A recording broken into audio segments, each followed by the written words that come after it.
like literally a train, don't they? Look at these two penises here. Oh, he's on the bottom bit. Oh, it's all going wrong. Oh! Master's riding peaceful! What? Dirty bastard. I was Whoa! Master is riding You're riding the wrong person. You're meant to be riding Matt. Yeah. That was a 46.8, to be fair. That weren't a bad lap. I'll go with number 77. Double 7. Bottas, he's going to end up in the grass. Yep. That's it. Whoever. What's George Russell's number? 63. I was going to say, you're going to say 11 now, aren't you? Bastard. Did you have Bottas or Russell in your team? I had Russell. Oh, what a shame. He didn't lose me a lot, to be fair. He only lost me like 6 points. So I was quite lucky with that. But I was gutted for him because he was on for his points. Yeah. Yes, Liam, ran about the touring cars with Bottas and Russell. Oh. Oh. I didn't hear that part. I guess that. Mazda's doing his best to try and catch me with a very long distance drafting. I got a full tank, so I'm just practicing. Right. Entering the pit lane. Peaceful's got more than you. I repeat. So let's watch him enter the pits. Oh shit! He's took that way too quick. Disqualified. People need to be told as soon as you come off that bank, you need to be braking, because you won't stop otherwise. Yeah, I've just learnt that one out. 100 and something fucking miles per hour. Please don't make it manual pit lane. It doesn't matter, Liam. If you enter at that speed, it'll still disqualify you. Yeah, manual or auto. It's meant to be like 90 below, innit? Oh, Jamie's in like a bluey, greeny, yellowy colour. Oh, there's a bit of lag there already. You know when they're lagging. You know when you're lagging because your back's in all over the fucking track. Yeah, Jamie's not winning tonight. No. You've not been paying your fucking church fees, have you? No, I haven't. Oh, I forgot all about the church. Haha, fuck you, we have a church. Oh, Jamie's got the O'Neill car. Aye. Yeah. Peaceful, just go slow on this part of track so I can see your name. Nah. Yeah. I'm doing runs. Fuck your runs. Fuck your runs. Can't you just switch to my camera view? Bingley, I think it says. Poggers. What, is that my driver name? That's what it says above the windscreen. Oh, I didn't know I had a shit driver The name. windy screen, as Keeks would say.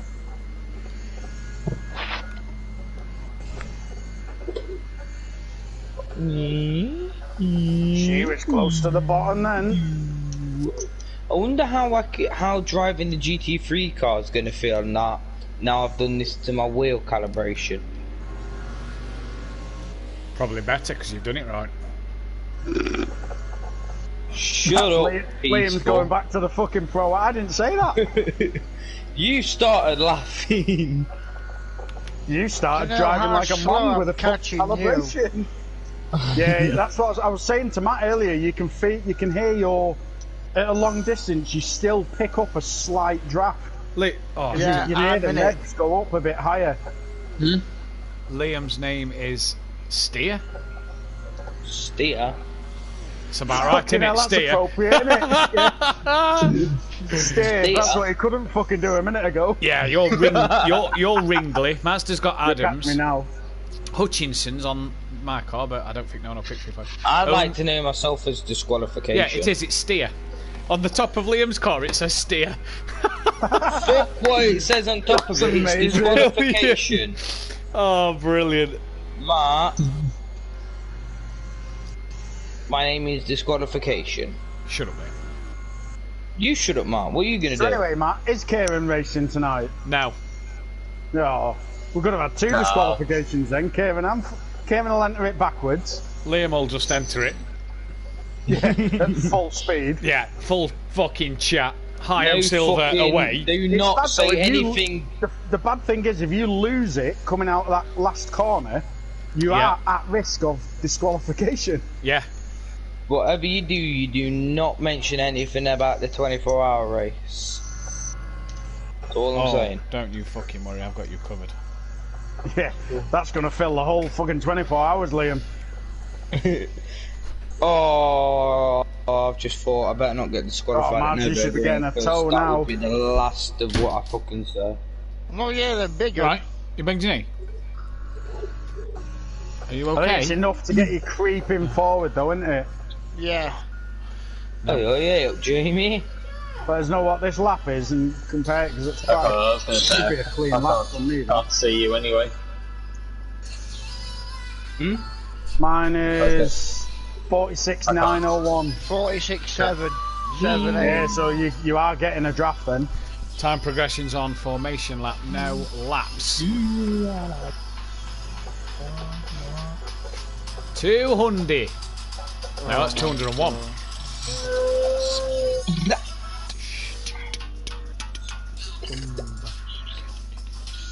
Host settings, private, broadcast on. Force default setups, yes. Damage type. Performance impacting or full? Full. Oh, hello. None. Mechanical failures off, ghost of vehicles off, force manual pit stops, no. Pit stop errors, no. We're driving here with no damage. I don't even know how hitting this wall's gonna feel like. Yeah, you'll get one now because I've just slid off on her. Track limits are on. What a track limits? Bus stop chicane. Oh, COVID.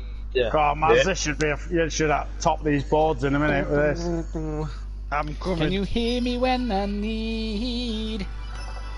You can hear the car. Just give me what I want, baby. Can you give me what I need? It's that exit. I'm always fucking up. Especially when I hit that wall. I am coming up really fast. Oh. Hello. 47 dead. I'm a bit slower this time. I'm a bit more skittish, to be honest.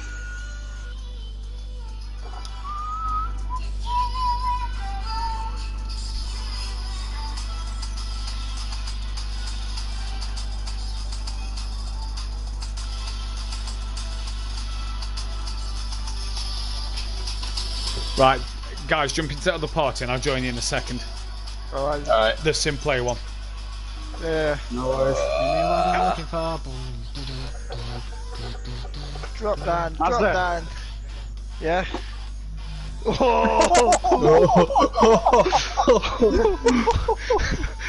You brakes do that. Alright. Jesus Christ. Wait, what? What's happened? What? You're right. Did you like that, Maz? No. Like when you turn your funny bone. And luckily I had that enough. I was further enough just To be fair, dodge it. luckily the brakes are so cold.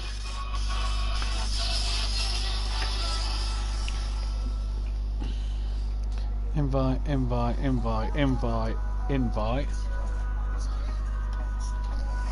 The sim play one. Or the Cheaters Anonymous, whatever it's called.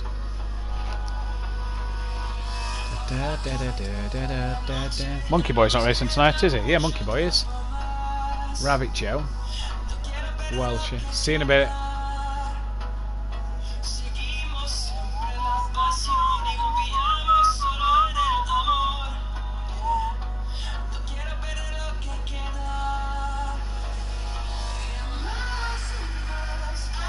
See ya.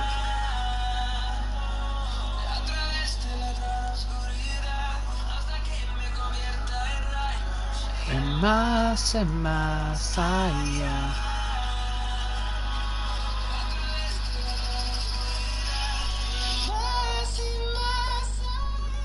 Who? Why?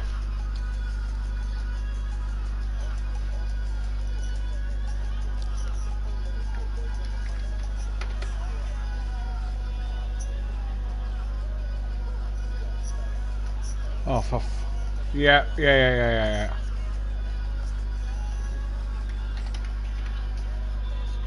Okay. Done. Updated.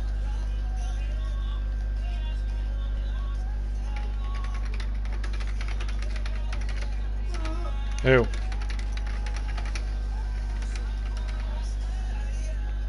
No, he's commentating. He's here.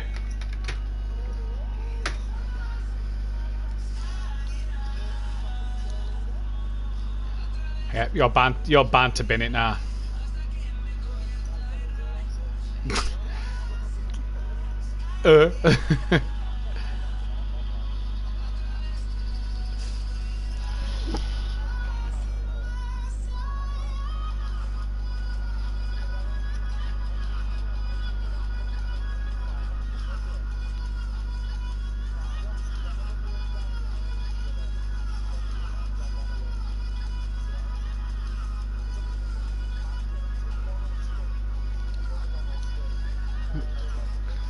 Not like okay, to spin, is it really?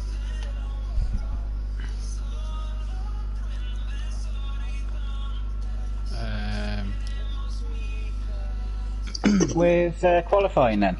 Just a 10-minute quali. We was going to do it one by one, but with our late it may go on. We're just going to do 10-minute, just go out and qualify. Yeah. Try and get a toe and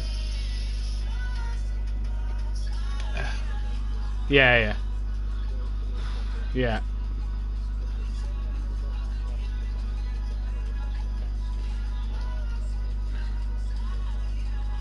Where's Smoky Devil? Hey! What? You bastard. Just seeing if anyone reacted. Whoa, 200 laps! Woo! Yeah, it won't take long if we've got no yellows on. Yo, Beth? No, 30th. Does anyone watch Dara O'Brien's 8-bit when it was on? No, retro game.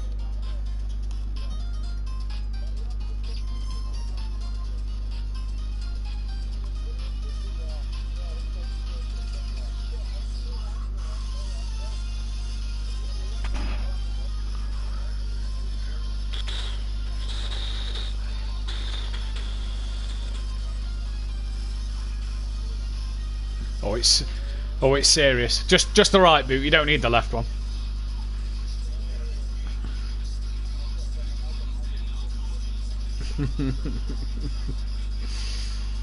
Where's Smoky Devil?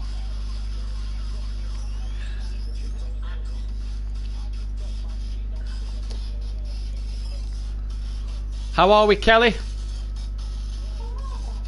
Good.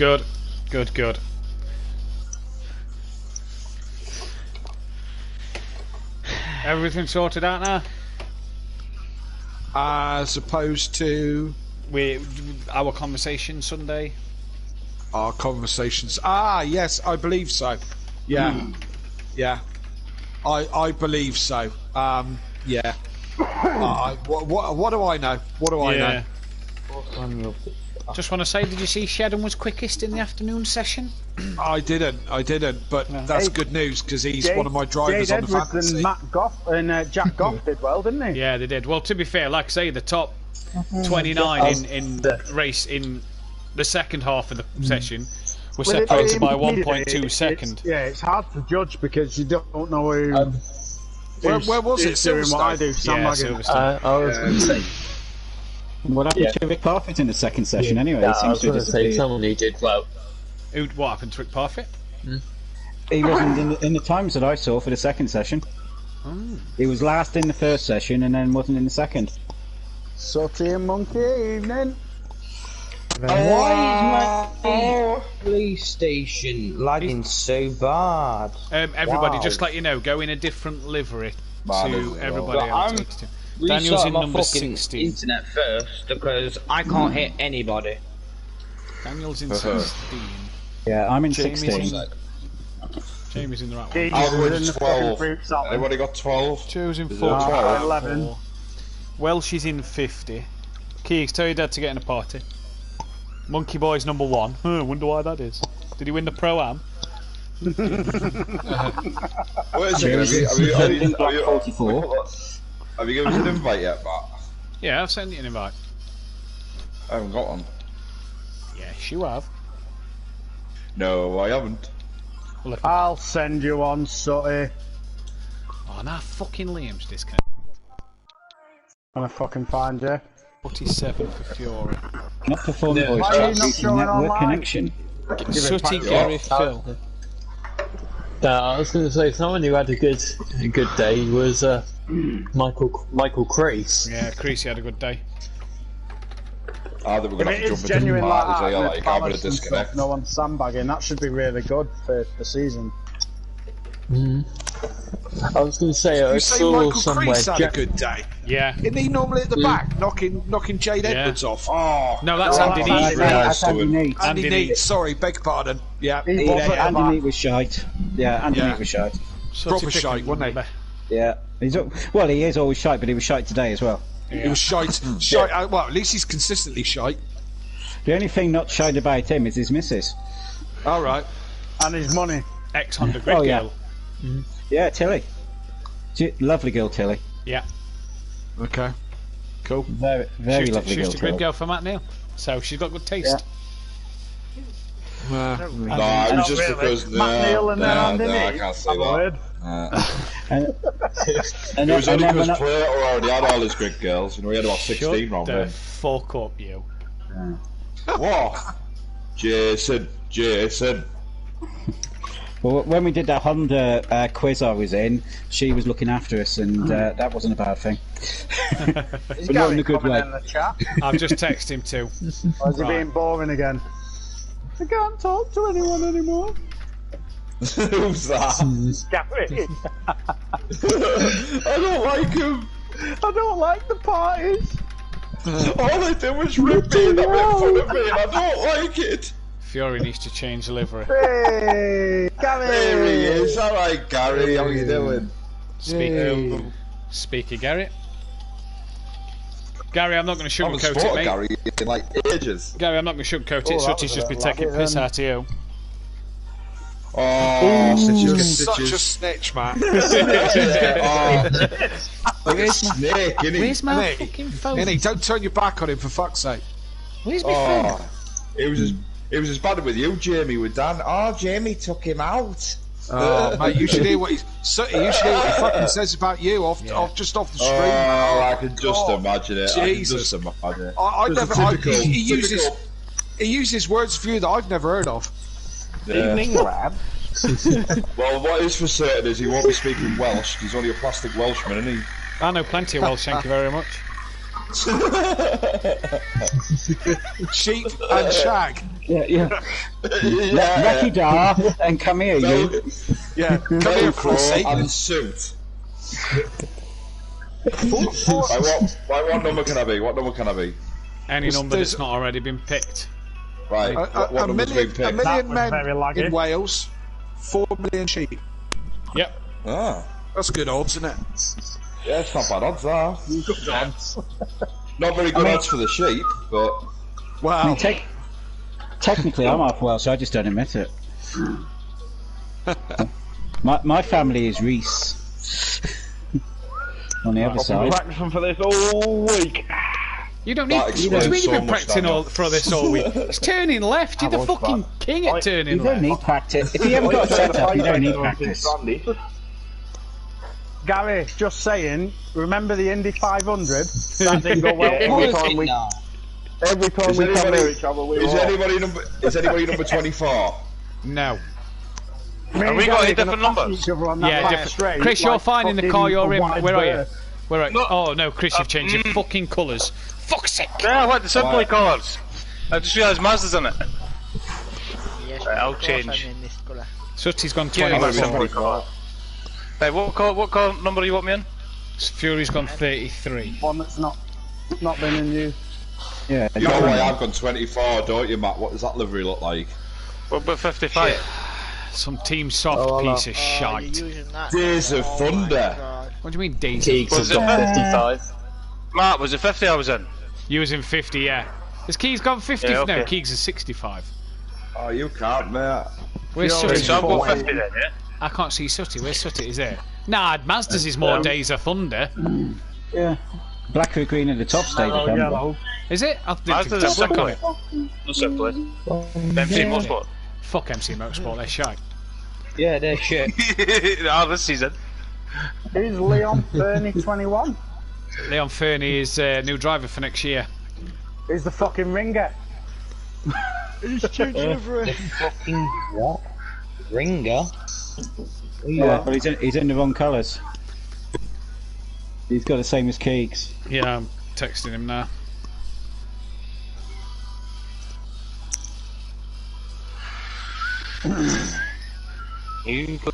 Just to let you know, boys, as well, damage is on. Aww.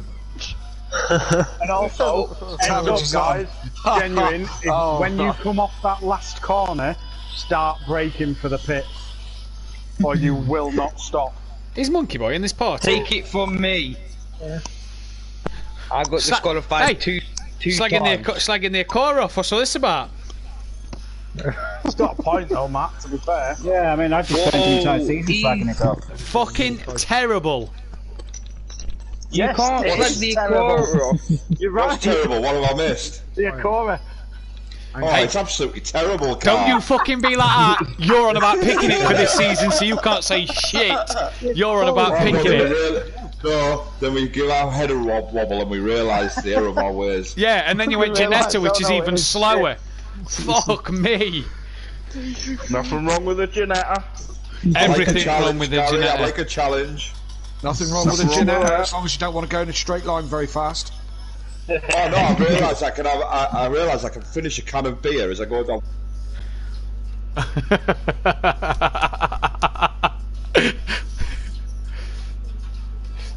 It was sat there the other day, Gary, you're going, oh, I wonder what this is like in a slipstream. I might make 170.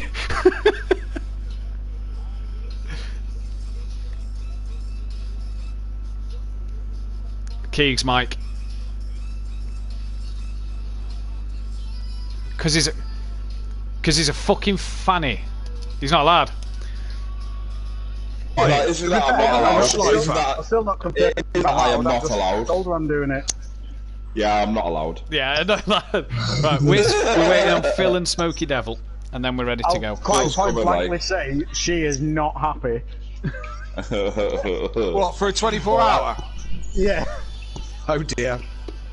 I said to Lindsay, and it was like, oh yeah, I tested the water. It's been 24 hours on a game. I was like, yeah, it's ridiculous thought. Did you 24 hours on the game. You can put the AI in. and we're doing it for charity. I know. Yeah, well, You have to use the charity card, boys. Chris, You have to use you're the able to charity race now, card. aren't you? Huh? You're able to race it now, aren't you? It should be, yeah. Because old fat fuck not got off his arse to get lose some weight for the car. Definitely. I don't know what you're laughing at. Oh, we told I'm them. forward in the night to coming up behind you and flashing my lights going into a fucking. Like you did before. Oh, he's pick number 70. Who was? Leon Fernie. I've just wrote down his colours. Right, we're literally just waiting for 2 drivers and then we're good to go. Oh, is Gary anywhere? Not too bad, mate. Yourself? Not bad. Long time no speak. I know, yeah. I've been a bit distant been from the hiding old away from PlayStation. Oh, I think so. Oh, Terrible. Paul's called me up and want me test days every week. Fuck off. Hey, good drive Sunday, mate. ACC, Good drive you Sunday. talk about ACC, waste of time. The more I play that game, the worse it feels. Yeah, it is shit. It is shit, Gary, when you pick the wrong car against all the other cars that are quick, innit? Yeah. Fucking hell, I was going backwards down the straight. Fucking hell, Gary, you Dean or something? I think I'll Dean take would have it, fucking mate. overtaken. I think Dean would have overtaken you.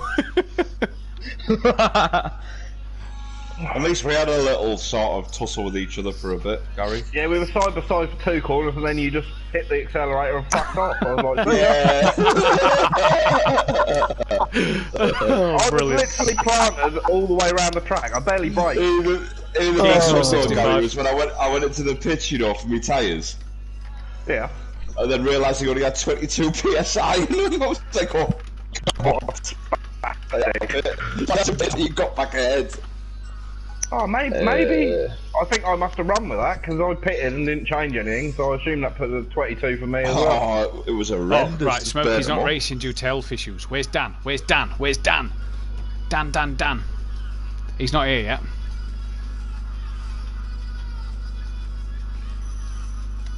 Dan, get on. Okay, you need to change your livery. I was gonna say he's in wrong car. Livery. Shit. Oh well, let's start. We can bloody. They got 10 minutes. Just rejoined, so he's left the party, so he might be changing it now. There you go. They are still on it now. Oh, proximity arrows. Where do we set them? In your settings. Dan's in. Right. Dan needs to be in a different livery. How quality are we doing? Not that they turn up in time generally, but well, Dan's in, look. They sometimes work. Yeah, I think Dan's livery is it. No, he's not. He was. No, now he's in mine.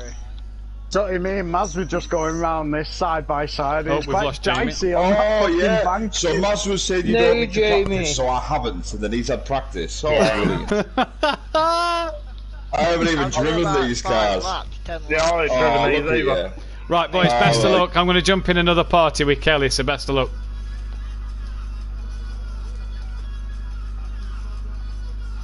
Yeah, I've texted him, mate.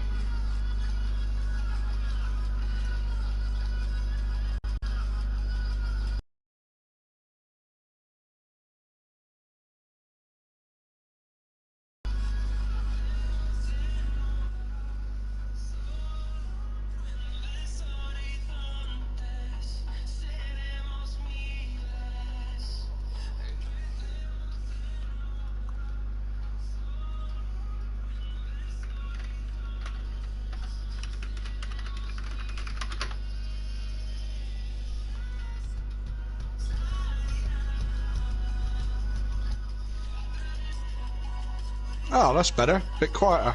Yeah. Without Sooty. Just one person. Yeah. Alright. Why Sooty invited me to this, I don't fucking know.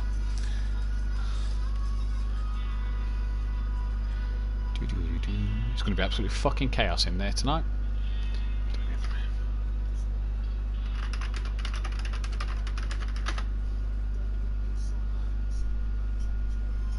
Yes, yeah, no problem. Well, I've been on the phone to Cancer Research today, so... Well, they hadn't emailed me back, so I thought I'd ring them today. And the woman seemed very enthusiastic about it. They did, or they didn't? She did. No, because she seemed a bit of a motorsport fan. Alright, okay, cool, yeah. She lives just 20 minutes away from Goodwood. She's American lass as well, so she seemed like up for it. Knew what? Yeah. When the minute when she asked what track we was racing, I said the Nordschleife. She knew immediately who we're doing it for. Right. So she put it down as an urgent thingy. Excellent. So what will that give us? Will that give us some sort of link that people can donate then? Yeah. Yeah. So hopefully, I said, do I do it through the Facebook page? And she went, we can set up a page to us, and you can share the link on Facebook, which I can then share to Facebook. You'll then be able to share it from my Facebook or whatever. Or I might just message you the link personally, saying you've got the link to do whatever you want. Yeah, well, that's what I was going to say. I was going to, I'm going to do a little introduction video, which I want to do this weekend, and then I'll put it out like Wednesday or Thursday time. Yeah. So I'm going to. They said they'd be ringing me in the next 2 or 3 days to sort that out. Okay, cool. Yeah. Well, that's really all I needed was how people can donate, really, because the other link is obviously to the Simplay YouTube channel, isn't it? So people can watch. Yeah. And we'll see if we can have a Captain Tom moment, shall we? This is it. She said she'd be watching anyway, so hopefully that's the case. There you go. Right. Yeah, well, there's 3 of us that'll be there. Okay, now it's going to be fun, I reckon. Yeah. Well, it's going to be tiring, but yeah, I think it's I think it's going to be cool. Yeah, for sure.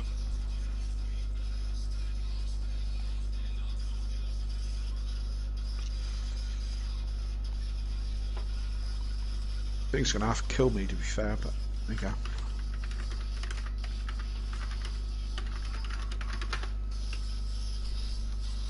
Oh, Leon Furnace changed fucking number again. 91. Right, where is Phil? I'm just going to start. I didn't realise Dan was racing. I thought he'd be doing ACC on Motive. It's Thursday.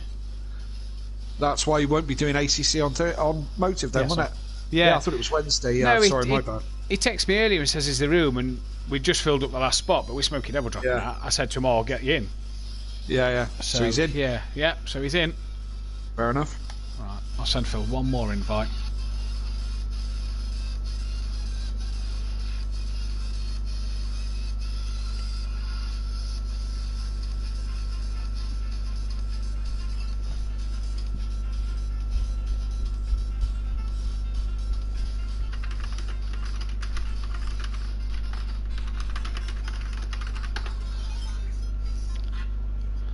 Yes, this is part 2, so Mazda 1 part 1 on F1, and he's going for this part 1 tonight. He wants it, and he wants to do all 24 hours of the Nordschleife. He does? He's going to do all 24 in the seat? Well, he did all 24 in the seat at Daytona Road Course on the last one we did. With no AI? No AI. Did all 24. But to be fair, Champ did about 18, but then it was a game of chicken between Champ and Mazda. Champ called it a night at about 18 hours. Mazda carried on through, did the whole thing. Bloody hell. How old is he? Mazda's 27. Yeah, he's about... but now he's scared to do that. Now he's got a little one, so this year for this one. So that'll keep him up for 24 hours. Hopefully, fingers crossed. Yeah, it's full 24. That's impressive, or stupid. I don't know which. Yeah, we was kind of the same, but arguably Daytona Road Course is a bit of an easier track than the Nordschleife combined. So we'll see what he can do. Yeah, it's gonna be chaos in our house. Well, it could be chaos for a lot of people, but it's gonna be chaos in our house. We've got we're gonna have 2 PlayStations set up, and as you know, me and Dan are going to share the drive-in, so it's going to be bloody chaos for 24 hours. My missus won't sleep because it'd be too much chaos in the house, so she'll be through it all the way through it as well. Yeah. So yeah, great fun. I think Beth's on about doing a bit. If I get my head down, she's on about getting her head down, then like jumping on to do. Actually, she might not need to do cameras. I don't know. Which we're sorting it. Right. It'll be. She's on about saying up to do a little bit of something. Right. I've just texted Phil getting started. You've got 10 minutes to get in. I've told him a number of what car isn't been picked yet. Yeah. To jump in that one, and we're going to get going. Righto. Because we've waited long enough. Time's going on. Yeah, we've waited long enough, and it's a big race. Yeah. How long's a lap normally? 46 seconds. Okay. Now you're doing you're doing about 47 dead if you've not got a tow. You're doing a low 46 with a tow. Right. So expect it to be a bit like Monza F1 where you see qualifying where they all back up before the parabolic and then want everybody's slipstream. I reckon it's going to be like that. Yes, baby. You was on about doing open at in 24 hours, weren't you? Oh yeah, I'll do it time. We'll see. No, that's fine. We're going to get her a new T-shirt for that. Coffee. KLF and Unorthodox. Kelly says you're getting a KLF and Unorthodox T-shirt for the stream. Am I? Yeah. As well as I Love Gary on the back. Yeah, I love Gary. What I'm going to do, right, is I'll make sure the camera's on. I'm going to have full Gary space out back and I'm going to stand there like going. Yeah, of course you are. Of course I'm fucking not. I know you're not. Right. Shush. Could I have a quick coffee, baby? Going live. Oh yeah, lovely. 1 sugar in mine.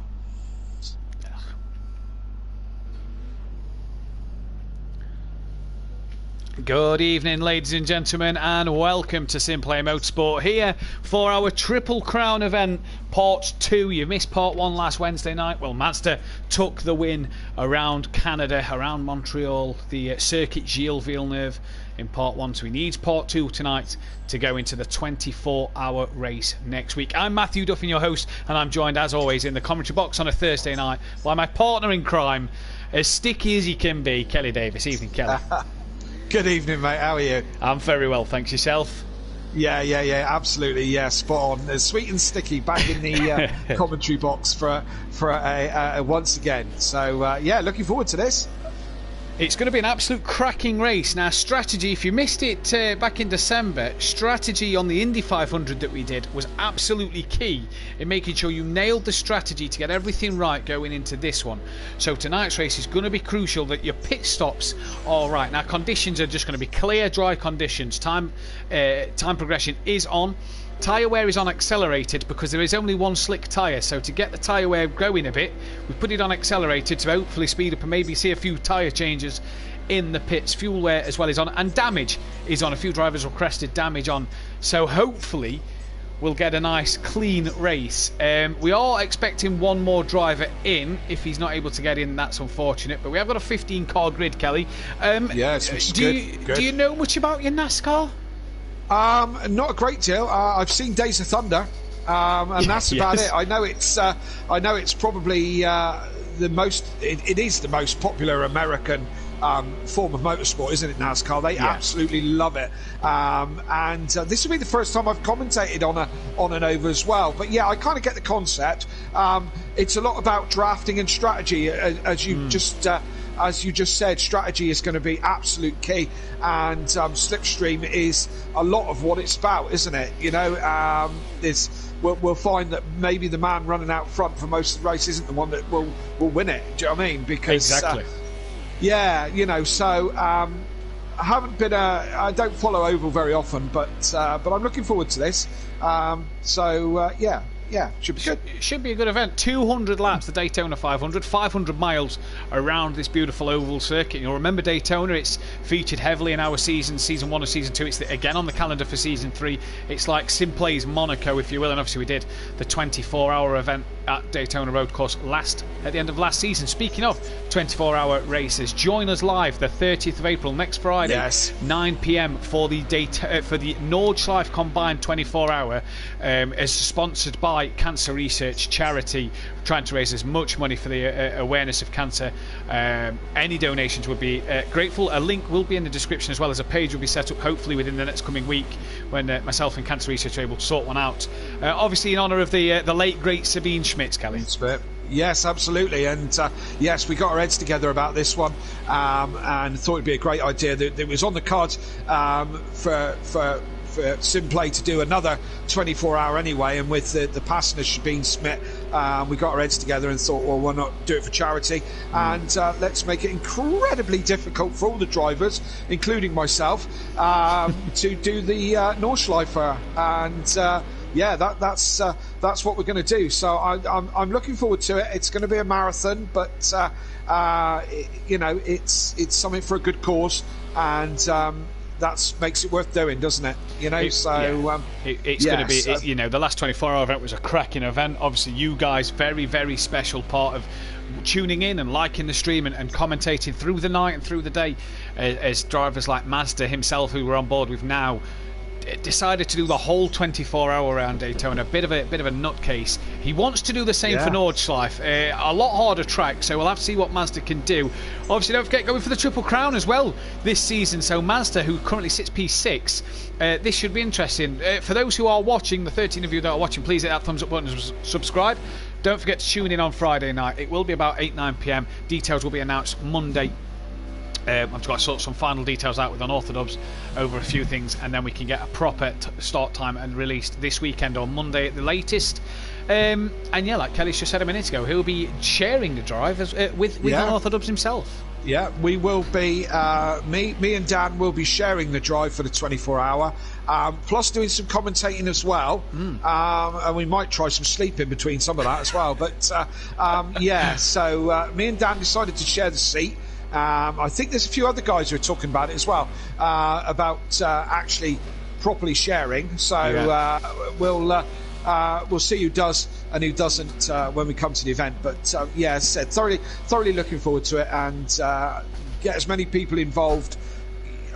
You guys out there watching, as many as you people involved, to come and see how we're getting on throughout the 24 hours would be absolutely great. So we'd love your support. We were indeed. Now, obviously, if you remember the last 24-hour, great night.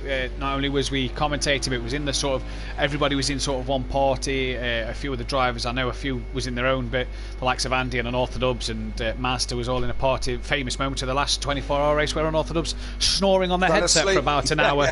Yeah, so join us for it. It's going to be an absolutely fun night. Get your comments in the chat throughout the whole event, because it's going to be something that we're going to need to be kept awake. I'm going to try and stay awake with the lads and bring you the best coverage as we can. We have just under 4 minutes left of qualifying here then. We still only have the 15 drivers, so it doesn't look like we're going to get Phil in for this one tonight. And at the moment, it is Peaceful on pole. And if for any touring car fans out there that would have seen media day today and the top 29 separated by like 1.2 seconds, we've nearly got a field that's that close. Yes, indeed. Completely different beast, of course, but yeah, we're kind of expecting a close field on this one, aren't we? It's again, as we said, it's a game of strategy more than anything. I mean, it's exactly the same powered cars. Doing exactly the same thing, going around and turning left all the time, so we expect lap times to be very, very similar. As I said, the race is a different thing. It's a strategy. It's going to be about fuel, about tyres, and of course about picking your moments to use the slipstream, really. Yeah, so picking your moments and keeping it out of the wall as well. Keeping it out of the wall, absolutely. With damage on, of course, you can have some horrendous accidents, and again, everyone's going to try and want to stay on the lead lap as well. But we'll see how it pans out as we go. But so qualifying, really, I mean, we've got to determine an order, but I don't think it's really going to be any critical part of this evening at all. No, I don't think it is. We was going to try and do it NASCAR style, where we go out one by one and do a lap, and then the next person comes in and does their lap, and it would have just taken too long for the 200 laps to get underway as well. So we've got this here. It's going to be a fascinating one. It's currently on pole, our man of season 2, who every time we say his name had problems, and he did it. We said his name in the GT Sport World Cup, and he had problems. So he is hereby for tonight known as from here for the rest of the season. Absolutely. So if you say we're going to come up with better something than it's so difficult. We'll have to think of something for next week. The driver formerly known as Peaceful, but no, we had to come up with so yes. Yeah, not to confuse people too much. Look at the closing speed there. God dear. Look at that. Welsh is down in last now. He's managed to improve to within 1.7 of the pack, and a 45.999 for Peaceful. I said to you off air, Kelly, you sort of asked what times are we looking at in qualifying, and I said without the draft you're looking about a 47, low 47 dead, around where Sutty, Rabbit, Joe are now. In the draft, you're looking at low 46. I never thought we'd see a 45.9, but Peaceful must have had the draft off of about 3 cars as Monkey Boy goes into the pits. He can quickly get out and maybe get a hot lap in. Possibly, yeah. But he's got to get out now to do that one. All default setups as well today, so the drivers are running the same thing. Yeah.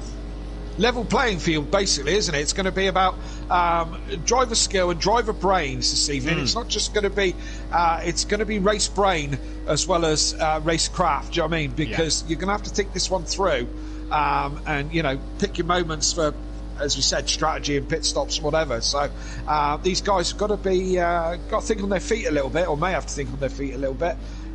This is what Peaceful is doing here. Sorry, Kelly, to cut you off. Peaceful's just dropped off the banking to come into the pits. Now the thing is he was saying to me earlier in practice, if you're not hitting the brakes the minute you come off the banking into the pit lane, you're going to probably be done for speeding in the pit. So we'll have to keep our eyes out on that one tonight, as we have lost a driver from qualifying. I can't quite see who we've lost. We are down to only 14 drivers. We've lost Lucas Roth. We've lost Keats. Yeah. What a shame. I don't think, unless he's got back in time, I don't think he'll be able to make this race then. But Peaceful's on pole at the moment. He is at the moment, and unless anyone goes quicker. But as we said, that's quite a time to beat, that is. And I don't think Dan's going to beat it. He's not in a slipstream at all. And I think you need Dan to get up there. Yeah. So let's have a look, see if there is anybody. Who else is... what am I trying to do? Here we go, that one. And who else is out there? Leon Fernie's done. Daniel Francis is still rolling around, but I think he's he's just cruising, isn't he? Coming back into the pits, Who we got left? Sooty is, sat in the crowd by the looks of that cameraman. And look at the size of the crowd. The crowd's huge. Yeah, no COVID restrictions today. No, absolutely not. As these guys, Sooty goes round, whoever that is, still running, and there you go. The session's over. Session is over. Let's see if Lucas Roth did manage to get back in then. So gets pole position, or Peaceful Explosion, as you may know him, gets pole position, followed by Big Boy Brazier. And Orthodox will start third. That Bozzy Boy who had wheel calibration earlier that me and Peaceful Explosion had to help him out with, now in fact realises he can turn left rather easily. Monkey Boy sits in P5 with Rabbit Joe 6th. Your two-time champion Gary 131's down in 7th. Leon Fernie making his Simplay debut down in P8 with Fury 9th. Daniel Francis 10th.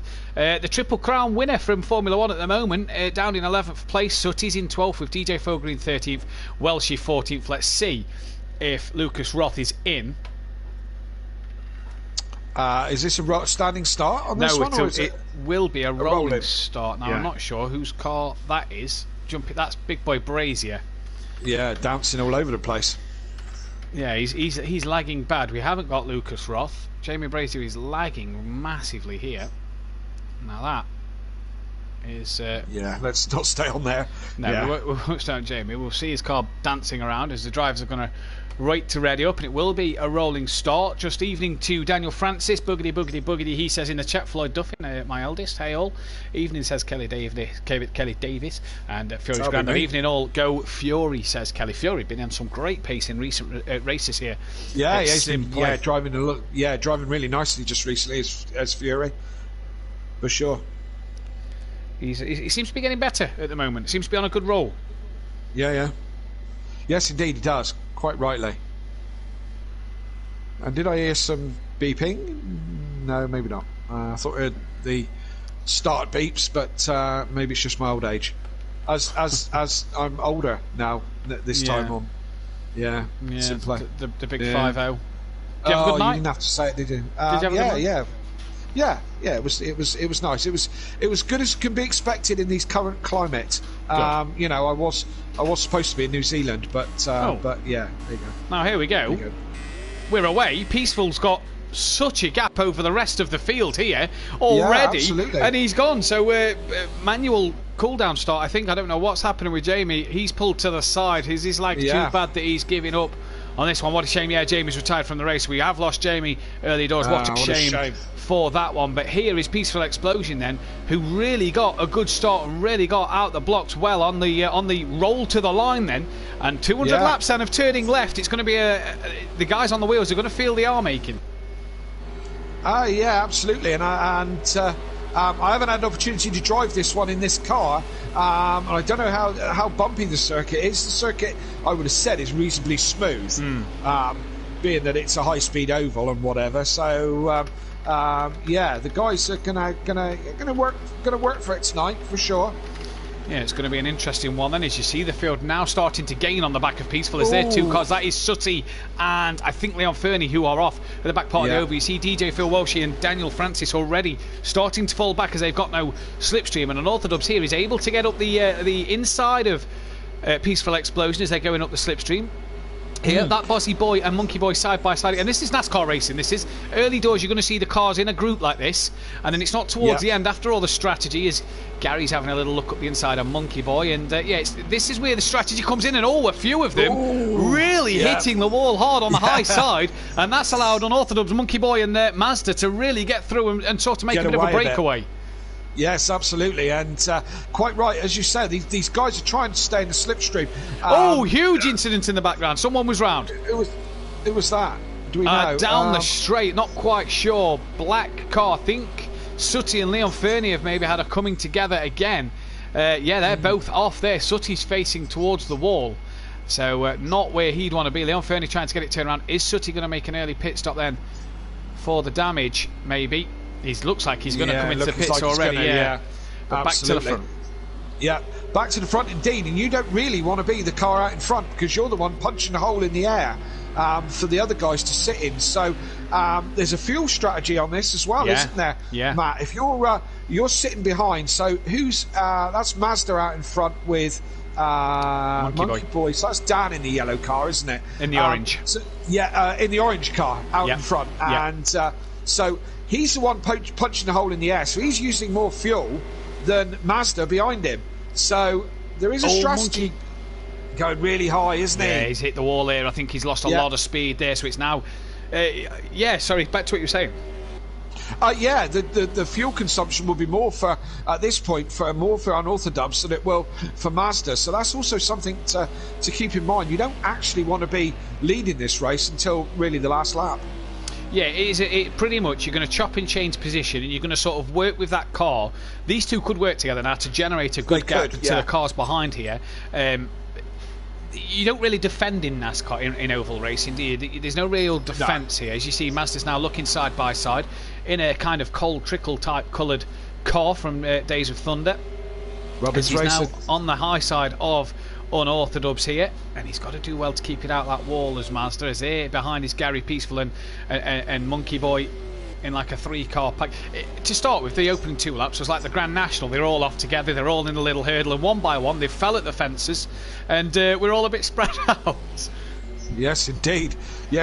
By Sooty we know has been in the pits, but we're back 45 seconds back to so nearly coming up to lap in a minute. That we'll with only and we have they've lapped. Leon Fernie and Sooty. Leon Fernie and Sooty have been lapped already, so they're already off the lead lap. And that's hard now for them to get back onto that lead lap with no pace car to allow them to get back onto that lead lap. These guys have got to work even harder to get back onto that lead lap. It's more now for the enjoyment of the evening than going to win the race. Yes, indeed. You're quite right. You really wanted to stay on that lead lap if you wanted to win that race, this evening. As we see, Mazda moves into first position. But as you said, if these guys work together, they can be smart about this and they can break away and break away from the rest of the guys, and then fight it out amongst themselves when they get closer to the sharp end. Indeed they can, as Unorthodox pulls out a Mazda, and he's going to take the higher line just on this little it's not really a bit of it's just a kink in the road, is that one. It's not really one of the corners, as we see Welsh at Leon Fernie leaving the pits.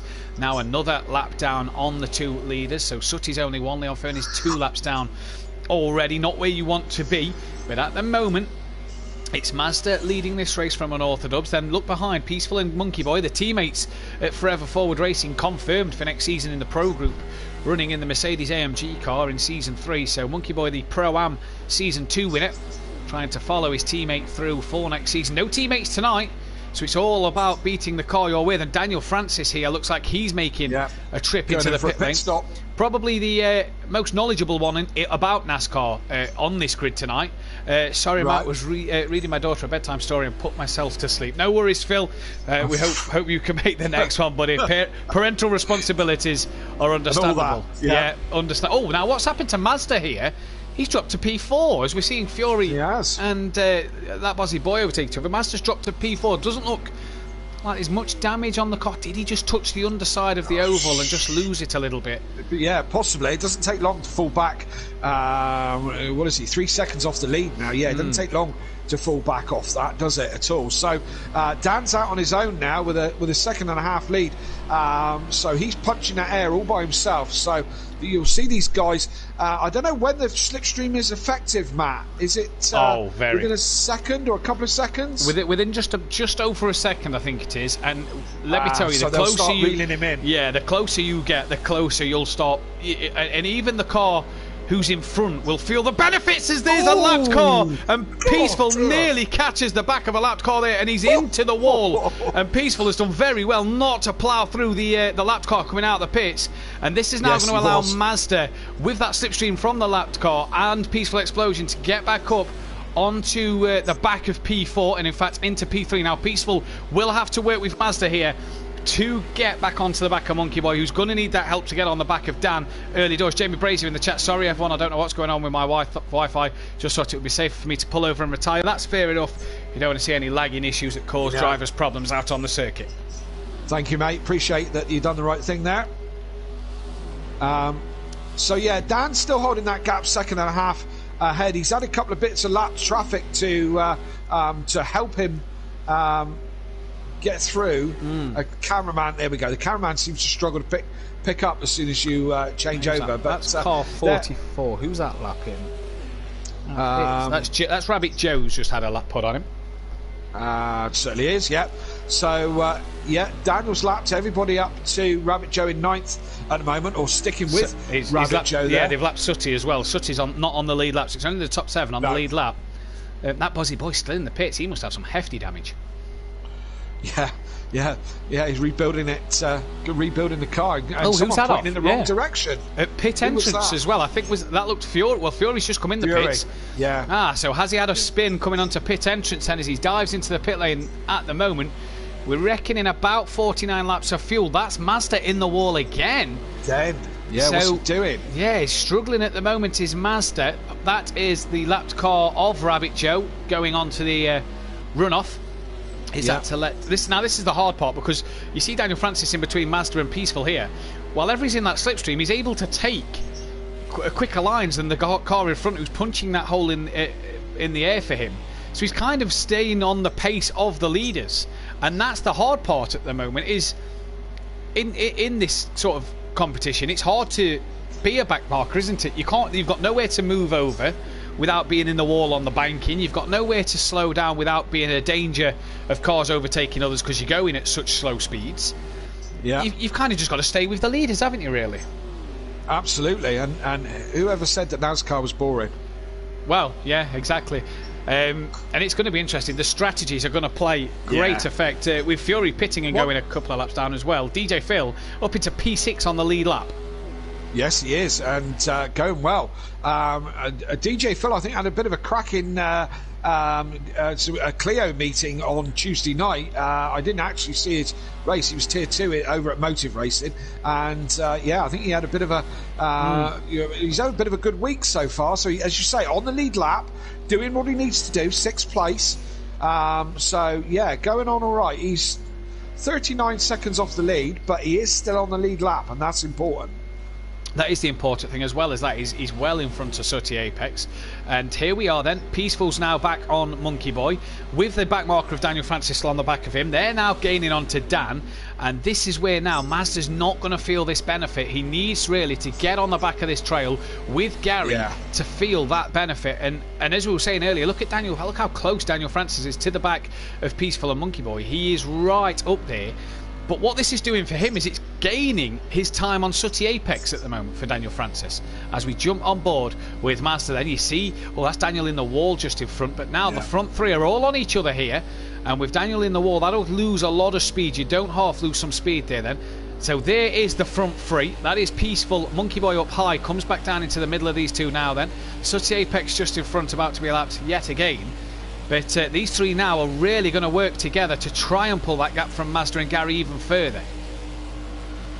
Yes, indeed. And you can see the power of the slipstream there as they start to go past Dan, who was punching the air, punching the hole in the air. And Peaceful just there, watching brief really as they go. Is this Sooty they're coming up to? It is, isn't it? Yeah, that's car number 3. Sooty. That's DJ Phil. DJ Phil. So DJ Phil now not on the lead lap, but overtaken on pace more than damage or pit stop that some of the other guys. And as I say, not on the lead lap, but he is still 6th place. So that shows you how this race is moving on quite quickly in 15 laps. You know, the front 4, I would say.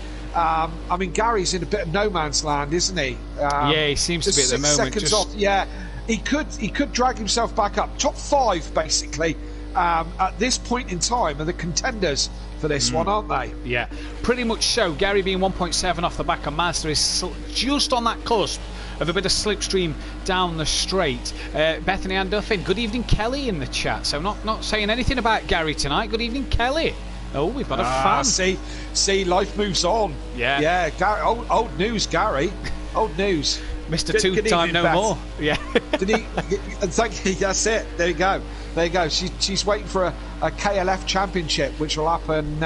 Pro-Am champion sounds nice, doesn't it? It does sound nice. For Team Prolapse as well. Yeah, that would be awesome, wouldn't it? Yeah. A rainbow. Completely unrealistic, but but nice nevertheless. Hey, the Rainbows could be the champions in Pro, and we'll have to keep our eyes on this. This is a cracking little battle here, because we're seeing Monkey Boy and Peaceful sort of just get alongside Dan, but then there's a bit of traffic, so they've had to tuck back in behind, or they've had to overtake each other, and I think this is going to be the battle of the night, really. You've got to make sure that when you get past, you stay past. Dan doing a cracking job at the moment, by the way. He's led, he was very close to the wall, but he's led so long here. I think only Master's been past him, hasn't he? I believe Fernando Alonso led for a long, long time at the Indy 500. Still lost. So, well, yeah, but to be fair, he had a lawnmower engine in that let go on him. He did, and it broke. What a surprise. The power of dreams. Do you remember the old advert for Honda that sort of went through the ages of the car, and then you got the robot at the end, and it was that, I remember that. the beautiful song on it. I remember sitting there watching it, and my dad used to laugh at it, like, Hondas, and it was like, okay. Yeah, totally. The power of dreams, absolutely. Yeah, it is a dream if you think it's going to be any good. Quickest. Well, we'll see this season in the touring cars. We'll see. Here we go. You know, I'm going to be torn about touring cars now, because I've signed up to the Simplay Fantasy touring car. And Gordon Shedden is I've only picked 3 drivers. You've got anybody who hasn't done this thing before. This is the first time for me on any kind of fantasy, fantasy games, and you have a certain amount of credits, and you pick your drivers. Well, you can kind of get up to 5 or 6 drivers, can't you? But I just blew all my credits on Gordon Shedden, Colin Turkington, and Tom Ingram, and that's all I can afford. So I've just got 3. Hey, it's a good shout though, because this is the first time I've done the F1 one in the past. I didn't even know there was a touring car one till I think Jamie Brazier told me about it, and we was like, yes, we're on it. I've got 5 out of 6 drivers, and I've got, now look at this, look at them guys towing. Has really left Mazda just sort of sat there now in no man's land. Mazda really ought to, you'd think if he backed off into Gary a bit and let them two use each other, because he's just losing so much time. But yes, I've got Gordon Shedden, I've got Rory Butcher, I've got Jack Goff, Jade Edwards, and I think Tom Oliphant from the BMW team. So I feel like I've got a pretty well-rounded team. Yeah, absolutely. Certainly plenty of variety for sure. So I did sign up for the Formula One as well, and again, I kind of did a lot of my credits on Max Verstappen, and who else have I got? I can't remember now. Tom Ed Bottas, I think. And I've got Norris, Ricciardo, Gasly. Yeah, I've got Ocon, Norris. Yeah, and Verstappen. Sorry, I beg your pardon. I've got Norris and Ricciardo. I've got Verstappen, and I've got Red Bull as my team. So yeah, I've got because Red Bull is my team anyway. Do you know what I mean? So Honda. Yeah, funnily enough, for Honda in the back of that, which won't be after next season, but it will be. It won't officially be Honda, but it will be Honda powered. But it will be a Honda. Yeah. Now, I think Mazda might be listening to the stream, because Gary's now within 1.1 seconds of him. So is this the chance of Mazda and Gary now to maybe? Possibly. Unplug the headset. Yeah, unplug the headset. Apologies. Is this now Gary saying to Gary, Mazda saying to Gary, "Oi, come on, we've got them to catch in front. They're 8 seconds up the road now. We've got to get a wiggle on." Yes, indeed. So how would you go about this now then? Gary's now in the slip. Let Gary come up and pass Mazda, and then Mazda then gets in Gary's slip, and so on and so forth to gain time. That's how it works, isn't it? It's just going to be a case of Gary will tuck up the inside now.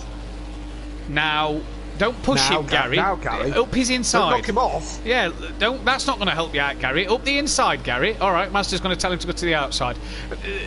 What we've just said. What do we know about? What do we know about NASCAR? Look, it shows what we know, because what we've just said Gary should have done, he didn't. He pushed him along. As we see, they're based at Acoustics with Ford, number 18 Mazda's car. Now Gary will go to the inside. Now, Gary, go. No. Yes. These two are going to have a crash here at this rate. They are going to. They're going to smash it up. They're racing for the win, not to gain. There we go. Right, Gary. Mazda's going to be screaming at him. I'm on for the Triple Crown. Get up the inside. Come on. Get the inside. Come on. Right. So now Mazda can get in the slip. Gary's just going to block him. Now, the best thing about this is Gary's an oval racer in real life. He does the the Brisker F2, I do believe it's called, the dirt stuff. Okay, He does that. Like the hot rod type cars with the big wings the big on the roof, slanted wing, yeah. Yeah. I know the type of thing. Yeah, he does them. So Gary's quite used to turning left, really. Yeah, he should have the hang of it. You'd think so, but it doesn't look that way at the moment, does it? No. So, although arguably, I don't think them things do 200 laps. No, at whatever we're going reasonably quickly, 150 mile an hour plus. Yeah. Just a bit of bump drafting, says Champ. It's what you're supposed to do. Who is Und? Und, where are you looking, Floyd? If you're looking at P1, it's UNO, not UND. That's unorthodox. Kelly's son, who leads the race by a tenth from these two behind, Monkey Boy and Peaceful, who, unlike Gary and Mazda, who are switching places or trying to switch places without tapping each other, these three are just sitting, keeping station, aren't they? Yeah, and I mean, this is reflected in what these three are doing in the lap times. Look, they're all flat scat. They've all got their toe nailed to the floor. Yeah, so you've got Unorthodox, Peaceful, and Monkey Boy all in the low 46s, and then you've got Gary and Mazda in the middle 46s, and then I mean, go back to Sooty. Where's Sooty? Is Sooty on his own? Oh yeah, we nearly. What did I nearly? Yeah, that's okay. They're just wobbling around a bit. Yeah, he's kept it. Sooty's in. I mean, Sooty's obviously going quickly because he's in the 46s, but in clear air on his own, he's 46.9. So this is now Sooty. Pass, nearly a second. Now you've jumped on board Peaceful. The car in front of Dan is Sooty Apex, so Sooty might be able to use the slipstream to get these guys, to get these guys and get back on the back of DJ Phil, who's only 6 seconds up the road from Sooty. Didn't do him very well in the IndyCars last season, says Jamie. No, every time Peaceful seemed to spin, Gary seemed to spin with him and hit each other. But we did run damage in the IndyCars because there had been a few wheels lost, like we saw with Fury at the Indy Road course. You remember that one this season? Oh, that was a good one, wasn't it? Fury losing his wheel. Oh yes. Sorry, I was just reading. I wasn't quite listening to you. I was just reading the chats. Yes, that was that was a cracking good race. That was, and now, very unique. Are we able to get the Speedo up here, Kelly? Because it's going to be interesting to see the fuel loads on the Speedo and see what Dan's fuel situation is compared to the light. So we can see Peaceful's got 13.2, so he'll be pitting relatively soon. Now let's jump on to Dan. Alexi 11.9. So he's lost what? That's 1.3 litres of fuel difference. That's potentially an extra lap of fuel, nearly. Maybe. I'm not quite sure on what the fuel's working out at. But now he's got Sooty with him. He can save that bit more fuel with Sooty giving him the tow here. So this is going to be interesting to see what can happen.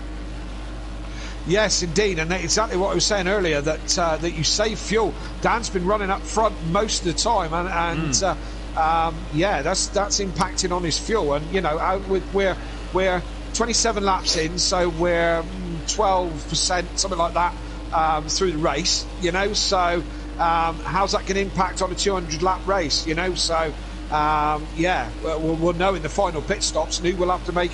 You know, some may have to make a splash and dash. Oh, Sooty's in the wall. If they haven't done, Sooty, you need to tuck right in behind them, really. Yeah, he really did. Yeah, needed to do a better job of that. He did. DJ Phil's made his pit stops. That's his first stop of this race, I do believe. Now, Gary and Master seem to be getting their act together here. They're matching the leader's pace. Gary actually the quickest man last time round. So these two seeming now to use the pace well, and we're going at a decent rate of knots between these two as he's bump drafting him, as we're told by Champ. We obviously got it wrong. What do we know about the American sports, eh? Nothing. Exactly. Very little. Very little. I'd say Days of Thunder. That's about my experience of NASCAR. That and Talladega Nights with Will Ferrell. That's about it. If you like. But looking at their lap times again now, look, see Gary and Mazda are now in the low 46s, exactly where the leading pack is. So it is working for sure. It is working. They're now matching the times, but they just need that little bit more to get onto the back of them. But here we're going to see the pit stop strategies coming around fairly soon. Now DJ Phil's had a horrible pit stop here because he's gone from 6th or 7th, should I say, all the way down to P13 and last. So a horrible pit stop. Out the pits. Yeah, Leon Fernie's in the pit. 67 litres is a full tank of fuel here. So it's going to be interesting to see what they do now. Do they change tyres? Do they keep the fuel? Damage is obviously going to be a key for certain drivers who's maybe clip the wall here or there. Dan driving brilliantly at the moment though, but we do reckon Dan will be in a lap earlier than Monkey Boy and Peaceful. Yes, purely on his fuel load. Yes, yeah, purely on the fuel load. You see Peaceful with 8.8. I presume Monkey Boy's got a similar amount of fuel to Peaceful. Yeah, 8.6, and then Dan is about 1.3 less, we reckon. In fact, he's even more now, 6.8. So he's near enough. Yeah, 1.5 litres, 1.6 litres maybe. Worse off than what these guys are. So it's really showing that Dan is using that fuel load to punch that hole for Peaceful and Monkey Boy. Then as I'm just looking back, Gary's actually dropped off Mazda a bit. So has Mazda been in the wall somewhere? Sorry, has Gary been in the wall somewhere? That will be a shame indeed. There is the track map. The blue dots on the track map are the cars who are lapped. The white dots, the blue triangle is who are on board with. The white dots are who's on the lead lap. So you can see Mazda and Gary, they're pretty much 2 corners behind this front pack, 11, 13 seconds off the back of them. If Mazda wants to win this Triple Crown, he's got to hope for a miracle in the pits. Yeah, although they are still on the lead lap, and as I said, it's probably these 5 that are the race win contenders, aren't they? They're all still on the lead lap.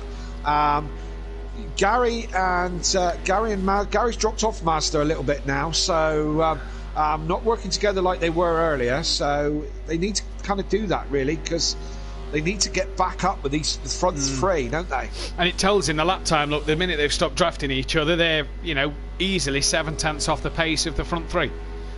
Yes. So this is the way to do it. As we go back on when Dan's got to be having a pit stop in a minute, hasn't he? Where is he? Let's see where his fuel is. 3.9. Yeah. So very, very imminent is that pit stop from Daniel. I reckon they're using about 1.5, 1.6 a lap. I reckon. Something around that mark. So Dan, 2 laps maybe before he's coming in for his first stop. We'll have to wait and see, but. Smart tactic from Monkey Boy and Peaceful Explosion to stay behind here. Yes. Well, as I said, it's the first car's punching a hole in the air. You're the one using the fuel, and evident. Do you know what I mean? We can see that quite clearly. That. So I mean, Dan's going to come in. He's going to come in if all things are equal and he has a good stop. Then the other guy's going to come in a lap or so after him. They should all end up in a similar sort of place when it all shakes out. So, but we'll see. Well, Dan's down to 2.8 as he crossed the line. He's already lost 0.6 of a litre, and he's only done turn 1 and 2 here. So let's keep an eye on Dan's fuel at the moment. I think he's got to come in. He's used now a litre of fuel, and he's only coming up to turn 3 and 4. So I think Dan is in the pits this lap, if I'm going to be honest with you. There's 1.2.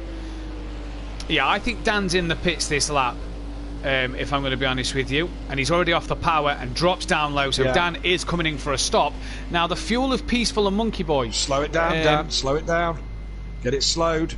Oof. It slid a bit, didn't it, under the braking? Yeah. Now what if we can we just jump on Monkey Boy and Peaceful a second, see what their fuel load is? So 2.8 as it now updates. So these have got a lap extra than Dan. Now Mazda and Gary are doing an extra lap as well. So their fuel loads, Gary seems to catch back up to Mazda here. So, Gary. Oh, he's close. Gary's got to go in this time. Oh, that's 0.8. That may not make it. Oh, what's Mazda running? Coast there. He's got to surely use that slipstream of Mazda. Now, what's Mazda running here? Mazda slow. Is Mazda out of fuel? No. Could he be out of fuel? Oh, wow. He's got 1. Wow. 1/10 of a litre. He's out. 0. He's out, so he's got to roll this home. Mazda has misjudged it, and could the Triple Crown be off this season for Mazda then? That has got to get to the pits, and I don't think he's going to get there. He's where are we on his thing? Oh. Now, is someone going to... Can anybody help him out? Yeah, is someone going to help him out? Now, this is the thing, but Mazda has misjudged it. Gary's also out. Gary, just in front, is also out of fuel. I can't believe it.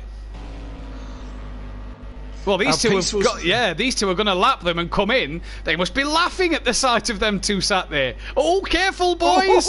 Oh dear! Steady on. Now, will anybody give these two a helping hand? We've only done 30. Master's left the session. Oh no, he's gone. He hasn't even waited around to see if anyone will help him. Triple Crown over. He's probably in the chat in a party going, somebody help me. Yeah, where are you all? I need your help. Mazda, what has he done here? Someone pushing Mazda's out. Wow. I'm really surprised at this, Matt. These guys should know better than this, shouldn't they? You'd have thought so, wouldn't you? Now, look at that for a pit stop. Dan is a lap down on these guys as they're refueling the car and getting their stuff sorted. Dan was a lap down. That's how long the pit stops are. Where is Dan? So doing that extra lap, he looks like he's lost a lot of time because them two are on the way out the pits now. Yeah, and where's Dan coming round the corner? We'll see where he is because he'll be up to speed, of course. Yeah. Come on, cameraman, pick up. Well, there's them going now. You just see Peaceful coming out now. So yeah. Dan, yeah. I mean, Monkey Boy's got 2.5 seconds over Peaceful Explosion, so that's a good shot for Monkey Boy. Dan, yeah, you know something? Peaceful's still getting up to speed. Monkey Boy will still be getting up to speed, but Monkey Boy's got a bit of a toe. Yeah. Well, yeah, interesting one. Surely that's got to be a caution for the car sitting there. Fury into the pits. Yeah, Dan's now back in front of Peaceful. Peaceful getting up to speed, but Peaceful straight into the slipstream. You notice there. But yes. Monkey Boy's got a big jump, 3.3 seconds. Yeah, but he sits out there on his own, doesn't he? So, what's Monkey Boy? Yeah, he got nothing in front of him. Look. So, how long is it going to take Dan? Dan's in the slip with whoever that is. I don't know who that is in front, but I think that's Leon Fernie. Car 21. Yeah, was that 21? Yeah, no. Yeah, that is Leon Fernie. Yeah. Now, interesting. Gary is still sat waiting, maybe for someone to just push him in the pits. Well, she's coming to the pits. Oh! Let's get off that. Yeah, Gary's in the pits now. Has he been rolled in by somebody? Welshie's in the pits as well. So I wonder if Welshie and Fury's in the pits. So I wonder if one of those. There's Gary in the pits, but are they doing anything? I don't really see them doing anything. Is Gary out of this race? We'll have to wait and see. Fury's away though. Well, I mean, Triple Crown is over for Master. He's got to wait till the end of Season 3 now before he can go at it again. Obviously, still got to win the Nordschleife race, which is still going to be a tough deal for him. But I don't see Gary's crew coming out. Oh, Peaceful's just clipping the wall. That's going to lose him. Oh, get off the power there. Get it off the wall. He's losing a lot of time. Look how much time he's lost there. Wow. Now, what this has done, Kelly, is put the top 3 on the lead lap. Sutty. Oh, Gary's disconnected. We've lost Gary as well. Wow. Dear. So the two of them running out of fuel. What a silly decision that was from them two. Yeah, I say I don't understand that. You know, these guys have been round sim racing for a little while now. Do you know what I mean? You know, it's kind of rookie stuff, isn't it? Running out of fuel in the first stint. Yeah, you'd have thought so. Trying to extend a stint that wasn't really going to happen. I mean, Gary got that bit further than Mazda, but that was about it. Monkey Boy has a 2.5 second lead here. Dan has got Leon Fernie to slipstream. Sutty's now up into P4, so he's really running well. Peaceful, full tank of fuel. That's Welshie, who he can try and use the toe of. There is Sutty, who he's going to be in the pits shortly. 12.9 in the tank. Yeah, I mean, he's 41 seconds off the lead. So, again, we've lost Gary and Mazda, which were real contenders for this race. And not anymore, obviously, but it's the top 3. Peaceful, Unorthodox and Monkey Boy. If things go as they do and none of them has a massive crash, these have got to be the 3 contenders for this, because Sutty would have a lot of work with 40 seconds to make back up again. Beth, yes, you are right. No one can win the Triple Crown this season as Mazda won the first race, so there will not be a Triple Crown champion this one. No, well, that's okay. And I'm sure that Graham Hill is looking down on us thinking, great, I'm still the only Triple Crown champion ever to exist. Yeah, Fernando Alonso obviously can't do it. Mazda can't do it. So I mean, this year for both of them. Yeah, this year for both of them. They can do it again. Yeah, they've got to go again. Obviously, the end of season 3, so they've got a long wait to go. Season 3 finishes about August time, I do believe, beginning of August. So they've got one heck of a wait. Good couple of months before that one ends for them to go at it again as we start the season in about 3 weeks' time, I do believe it is. 12th of May, 13th of May is when the season starts. So about 3 weeks' time from now will mark the start of the Pro Championship. Pro would have started 3 weeks from last night. Now Dan and Peaceful here slipstreaming each other with DJ Phil to try and get on the back of Monkey Boy, who's jumped these two by 4 seconds. He really had a good stop. Going that extra lap seems to work. Did Peaceful have a bit of damage he was fixing? Because Monkey Boy here has really gained a lot of time. Yes, indeed. Yes, indeed. So Peaceful and Unorthodubs got to work together. Oh, as we see Peaceful get very sideways. As soon as we said his name, I'm going to go back to calling him because there, as soon as I said his name, he started to he got out on the grass. In the chat there, Champ saying, I believe the game calls you in if you can't go another lap. Yeah, I thought it did as well. Didn't it come up with a red thing telling you that you're about to run out of fuel, as I remember? Yeah. Is that or GT? One of the two I'm not sure which it is, but I'm sure it does tell you that you're near enough out of fuel and you need to come in. Jamie Brazy says that the top 3 from F1 are out of the second event. Yes, indeed they are. So it is an interesting one to see here. No Keegs, no Jamie, no Mazda, no Gary. We lost... who's that? That's Leon Fernie. I think he's had a spin by pit entry then, as DJ Phil now goes up into 9th place. Yep, Leon Fernie nearly out of fuel. Look, see, he's got it right. Look, 1.2 in the tank. I won't risk another lap. I'll bang it in the pits. Absolutely. And first stint, why would you risk going so low anyway? You know, I probably would have followed Dan in if I was one of the other guys, or Gary or Mazda. I would have followed in on that lap, to be fair. But you know, it was only stint 1. But what do I know? I'm not racing. I'm the one talking. So we just sit up here and watch these guys do it. I'm sure they're the professionals. Well, that's right. Are they, if they're running out of fuel on the first stint of a 200-lap race? We are 7 laps short of a quarter distance of this one then, and we have 11 drivers left running in this race, and 3 on the lead lap. Sutty's technically on the lead lap, as he's 5 seconds ahead of Peaceful Explosion of Monkey Boy, on the road. There he is. There he is. Kind of on the lead lap, but also 38 seconds behind Peaceful Explosion. So a lot of work to do for Sutty. No one on the track map. You see the purple, the little blue triangle for Sutty. No one within that sight of slipstreaming and towing, drafting, if you will, down the straight to help him gain some extra speed. Rabbit Joe and Daniel Francis are in the pits. So they've done their stop. They dropped down no places. They actually... that Buzzy Boy's just got past Daniel Francis. And will he get past Rabbit Joe? I'm not sure, but either way... Yes, he does. He gets past Rabbit Joe as well. So that Buzzy Boy goes up into 5th. And Dan, you don't want to be down there at high speeds. No, but he must have nodded off again there. Yeah, good job he's not on commentary. We'd have heard him snoring. Yeah, I'm going to have that joy when we do the 24. Oh yeah, I'm going to have the snoring in real time. Just make sure you take the headset off him this one. Yeah. Yes, it's going to be a very new experience for me. That's for certain sure. But can't wait. It's going to be good fun, isn't it, next Friday? As much fun as these special events are that we're doing, like tonight, and we did F1 and ACC last week. We did GT Sport the week before in the World Cup. The 24-hour event is just one I've really been looking forward to be fair. Yes, and I tell you what, just going back to the World Cup, I thoroughly enjoyed that. To be fair. That was fun. That was fun. Yeah. The World Cup was great. If you didn't see it, those of you watching, go back on Simplay's channel and go back and watch it. That was great fun. It was good fun to commentate on, and it was great fun to take part in actually. And I liked although there was a couple of tracks I'd never ever driven before. There was it was great fun. It was quick fire, one track after another. I didn't know what tracks were coming up, which made it also interesting as well. And that was great fun, and look forward to another one of them the next off-season period. Yeah, it should be cracking. You led a couple of laps at Suzuka.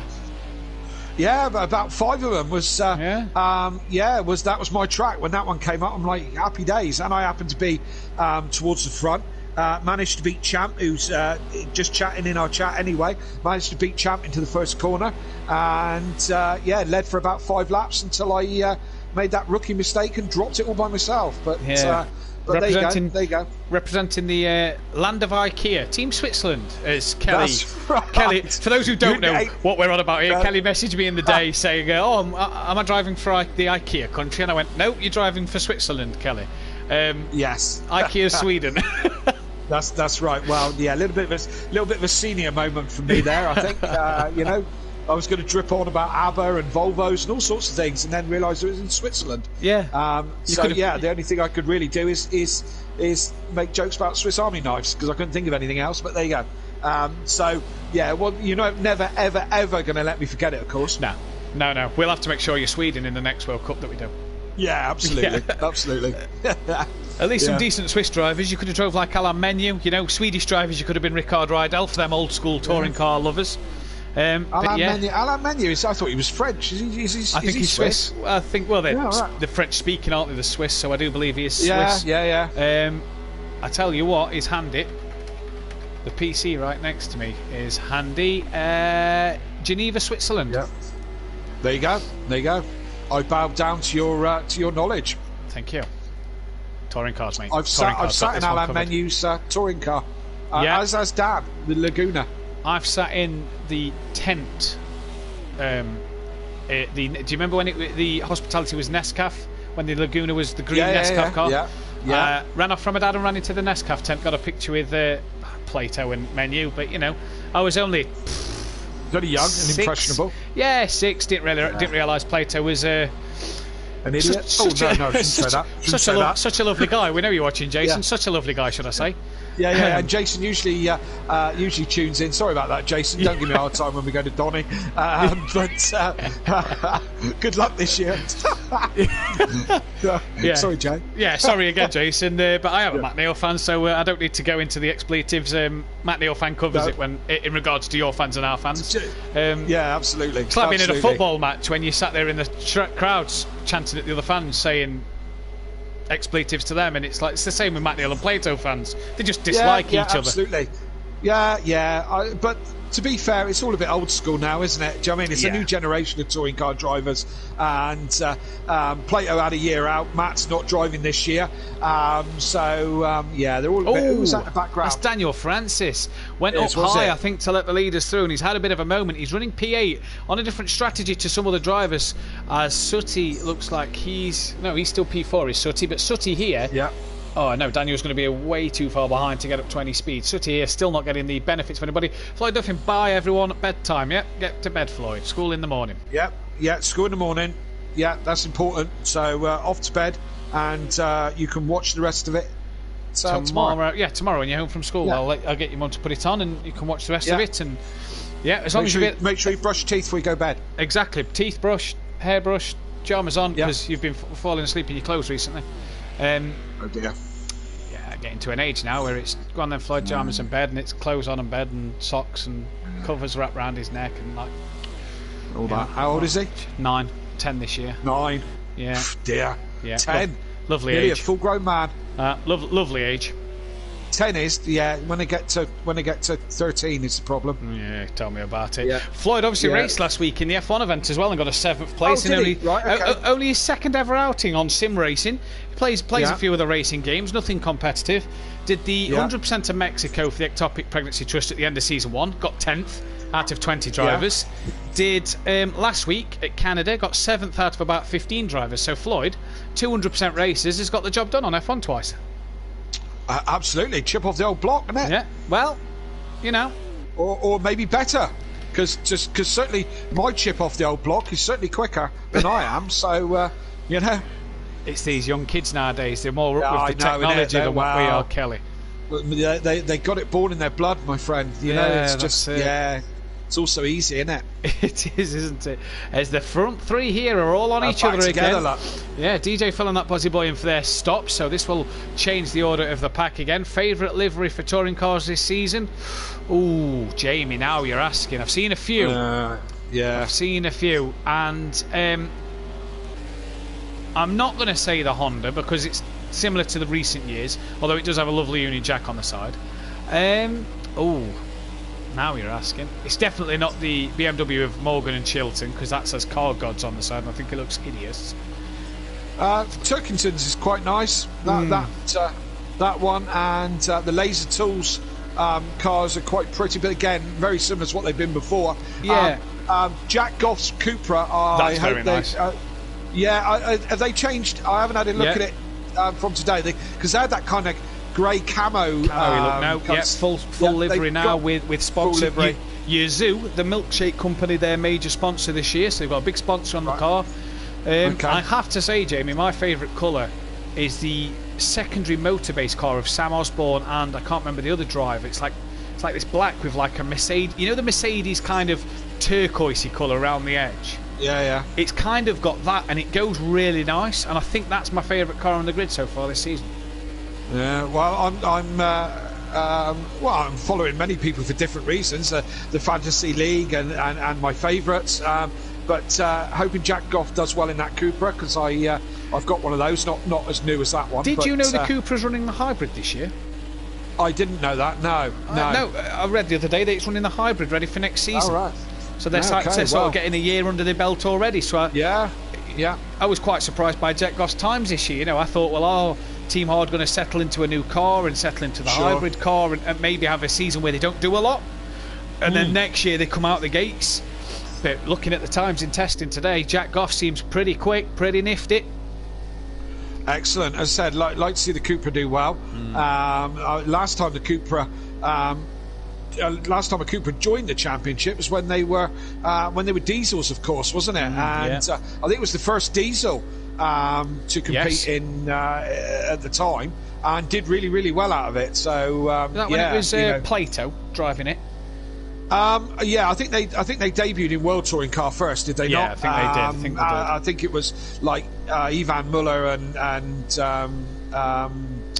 Rob Huff and people like that, I believe, debuted the car first. But the one I've got is bright yellow, just like the touring car ones.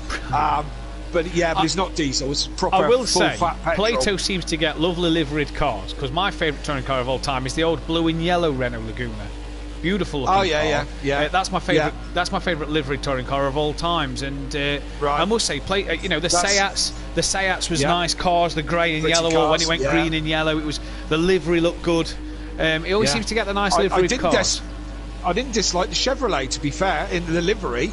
I tell you when I only liked the Chevrolet was when it was rolling down the crane of curves in front of me and Plato was inside it, and I thought, it couldn't have happened to a nicer bloke. That was a proper crash as well, wasn't it? And he got out and had a proper tantrum as well, didn't he? Do you know the thing was, I'd never sort of seen a big crash. I've seen crashes and things, but I'd never seen anything that big at the time. And before you knew who it was, you're like, oh God, I hope he's all right. And then I saw it was Plato, and I was like, I'm not really bothered. Glad he's off. Matt Neal can win this race. Jason. Evening, Jason. Good evening, Jason, if you're watching. Sorry about this, Jason. We don't normally like this, but we're gonna have solicitors' letters drop on our mats from next week with we'll Jason Plato's we'll have a restraint order go into Donington Park to stay away from the power mats. If you want us to get one in there, yes, Matt Neal hit Shannon at Alton Park. Old story. It's nice to talk about Plato for a little bit. But no, the Chevy was a decent looking car as well. As Peaceful just clipped the wall a little bit there, I noticed, and Dan's got up into second. Yeah, no real harm done, as you can see. He's just latched back onto the back of Dan and got back into this slipstream that these three are. These three. This is the race on track. Everyone else has spread out quite a lot, and these three have stayed together, and that's what's making a move forward again. 46.3, 46.3, 46.3, or 46.4 as we just went across the line. Nobody else bothering the 46, the low 46s, because they haven't got the slipstream to be working with. So exactly. It's turned into a 3-horse race as we're 60 laps in now. There is another little battle on track I've been keeping my eyes on. It's Rabbit Joe Fury, that Bozzy Boy, and Daniel Francis. All pretty spread out, so it's not an on-track battle, it's a strategy battle. They're all on a different strategy, and every time one pits, they lose a couple of places. Now, this battle's going to take more place towards the back end of the 200 laps, as Fury just clips the wall there. The strategy battle at the end of this 200 laps is if you're on the right pit strategy and don't have to splash and dash at the end, you're probably going to get that position. If you have to splash and dash at the end, what are you going to lose time-wise for it? So let's keep an eye on 5th, 6th, 7th and 8th at the moment, and we'll see what these guys are doing. A minute between them all, but you, in terms of pit stop strategies, you lose quite a lot of time in the pits. As we've seen, Dan went a lap down and unlapped himself and then caught the leaders when the leaders pitted. So you lose about 2 laps in the pits here. So it's going to be interesting to see what their strategies are as we go through this race. Yes, absolutely. And I was just having a quick look at their fuel as you were talking. Of course, in NASCAR itself, you would have a safety car sessions when they have a full course caution. They bring out the safety car, which usually brings the pack back together. Of course, we don't run like that because we don't have the safety car facility. Capabilities to run a safety car, whatever. But yeah, so that would be a different aspect to the real NASCAR. But yeah, it'd be interesting to see how that pans out with those 3. It's going to be interesting to see. From a viewing point of view, it looks like after 3rd, everyone else is kind of spread out and nothing's going to change. But we have got probably minimum another 3 pit stops. Easily, I'd say another 3 pit stops, and that's the strategy battle between them guys.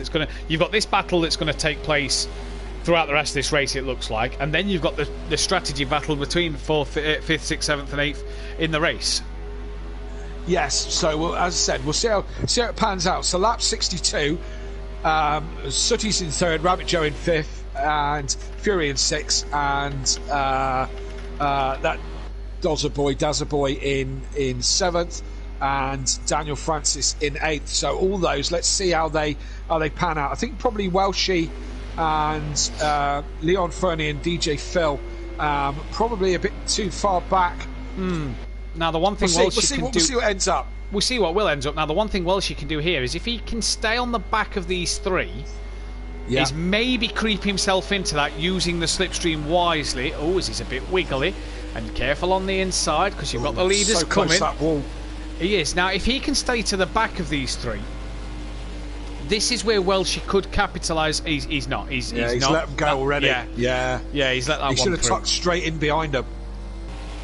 Yeah, that's where he could have then maybe brought himself back into the recognition for the later stages of the race. We're just over a quarter of the way through, coming up towards the halfway mark. Lap 63 of 200 here, 500 miles of Daytona.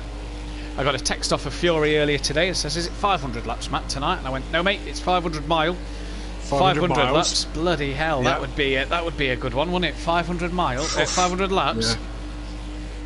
It's a lot of laps, isn't it? Oh, I mean, we're saying that we're doing the 24-hour next week. 24 at Nordschleifer, which is like a I don't know, about an 8-minute lap, is it? Yeah, on average in a GT car? I'm going to say if we say 9 minutes, because you're looking about mid 8:20s lower, so you're looking about 8:20 and lower.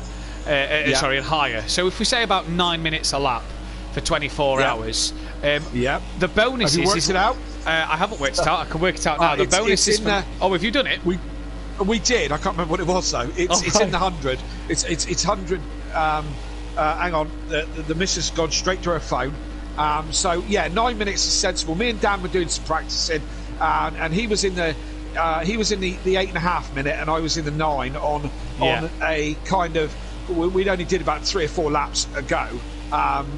Each, and that's where we were. So Dan was about 8.5 minutes, and I was in the 9. Do you want to know the other bit for terms of strategy, maybe?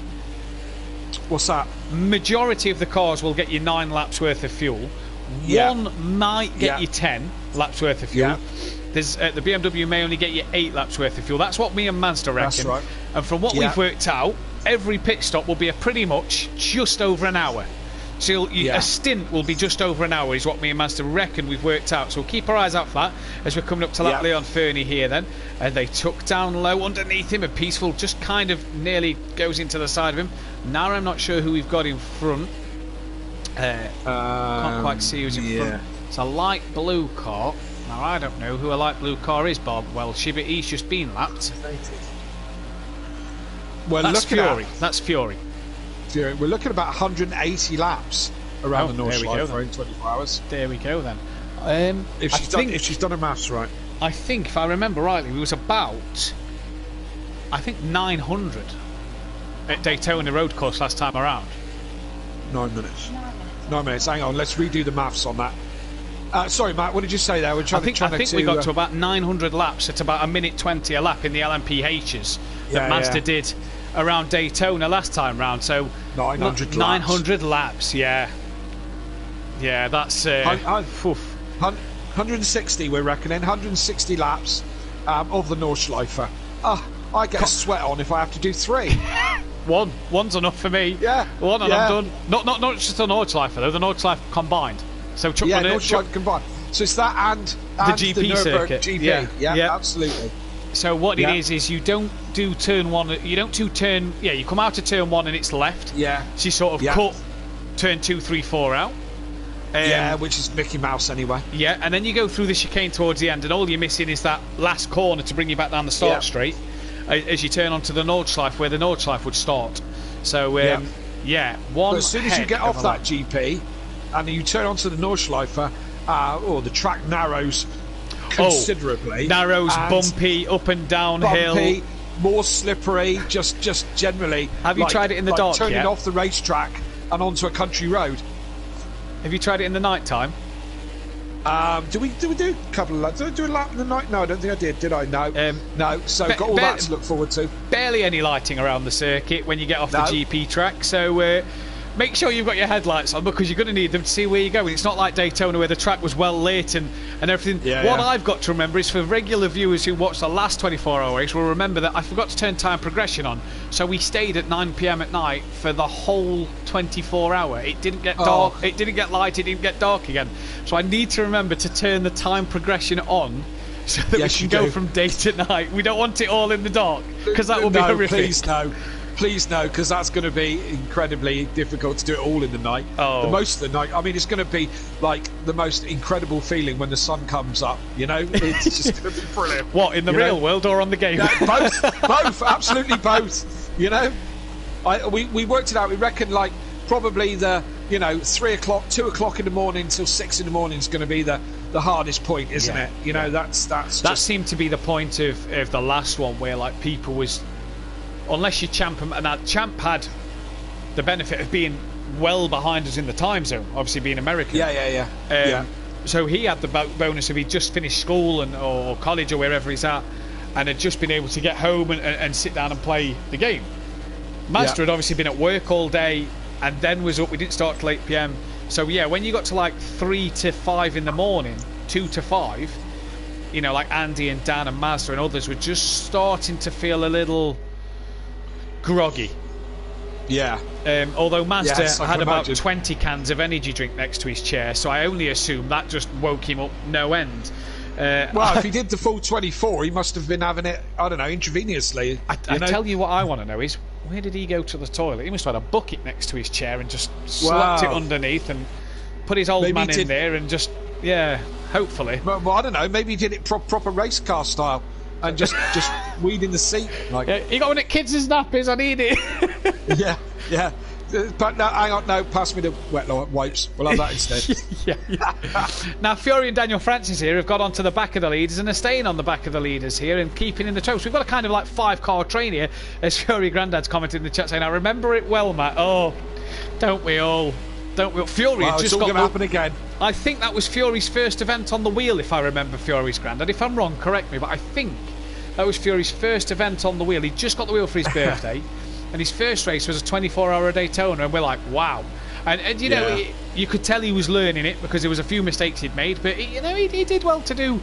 I can't remember how many hours he did now, but he did well as we put a lap on DJ Phil, and Daniel Francis and Fury now are really able to sort of... Daniel Francis is behind that Bozzy boy in terms of the standings. We've lost another drive. We've lost Leon Fernie, so he's retired. So we're down to 10. But Fury's chasing down Rabbit Joe. Daniel Francis is 11 seconds off of that Bozzy boy. All 4 of them are in that battle of strategy here. So with these 2 tucking in behind the leaders, they're able to just maybe save a bit more fuel.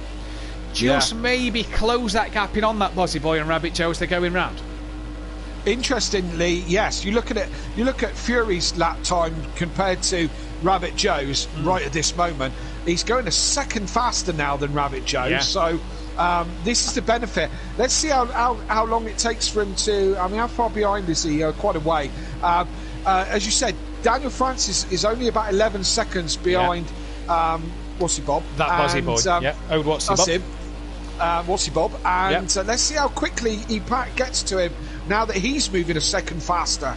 As well. And very clever driving from these two to get on that leader's tail and use it. We said this with Welchie. If Welchie could do that, he could bring himself back into this race for a couple of positions. What he's doing here is just being able to hang on. What date was it in December, Matt? Oh, now you're asking. Oh God. Yeah, that's a question. I will double check that on my phone at the moment. Just going back to talking about the 24-hour, and you said about Fury, first one in on the wheel, plenty of practice and whatever. I said to my missus the other day, I said I must really start practicing driving the GT3 Porsche, ready for the first race of the season at Spa on Simplay. And then I turned around and said, "Well, no, hang on. I'm going to be sat in the car for for 24 hours on and off with Dan. I think I'll have plenty of practice in the car. I think I'll know the car. I think me and the car will be in one." That Buzzy Boy is doing it as well, and he said to his teammate Jamie Brazier next season, and they said to Jamie was telling him, "Look, use the car that you want to use for next season. You've got 24 hours to learn it." Yeah. Absolutely, and why not? You know, it's it makes a lot of sense, doesn't it? You know. So the 24-hour race was 4 months ago, it says. So Champ says around the 11th, 12th of December. Yeah, around that time, mid-December. It was just before Christmas, I think, by a week and a half. So around that time, Fury's granddad. Should be able to scroll back through the Simplay streams, shouldn't you? Yeah, it just says 4 months ago. It doesn't actually tell me. In fact, hang on, let me press on the video and see if that one will give it to me. But Fury and that Daniel Francis, they both hit the wall hard. Yeah, just about everybody did that. I was just about to say, are really now starting to get themselves on the back of that Buzzy Boy here. The gap's down to 8.4 seconds just because of it's working, isn't it? Yeah, it is working. The 12th of December, the 11th and 12th of December it was. So Champ was spot on. So, mid-December, Fury's granddad. Daniel Francis here really is now 8.2 off the back of that Buzzy Boy. He's using his NASCAR knowledge well here. As Fury's granddad says, in which case it was his first time on the wheel. His birthday is the 10th. Oh, same birthday as my son's, and 5 days after mine.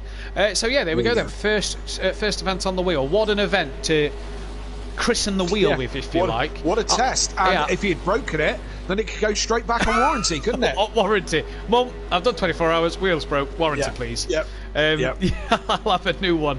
With a bit of luck, he had a Logitech and it wouldn't let him down. Hopefully, because I've got what we're on about, the G29, I presume you've got, Kelly? I've got the G29, I think it is, Same here. Solid as a rock. Mazda's got the Fanatec. Is that the one that overheats? No, that's the Thrustmaster T150. Did you hear about the overheating issues of the last 24-hour race? I did hear about it. Yeah. Gary and his brother made me brilliant. Gary overheats. An hour later, his brother does the same thing. Turns out they're in the same party together, and he didn't think to tell his brother. Dear. I got a video call that night from Gary, and he went, "Oh mate, I might have to retire." Says, "What's up?" He says, "The wheel's knackered. I've took the top off everything." 5 minutes later, I get a text message. Googled it. It's overheated. It'll be back within half an hour. Dan came round to mine the other day, and as we said, we did a little practice on the Nordschleifer and whatever. And he was saying, "Oh, your wheels." I mean, we've got the same wheel. We've both got G29. Yeah. But he said, "Oh, yours is so much tighter, and your paddles are so much nicer." And all the rest of it. That's because mine isn't beaten to death like yours, Daniel. Do you know what I mean? Not using it every single night for 5 hours a night, you know? So, yeah. So he was loving how, mine was like a new one compared to his, I think. So, yeah. Now, Fury and Daniel Francis here, being smart, watching what the front three are doing. Now, the interesting thing to note here is, can we take a look at Monkey Boy's fuel? Because he's the one who's led for quite some time, 2.5. Now, what is Dan and Peaceful? Don't forget, Dan pitted a lap early than Monkey Boy. So what's Dan on? He's on 3.1. So there you see the advantage has sort of come back to Dan. He pitted a lap early, lost a bit of time to Monkey Boy, but because he's had that slipstream and that tow, Dan has really made it up on the fuel. Peaceful's got 4.9 in the tank, so he's got plenty. But maybe that's because obviously he pitted a lap later than Dan. He's got enough to do 1-2 more laps. As Monkey Boy and Fury peel off now, so Daniel Francis will be on the same lap as Fury, and this is where we now see Dan. Someone spun. That's that Fury, I do believe. Yeah, that's Fury. Oh, that's the AI. That's. And that's going to be a bit of damage to repair, I've got a feeling. Poor Fury. That's not the battle he'd have wanted. So Unorthodox and Peaceful lead this one then. And that's Welsh, I think they're coming up to lap yet again here. So Peaceful has a bit more in the tank than Dan. Dan's probably going to have to pit this lap. So we saw last time Dan pitted before Monkey Boy. Monkey Boy's now pitted before Dan. So it's came around and it's worked itself out as there goes Dan and Daniel Francis. All the Dans in the pits. Dan's missed it. Whoa, Dan! Oh dear! What's he going to do from there? He's turning it around. Oh no, this is. Oh, what's he doing? He's going to have to. Yeah, he had to. Oh, will he get disqualified for that? I hope not. No, so do I. I'd stay on the grass. Now that is going to really lose him a lot of time here. How did he miss the pits? I don't know. I'm watching it back on the stream, and he just went straight on. Did he? Was he going in too hot, and he thought, I better avoid the exit because otherwise I'm going to be knackered here. I'm going to be speeding in the pit lane and maybe disqualified. But has that just threw away Dan's chances of winning this race. Fury's Grandad says, he's got the G29 champ, the trusty G29, and it's shaking of death, kindly notifying you that the tyres are dead. Yeah, that was brilliant. It's Peaceful. He's now in the pits. Well, the best thing was when they was coming around the bankings of Daytona, obviously doing the road course, when Andy and Champ's tyres was about ready to be changed, the wheel made this horrible sort of shaking sort of noise. It was really horrible. Basically saying you're on the rims of the tyres, get off them, get some fresh ones on. It was horrendous sound. Peaceful then into the pits for his stop. So he stopped 2 laps later than Monkey Boy. Dan's still in the pits, so this has really not helped Dan out. It could though. Now, what's Sutty's strategy at the minute? What's he like for fuel? Okay, he's got a few laps left, and he's gonna take 3rd place from Dan. So I think Dan should get back on Sutty's pace. But Dan, has he just lost that race? Well, we're not half distance yet. No, this is true. We'll see. We'll see what he's going to have to do. But he's going to have to use somebody to get himself back on the with the leading guys again. So. Where's Monkey Boy? Monkey Boy is, he hasn't pitted. He has or has? He pitted 2 laps ago. Yeah, 2 laps ago. First, Peaceful done his.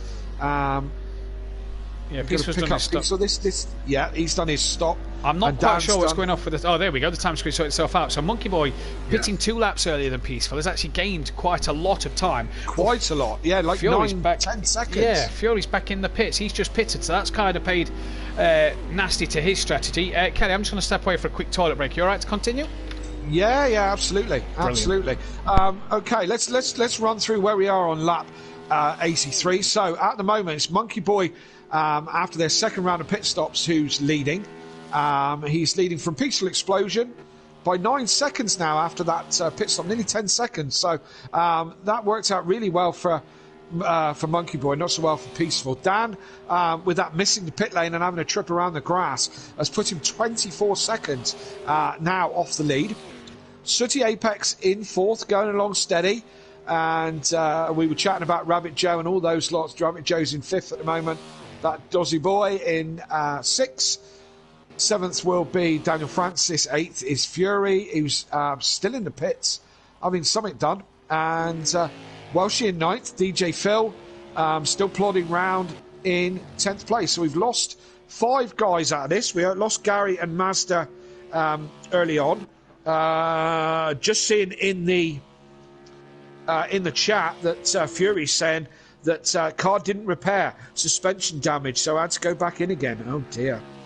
And Champ's saying that these cars are pigs and don't stop for anything. No, that could be quite likely what happened to Dan, and he just overshot the pit lane, and a spinning in the pit lane is disqualification, or if you go too fast. So maybe Dan just thought better of it and just went to the grass and thought I can sort that out afterwards. But no doubt he'll tell me all about it at some point. So he's now 21 seconds off the lead, so he's pulling it back. Peaceful's now 8 seconds off the lead, so he's pulling it back to Monkey Boy. Hopefully these guys will be back in close proximity soon, because we do want a scrap on track. And these two are doing such a great job of keeping together and keeping close that we want to see them back together. So keep your comments coming. 16 of you watching, 10 likes. So if you haven't pressed the like button, please do. Subscribe to the channel if you haven't already done so. If you're there and you haven't spoke yet, please say hello. Just give us a hi. We're here. We're watching. Something like that. We always love to see your comments, and feel free. So Did I miss anything? No, not particularly. Just like 10 guys driving round and round and round in circles, really. Ah, right. It was like stepping out on a Formula 1 race. Well, Rabbit Joe's just came into the pit, so this continues that battle of Dan and that Bozzy Boy, as Fury's had to pit again for the damage. So let's see if that Bozzy Boy and Dan can gain any time on Rabbit Joe's. We know Dan was gaining a lot of time. Now, Peaceful here, Monkey Boy seemed to be in clear air, or actually is Monkey Boy. Looking at our track map, no, that's Dan who's behind a car. No, that is Monkey Boy. But whoa, that's Fury. That? Oh, Fury has had a huge moment into the wall and just clipped Monkey Boy, I think, there. And that is massive at the moment. Fury's now rolled to pit exit. Fury well out of this race now. Have we lost Fury from this race in terms of the pecking order? That would be a shame, because he's had a good one. We've lost Fury from the race. He's had a good night so far, but couldn't keep it going towards the end. Damage now. Well, this will be the question. He'd have lost a few. He's lost a couple of seconds. He's lost over half of his. I tell you what. Gap now back to Peaceful. The top speed's normally the high 180s. He's only doing 165. Yeah, when you've got Peaceful doing high 180s. So is he now got damage? He's coming in. I think he's coming in. Yeah. Must have. Wow. Must have damage. Yes, indeed. I was going to go off and have a comfort break then, but then all this started. So Fury's gone, hasn't he? Fury's disconnected. Yeah, we've lost Fury. He's gone. Yeah, he's retired. So so we've lost him, probably with that damage. So Monkey Boy in the pits. That's put Peaceful up, and now Dan's up as well. Yes, now as well, importantly, Sooty could gain a position here, or could be on the. So are we looking at Peaceful running away with this one, being able to use the slipstream of Rabbit Joe? Dan coming out the exit of turn 2, he's sort of being towed around with Sooty. Sooty here could be on the back of Monkey Boy for position then. In a short time here, as we've lost. There is Fury disconnected from the session. We've lost Fury. That is a shame as well, because Fury was having a bit of a good battle in terms of strategy with that Bozzy Boy, Rabbit Joe and Daniel Francis, in which that Bozzy Boy now leads that battle. But Sooty's on a battle now with Monkey Boy, as Monkey Boy yet to come out the pits. Sooty will pass him, I think, for position here. No, he hasn't. So we'll try and pass him this time around. Oh no, he has just passed him. There's Monkey Boy coming out the pits now. Yeah. So Dan and Peaceful are a lap ahead of Monkey Boy here. Now, what a shame. Sooty's is about to run out of fuel, so he's going to have to stop now anyway. So Monkey Boy will be fat on fuel again. So that changes the strategy again slightly. Let's say Sooty's going to have to come in. He's got 2.9, so he's going to have to come in this lap. So that changes things around again. I think he could make the next lap. 2.8 Dan crossed the line with him, came in with a bit in the tank. Is he going to risk another? No. Beth's just asked a question. Is he on the pad or the wheel? He needs to get it. He's been disqualified. Wow. Oh, too fast. So, he's on nothing now, Beth, because he's disqualified from the race. So we're down to 8 runners on lap 88. All the 8s. Yeah. He's quick shower, early shower. He's out of it. So Well, they're falling thick and fast. This is certainly a game of stamina, isn't it? What was once 15 is now 8. We've lost near enough half the grid. Fury said it clipped the inside part of the track and it snapped on him, hence why he had to spin. The yellow line may as well be a patch of mustard with how much grip it has. Wow. Gary and Mazda running out of fuel. Sooty speeding in the pit lane. I'm quite speechless. I'm quite speechless at the talent of drivers that are making mistakes. Yes, indeed. I so should have entered, as I said. You know what I mean? At least I would have come at least 9th. You know, so so. Right, I'll tell you what. I'm going to go and just pop for a comfort break really quickly. No problem. And I'll let you recap a little bit, Matt. Indeed, I will. So for the guys that are watching that have missed quite a bit, Gary and Master ran out of fuel lap 20 odd after their first stint. That was quite interesting to see. Sooty is then just sped in the pit lane. We've also lost Fury and Keegs, Jamie Brazier due to lag. So really has been an interesting race. We are down to 8 runners left in this one. 8 runners left. We're on lap 92. Peaceful is your leader from this man Unorthodox at the minute, who's being towed with Daniel Francis, trying to get on the back of Welshie here. And Sooty could have been in for a podium shout there, but is now on the back. But is now give that freely to Monkey Boy, who's well in front of that Bozzy Boy for P3, for P4. Jamie Brazier in the chat, I wish my internet didn't do what it did now. I bet, because you'd have been well up there for this one. Triple crown gone for Mazda, triple crown gone for this season, in fact, due to the fact that Mazda obviously retired due to no fuel in the car, so he's got to come back and redo it again at the end of season 3. And Indy 500, I do believe, might be the next one at the end of season 3. We'll have to keep our eyes out on what us admins will get in oval wise next time around. But Peaceful here is in the driver's seat for this victory, 12 seconds ahead of Dan, but Dan has that benefit of Daniel Francis behind him and Welshie in front that he can use here and use smart. Dan has driven brilliantly tonight, bar one mistake, and that was missing the pit stop, the pit lane, should I say. Maybe Sooty should have missed the pit lane as well. Yeah, maybe he should have done. And Dan is catching Peaceful, isn't he? He is bringing the gap down very, very slowly. I mean, he's got time on his side and laps on his side at the moment, but he is coming down very, very slowly. So we'll see how we go. But Dan driving a cracking race this evening. He's done some oval stuff before. Yeah, he quite likes it as well. I don't know, strange boy. But but there you go. So as you say, down to 8 runners, and certainly oval racing takes it out of these guys and takes it out of the car. It's it's not for the faint-hearted, that's for certain sure. No, indeed it isn't. Peaceful Explosion leading by 11.3, but Dan now has got quite a clear track in front of him for some margin. So is Peaceful Explosion here. So Dan may want to use Daniel Francis to gain on Peaceful Explosion just in front now. I don't want to jinx the guy, but we've seen him win one race this year, and we was really ecstatic about that one, Kelly. Yeah. Could he win a second? Bit early for to say that, isn't it? Let's not ruin things. We need as many runners to stay in as we can. You know, let's not start talking like that, because poor old Peaceful will be off the track when we start talking about him. In fact, let's move back again. Let's see. Daniel Francis is, as you say, is the man close to Dan. He's in 6th. Daniel's in 2nd. But these two working together, or is Daniel Francis the only Dan who's working together here? You know. Yeah. Yes, indeed. So it's Daniel Francis has really got to. If he wants to get on the back of that Bozzy Boy, who's now in the pits, and Rabbit Joe, that was the little battle we was watching in terms of strategy, wasn't it, towards the end of this race? Yes. If he wants to do it, he's got to stick with Dan to help himself get on the back of them two towards the end of this one.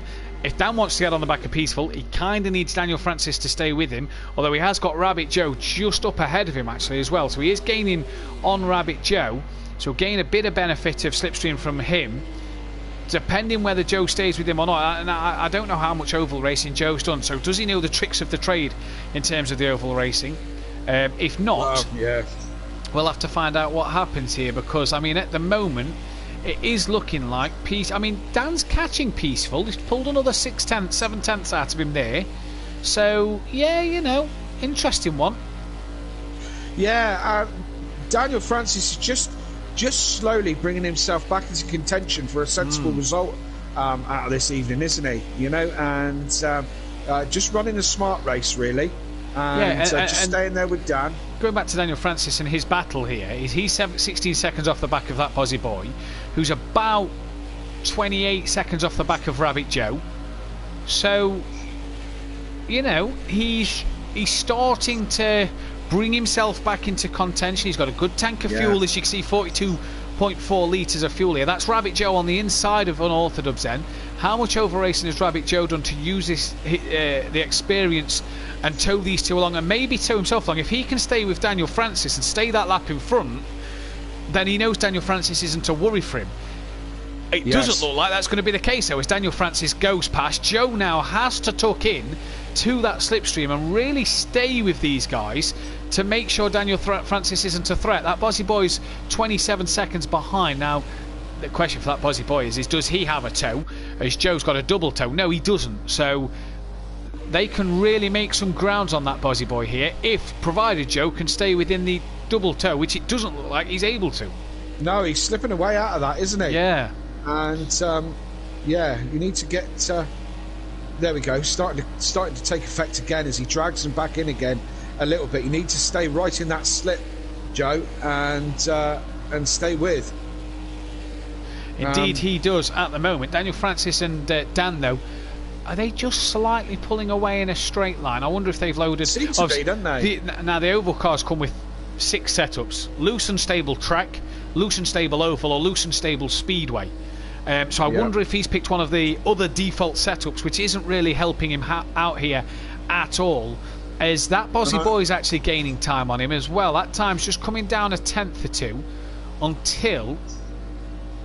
Has that Bozzy Boy had a moment? Now, has that Bozzy Boy had a moment? Because he's now lost a second to Rabbit Joe in that last sector. I wonder if he's getting back up to speed, looking the 170, so he may have had a moment. Interesting battle here. Daniel Francis is going to gain on that Bozzy Boy quite quickly.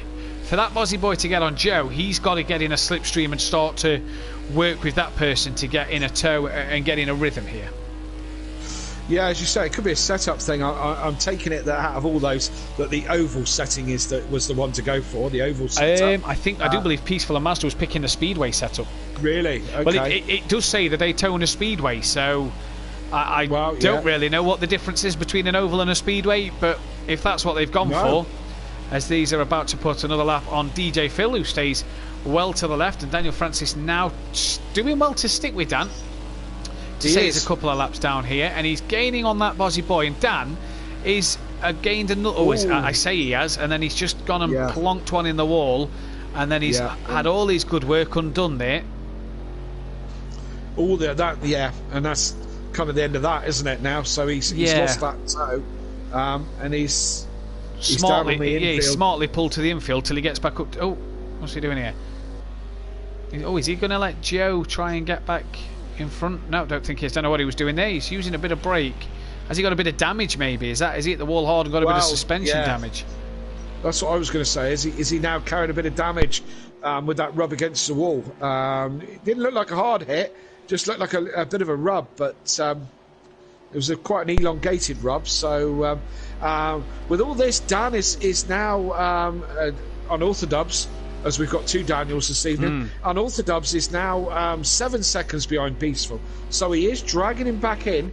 Monkey Boy is well back with a minute 17 off the pace after that. I can't remember what happened to him, but it wasn't very good. So he's way back. So it's about these two really. As we just passed half distance. We have just passed half distance, 102 laps in the bank, 103 now. Peaceful's just started in the bank already. Dan has lost, Unorthodox has lost Daniel Francis in all of this, so that now kind of leaves him in no man's land. You see the lap times now pretty much similar, just a few hundredths in it between the two of them, so he's really now got some work to do in this one. yeah, he's going to have to find a new friend to. And looking at the track map, Kelly, looking at the blue triangle on the track map, the car in front of him is Peaceful Explosion. So yeah. While they're matching times, he's not going to make any inroads at all. No. Where's Dan on fuel? 33. And Peaceful is 33. So it's even Stevens everywhere, really, isn't it? That guy up on the gantry's been waving that that green flag now for 104 laps. I'm sure we understand we're going green. You know? Yeah, I'm surprised he's not got arm heat. Yeah, I'm surprised his arms not fell off into the middle of the road, and he'd have to use the other one to wave the yellow flag because his arms dropped off. But he's doing well. Good old. He's got some muscle on him. Good old boy. Yeah, hasn't he? Yeah. He's got one arm like Popeye, isn't he? Yeah.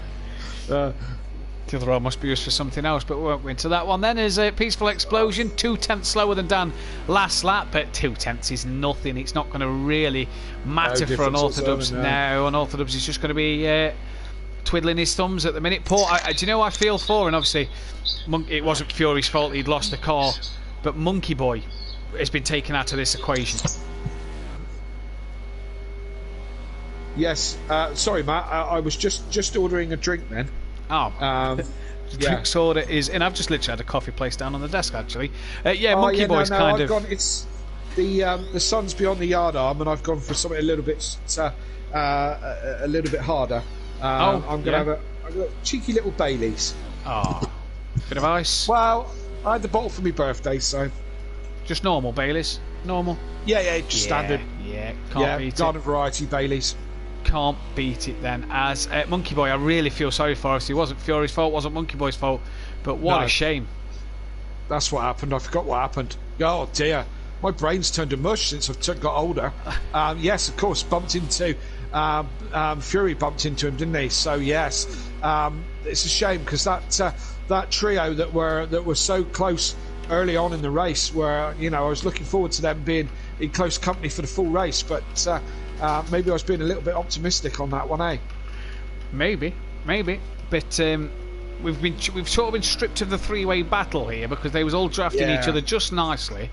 I mean, Monkey Boy arguably has got a bit more fuel in the tank, so could he come back into it? So I say that pretty much 10 litres more than the other two. So could he bring himself back into it that way? It's going to be hard with only 8 runners and not the 15. The slipstream is now even harder to come by. Yes, it's turning into a rare beast. Is that slipstream stuff? So yeah, maybe I guess it's gonna all depend on that last pit stop, really, isn't it? And if Monkey Boy can, that extra fuel is enough to get him maybe to the end.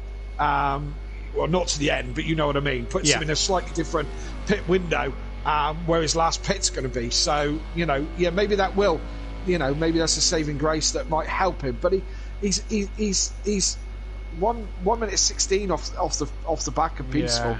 That's a long way back, isn't it? It is a long way back, and the thing for Monkey Boy here is he's now in no man's land. 109 off the back of Dan, 202 ahead of Rabbit Joe. So he's kind of just running around in third place out there. If he retires, he loses that podium. He's not going to get any higher than third place, barring an incident for Peaceful and Dan. And touchwood, that doesn't happen. But yeah, his race is kind of run. Yes, unfortunately. I mean, anything could happen. This is motor racing, and anything could happen. And Dan could bin it. Dan could, Peaceful could hit a back marker or whatever. But things could change this race because Monkey Boy was going along in first place all by himself and just got tagged. So it could happen. So. It could easily happen as he just clips the wall. We'll just have to see what happens going in. Now, Dan's pulled another 6/10 back on Peaceful over these last couple of laps, and he's got it down to 7 seconds here. And he's going to get the benefit of a bit of slipstream. There is a car in front, so he should. But I mean, Peaceful's gaining on a car as well. That looks to be Welshie that Dan's gaining on. So yeah, it is Welshie. The cameraman's going to pick him up now. So Dan Unorthodox is going to benefit from a bit of slipstream from Welshie, but Peaceful's also getting some slipstream from somebody else. There's Peaceful, and that's that Bozzy Boy who's going to be giving Peaceful a bit of slipstream. Now this could help that Bozzy Boy out in terms of catching Rabbit Joe. That gap's gone down from 28 seconds to 14, so that Bozzy Boy's charging a little bit here. He's also pulled out what was it? About 12 seconds to Daniel Francis, that Buzzy Boy. It was, That's gone up to 24. So that Buzzy Boy here is on a bit of a charge at the moment, on his own, but doing what he needs to do so far. Ian Thompson in the chat, you're doing well, Peaceful. And Jamie Brazier, winner from last season, 6 hour 10 minutes. As Jamie says, the next event should be the Bathurst 1,000 kilometres. I think 6 hours 10 minutes is a bit of a long race, Jamie. This is about 2 hours. I think that one's a bit too long for a midweek race, if I'm going to be honest with you. Could be a little bit, couldn't it?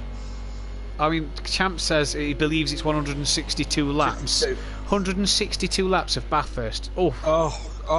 That's well. I mean, hey, there's me pulling a face over that. 24 hours of the Nordschleife, you know. Does it get any more challenging than that? Yes, but arguably you get to share the drive with Dan. So even if you did only half the laps, that's 80 odd laps, 90 odd laps each. Well, it's a breeze then, Matt. What am I moaning about? What are you moaning about, Kelly? What am I moaning about? He said it's an absolute breeze. Yeah, I don't understand where you're going with this one. 90 odd laps. Do we think there's a harder challenge than 24 hours of the Nordschleife? Do we think there's anything harder than that? I'd argue 12 hours of Bathurst would give you a run for your money. Yeah, well, probably. I mean, I'm not saying that it would be. But I'd say that's it. Yeah, I mean, what other super long tracks are there, really? I mean, nothing that's very challenging, is there? I mean, Le Mans relatively relaxed until that last sector, isn't it? A lot of straights. What else is long? Silverstone Classic? No, not Silverstone Classic. So Silverstone GP. Spa Classic is quite long, but again a lot of it's top speed, isn't it? So absolutely. Yeah. I think the toughest one alongside Nürburgring at the Nordschleife would probably be Bathurst. Yeah, Bathurst 1000. That would be. That would be a tough one. Absolutely. Full damage as well. We'll have to keep that in mind then, won't we? Hey, yeah. I mean, they do the Bathurst 12-hour, don't they, in the GT cars once a year? Which obviously which got cancelled this year, so that didn't go ahead. Unfortunately, they did it virtually. I saw on YouTube they did a virtual one where a few pro drivers who normally do it in the GT cars did that, so that was quite fun to see. So maybe that's an event we could do in terms of doing Bathurst over 12 hours instead of a 24-hour race. We'll have to keep our eyes out for that one. Or we could do something in the near future. We could do something really crazy, like, I don't know, 300 laps at a Horsefleet mile or something like that. Do you know what I mean? That would Brands Hatch Indy in the Renault Clios. 24 hours. No, I'd rather do the Nordschleife for 24 hours. Could you imagine how many laps you'd get in the bank there? Wow, yeah. You'd easily be touching 4 digits. Got to be going on that way, isn't it? Would that have to be? Yeah. What, Renault Clios do about 55 seconds a lap around there? Yeah. 60 laps an hour. Yeah, it'd be crazy, wouldn't it? Oh, that'd be mental. I wouldn't want to do it in a Renault Clio. That's nuts. Renault Clio's about as difficult thing to drive as it possibly could be. Yeah, could you imagine the Renault Clios around the Nordschleife 24? Oh, to take about half an hour to do a lap. Yeah. Although arguably you wouldn't be doing 100 and some odd laps then, would you? No. Maybe if we did something extremely big and powerful like NASCAR round Ruda Easter. No.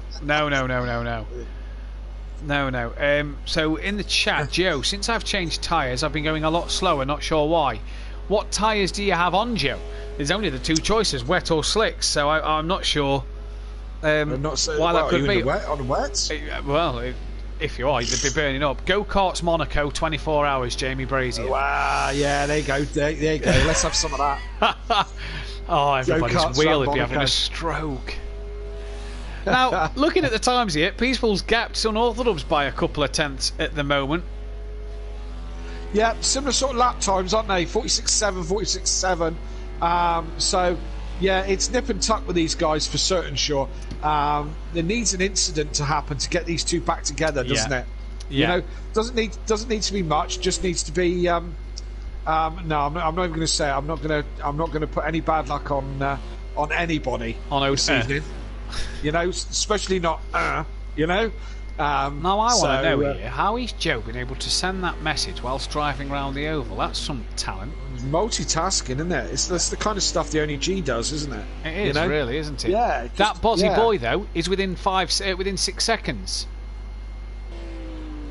He's flying, isn't he? He is flying. And Rabbit Joe's time's going a second a lap faster than Joe. Yeah, and in the 48s is Joe.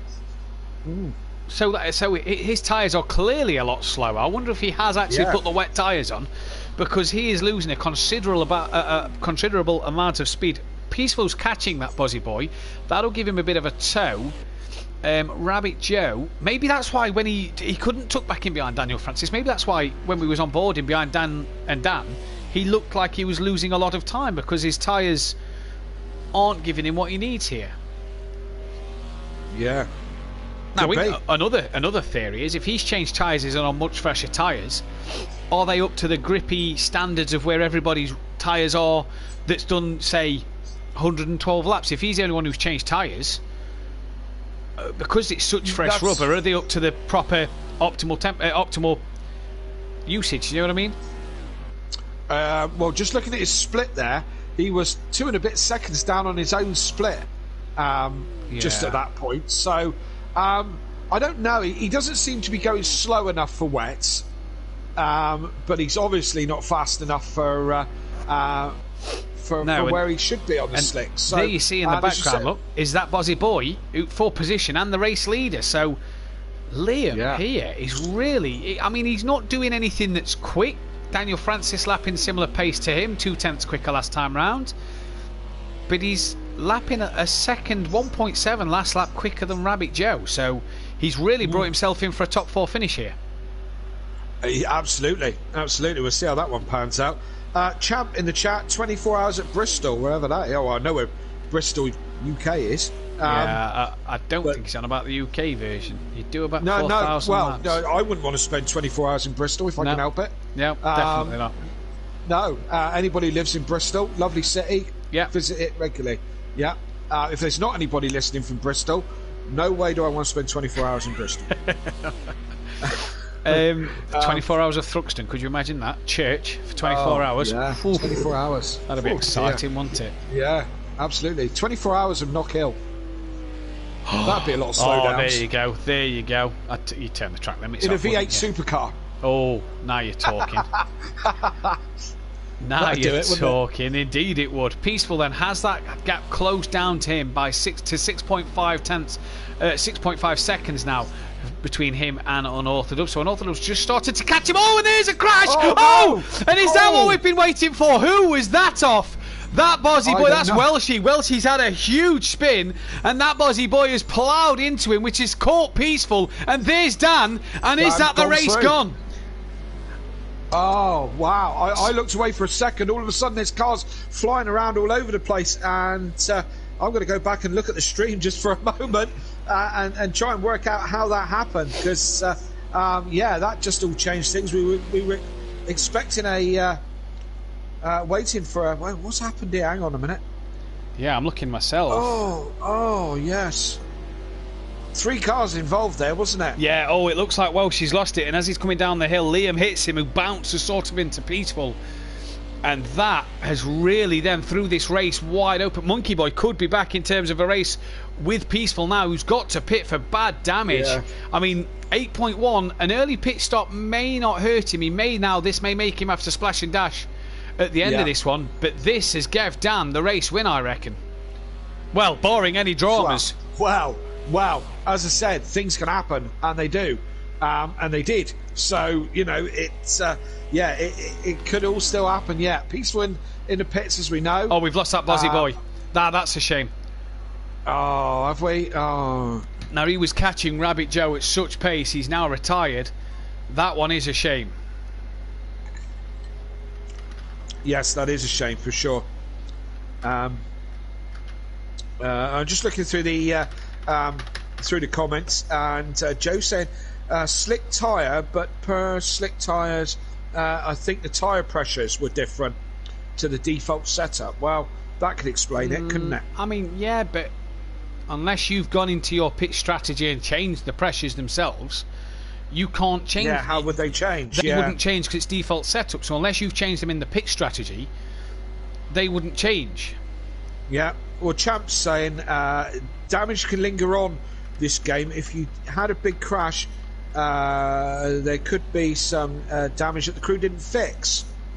Did Rabbit Joe had a bad off at all? I don't know. Still got not sure. Still in the pits. Look, Monkey Boy is definitely back in second place anyway. He is for the time being as well, isn't he? Yeah. Still just under 80 laps to go.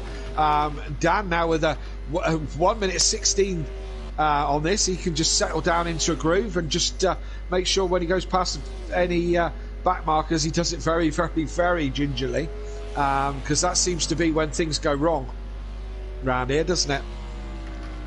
It does seem to be when things go wrong, when you have a substantial lead. But Dan's got 1 minute 16 now to Monkey Boy, so he's got a massive gap. Rabbit Joe here is going to be on the same lap as Peaceful Explosion, so he's brought himself with dodgy tyres onto the same lap.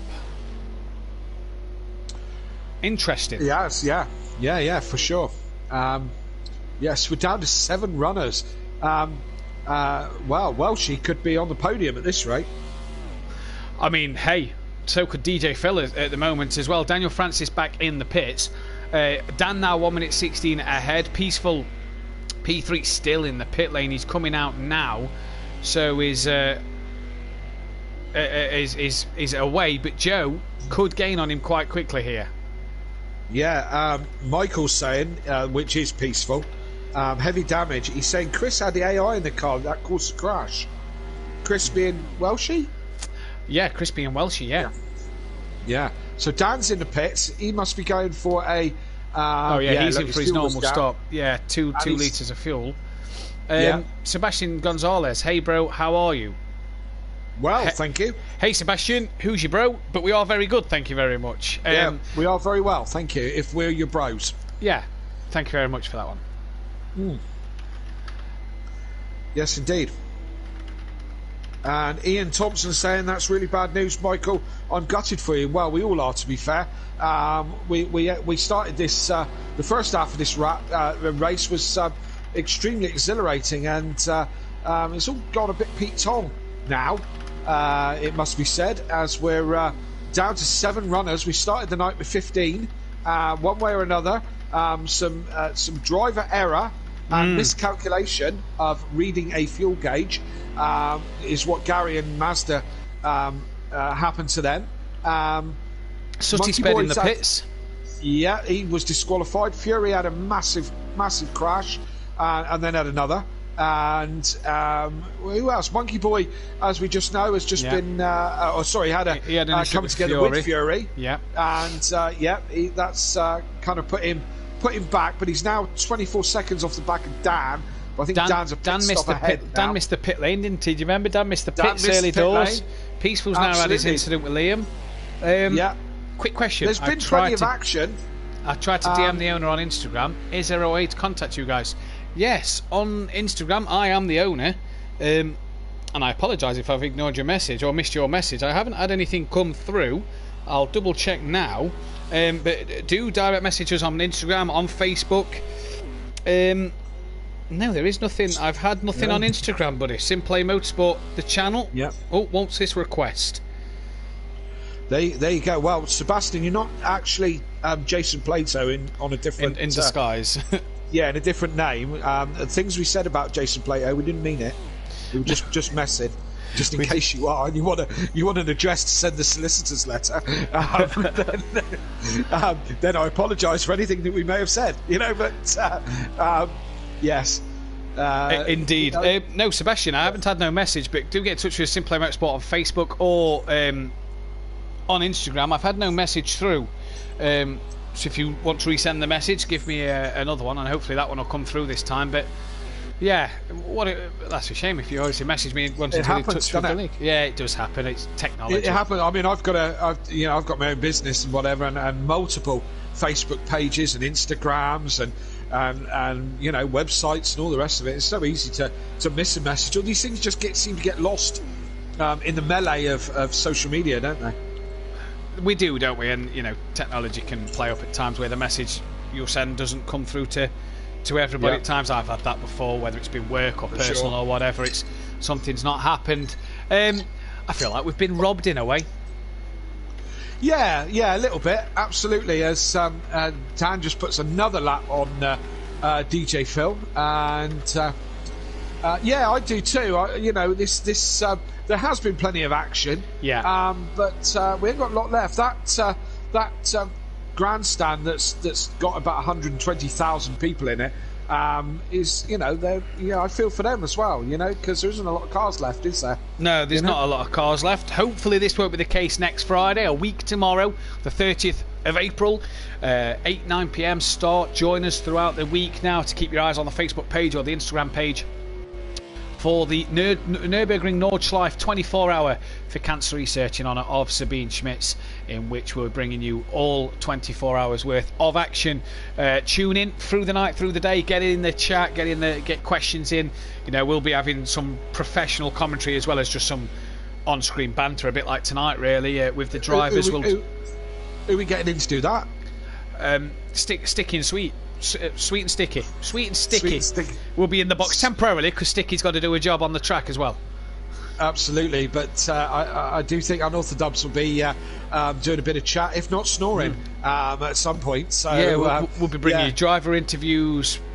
Me and Kelly in the comms, Dan on the comms as well. We'll try and get some other people in who's not taking part but are able to jump on the commentary side of things. That'll be something fun to see. It's just going to be a fantastic event, and like we say, it's all for cancer research.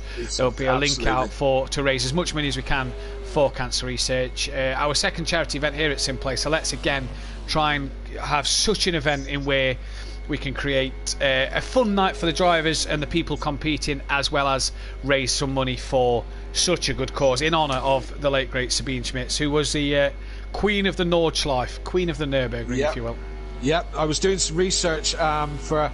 I'm putting a little piece together, as you know, Matt. I'm putting a little piece together from my own Facebook pages and so on and so forth to get people that I know and are in my community of people. I work. My daytime job is I manufacture parts for transporter vans, which is a massive community. And what I'm going to try and do is get some of that transporter van community involved, just to come along and watch and stuff like that. So I've been doing a little piece to put on video to release midweek, ready for this event. And I was looking up, and she didn't just win it once; she won it twice.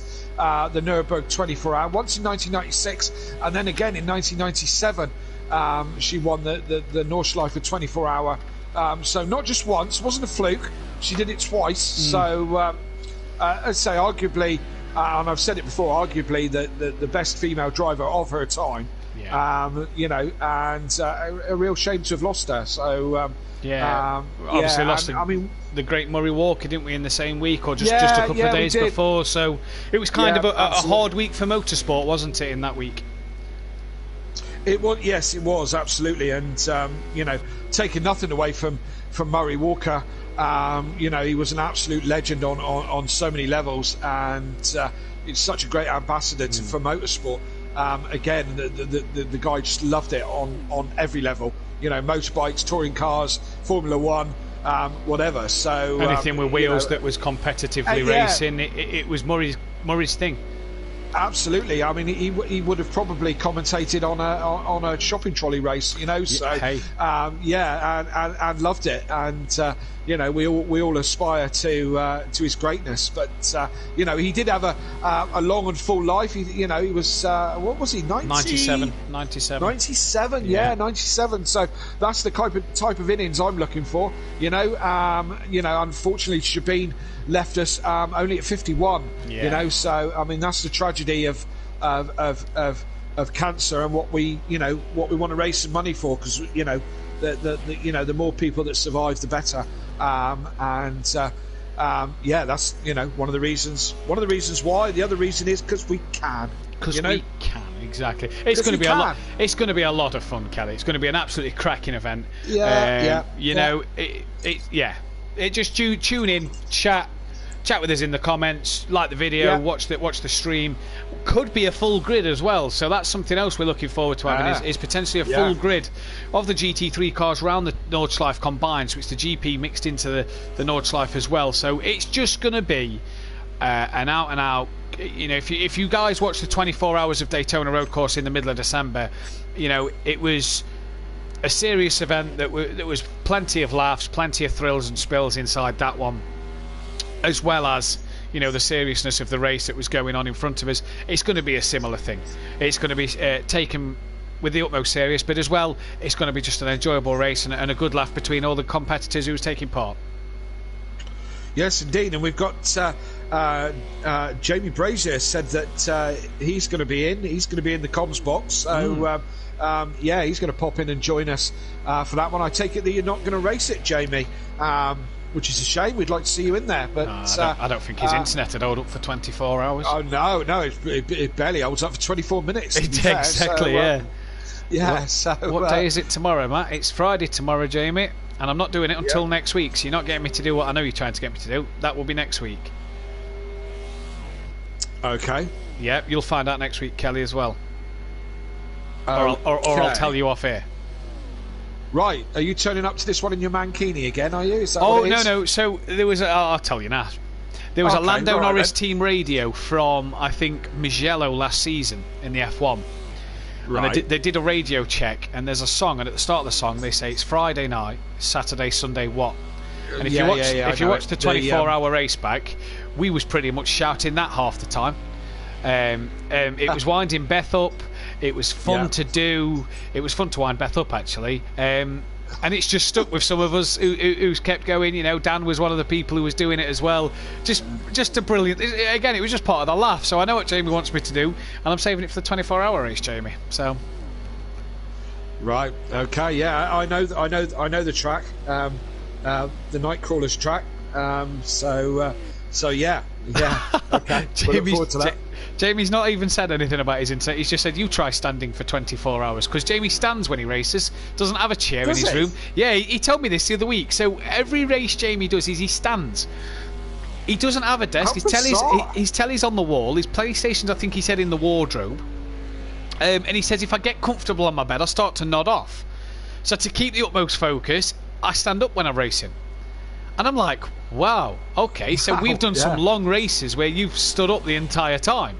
And he's like, yeah, I know. And it's like, oh, yeah, okay, so, yeah, no wonder he's not doing the 24 hours. He don't want to stand for the whole thing.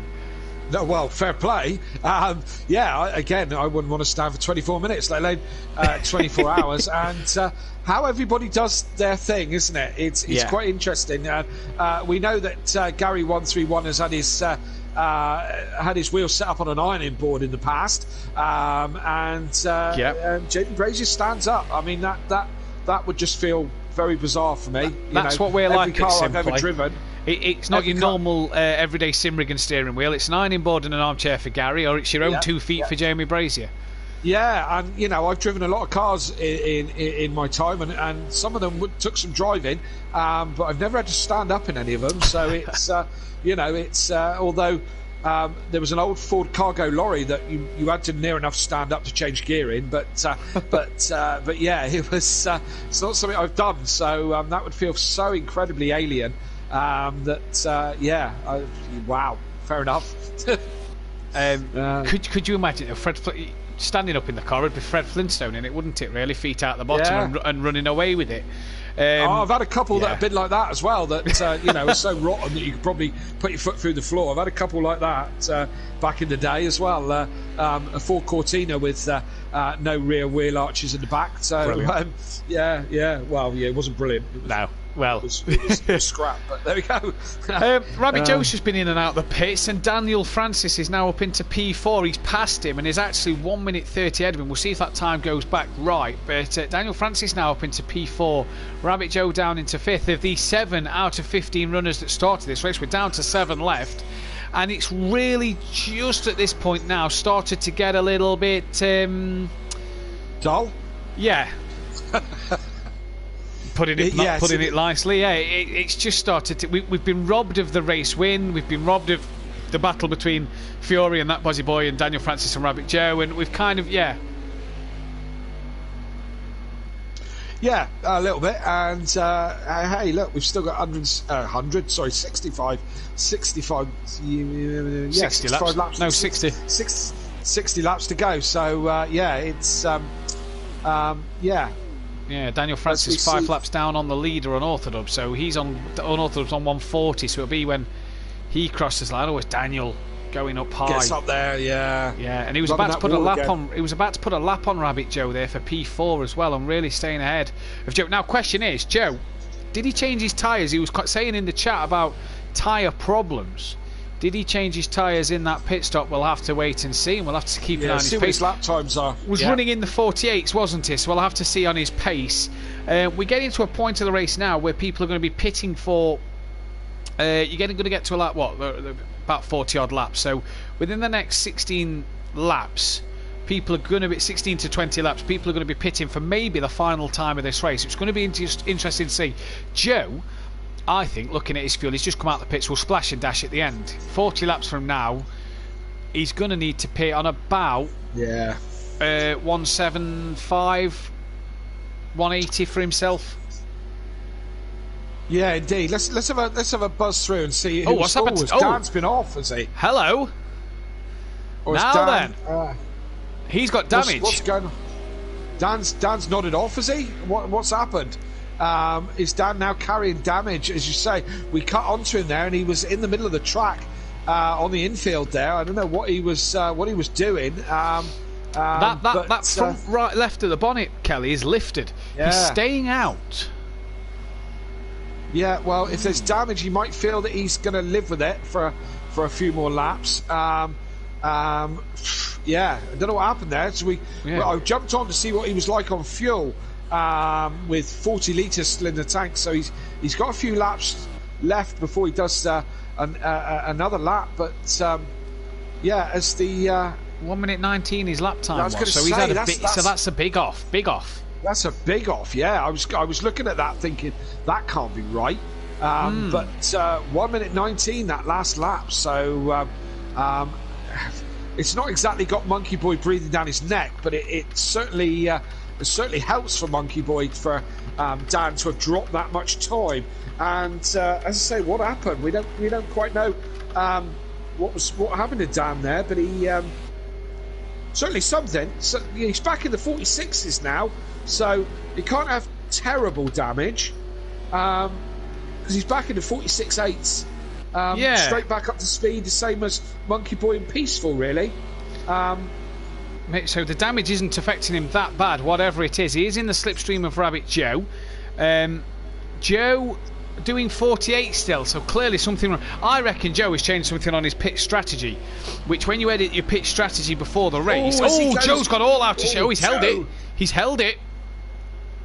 Yeah, he did. He's done well. Yeah, a bit of a moment there, but he got hold of it. Yeah, so, well recovered, Joe. So you can't edit your setup before the race, but what you can do is edit your pit strategy. Now, when you edit your pit strategy, you can change tyre pressures and brake bits for when you come into the pits. Now, if he's played with his tyre pressures on the pit strategy, so when he pits for a change of tyres, he's probably gone the wrong way. He would have just been better off leaving it default, because he has gone the wrong way about that one then. Monkey Boy 55 seconds off the back of Unorthodox now. If Dan does get a bit more damage, or Dan does have another moment, Monkey Boy could be back in this one. Yes, indeed, and we've still got plenty of laps, so these guys could make mistakes. We could have race on again, and we could end up with an interesting battle towards the end. Or that's what we're hoping for. We don't want to see too many people drop it, but we do want to see some battles going on. No one's really close to anybody at the moment, at all, are they? So. No, it's a quiet one at the moment in terms of battles. I think Welshie and DJ Phil are probably the two that's on the same lap, 10 minutes 13 off the leader and 10 minutes 40, so them two are close to each other in terms of track position, but no one else really. Daniel Francis is now well in front of the others, so we'll have to see what happens at the moment. Yeah, we will. Yeah, indeed. And this is the thing, isn't it? They can always pan out this way, and not every race can be not every race can be super excited. But as I said, we've had our fair share of excitement towards the beginning of this race. Yeah, we've had a lot of drama towards the beginning, a few incidents here and there, but also some great battles between these guys, Peaceful, Monkey Boy and Unorthodox, in terms of the slipstreaming and the strategies for for quite a majority of the race, I'd say. Absolutely brilliant battles, really since Fury and Monkey Boy caught each other, Peaceful and Liam caught each other, and then Dan sort of missed the pits, they've kind of just spread out, them three. We then lost Liam and Fury from the session, which ruined the strategy battle between him, that Bozzy Boy, Daniel Francis and Rabbit Joe. Welshie's back in the pit, so he's going to lose out massively to DJ Phil, but is in a position where he could get to the end of the race. Now 56 laps, he'll probably be splashing and dashing at the end. Yes, indeed. And do you know what? I think I'm going to treat myself to a new microphone soon, because I've just taken my headset off. I run your silky voice through my speakers, Matt, purely because the headphones on my head does my head in around my ears all the time, and I end up shouting. My missus said, "Oh, you shut up, you keep shouting." But I've just taken them off and put them in front of me at the moment, because the it gets all kind of clammy and whatever around my neck. But I'm going to buy one of those. I'm going to buy a professional head mic, I think, and use that. Going to look like Madonna. Looking for one myself, to be fair. Looking for a bit more of a better mic on a stand, something that I can move around. Joe in the chat saying that I didn't touch my pit strategy. I think that's where I went wrong. I should have changed the pressures to match the Daytona Speedway setup. Joe, if you've not touched the pit strategy, the tyre pressures should be the same. It wouldn't have changed it for anything. So, if you're not using a pit strategy and you're just going off of pitting in and refilling the tank, then it wouldn't have changed the tyre pressures. Jamie Brazier, what would be great now is if it started raining. Don't say that, because I nearly put rain on, but it would have rained for 50 laps. So I was tempted to do it. Well, as we know, I'm a future teller, and I'm going to tell the future by saying the 24-hour race will be all in the day. No, it won't be. All in the day? That'd be interesting. Oh, was that? That's Welshie. Welshie, was it? He struggled tonight, hasn't he, Welshie? We've seen him. We've seen him drive better. He struggled tonight. I wonder if he's on the pad still, maybe not on the wheel. I know he's had a few wheel issues over the season. He's had to race the season on the pad. So hopefully he can get the wheel sorted for Season 3 in the Pro category, teaming up with Rabbit Joe next season. So that'll be an interesting one to see. In Pro, In Pro, yeah, absolutely. Interesting one to see. Next season, starting in a couple of weeks' time. Are you all signed up for the new season? Is both categories full? Both categories full. Both categories full. Excellent. I think everybody's teamed up in the Pro, and I think I've got 2 teams in the Pro-Am at the minute. I think everybody else is still waiting to find a teammate in the Pro-Am, bar 2 teams. Obviously, one of them being yourself. I'm not going to say anything. I think we revealed who it was the other week, didn't we, when we did the World Cup? The other one being another 2 drivers, which I don't think have announced yet. So we'll leave that one for the time being. But everybody else in the Pro-Am still waiting for a teammate. One driver who we're still umming and ahhing about is somebody that Welshie knows, who might be at work that sort of afternoon on a later shift. So we're waiting to hear back from him. He's the only unsure driver at the moment, but there is a driver in reserve waiting to come in. If that is the case, hopefully, fingers crossed, he is able to race, because he won his first ever race at the last race of the season last year. So it'd be nice to have him back on the grid here, as Dan and Dan, the 2 Dans, towing each other around yet again here at Daytona. Yes, indeed. And that'll help both of them. So what about Pro? Have we got kind of the usual suspects coming back in Pro? Yep, usual suspects. Obviously, bar Fury, who got relegated, and Deeks, who got relegated. And then obviously with G dropping out and AH dropping out in the season, Mazda filled that seat. Monkey Boy comes up with that Bozzy Boy and Rabbit Joe coming up to make it a full 16-car grid. Apart from that, everybody else is back. Excellent. So 2 16-car grids, all being well by the time the season goes ahead. And it's something that the Pro is as well. A lot of car changes potentially for next season. So a lot of teams talking different cars for next year. Obviously, yourself new to the season with your teammates. That's a new car, if you will, to this. Although I know what car you're driving. It's kind of new because you've not used it before. But I think the Leach brothers are on about changing. I think Sutty and Phil want to change. Last time I heard from Andy and Emo Guy, they wanted to change. Dan, I'm not sure about whether if it's the Porsche I think or Dan not. will stay.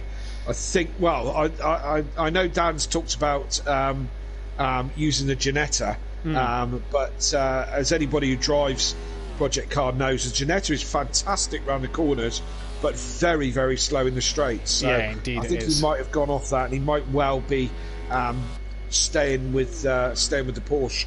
Yeah, I think Mazda's already announced in the group that him and Keegs are using the M6. So the M6 is staying. But I know Mazda, and there's still 3 weeks until the season. So he could test every other GT3 car from now until then. The M6 isn't guaranteed for them to.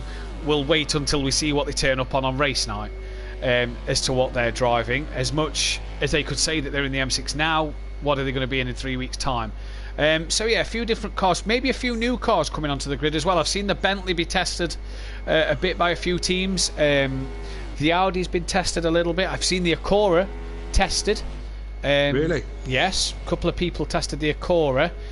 The ones that are keeping it very close to the chest, normally I kind of know what people are looking at in terms of teammates or cars. Yeah. The only one I don't know is the Leach brothers, Gary and Little Leach, keeping it very hidden. I've been told they're testing other cars, but I don't. They've not sort of said, yeah, it could be this, Matt, could be that, Matt. Normally I know who's teammates with who and who's driving what or who's testing what. Yeah, this one, not a clue. As peaceful then. Yeah, because they were in the Porsche for last season, weren't they? Well, 2 seasons they've had in the Porsche now, and won the constructors in both seasons. And obviously Gary's won his is a two-time drivers' champion in the Porsche. So it's kind of, do you stick with what you know, or do you change it and maybe risk running not defending your title? Wow. Yes, this is it. Interesting one. Something we'll have to keep an eye on. And we'll see, because as well as being as well as signing up for Pro-Am, I will obviously be with you if you want me. To commentate the season in the pros. So really looking forward to that and seeing what the Leach brothers end up with and what they can do with it. So and the other guys, Dan's going to have a new teammate. I don't know if that's common knowledge, but I know he's got a new teammate, and again, I think I know what car they're running. Which I'm hoping is exactly the same car as mine, because I'm going to let Dan do all my race engineer stuff and setups, and let him do all that silliness, and then I can just jump off the back of his hard work. Really, yeah. Dan does all the work, and you take all the glory. Yeah, well, and why not? Why not? Why not? I think he owes me a couple of favours, I bet he does as well. So Dan, come on, help your dad out. Yeah. It's. I hope he's picking the same car as. If he is picking the same car as you want his wet setups. That's for sure. We've seen what he's like at Simplay in the wet. You'll want them if he's in the same car.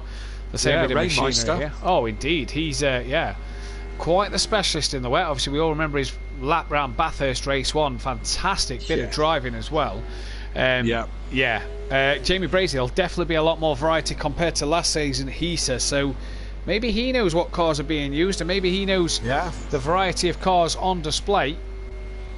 But all looking good. Lap 157 around Daytona here with 200 laps all in all. So they've got 43 laps to go. Dan on the lead lap, the only car on the lead lap. From Monkey Boy in P2, had his problems with Fury earlier doors. That's why he's dropped a bit back off the pace. I say a bit back, a lap and a bit down. Peaceful in third. He had a big hefty hunt which cost him a lot of time in the pits, as that is Daniel Francis, who was on the undercarriage part of the track and comes back up and clips the wall again. He's P4, and Daniel Francis has drove well in this race so far. Was down the order a bit, came back up, had an incident, came back up again. He's doing well. Rabbit Joe P5 on the wrong tyre, and his lap time still in the 48s. Well, he's not on the wrong tyre, he's on the slicks or wets, and he says he's not on the wet tyre, so not sure what is wrong with Joe. His pace, 190 down the straights, that's what the guys are doing.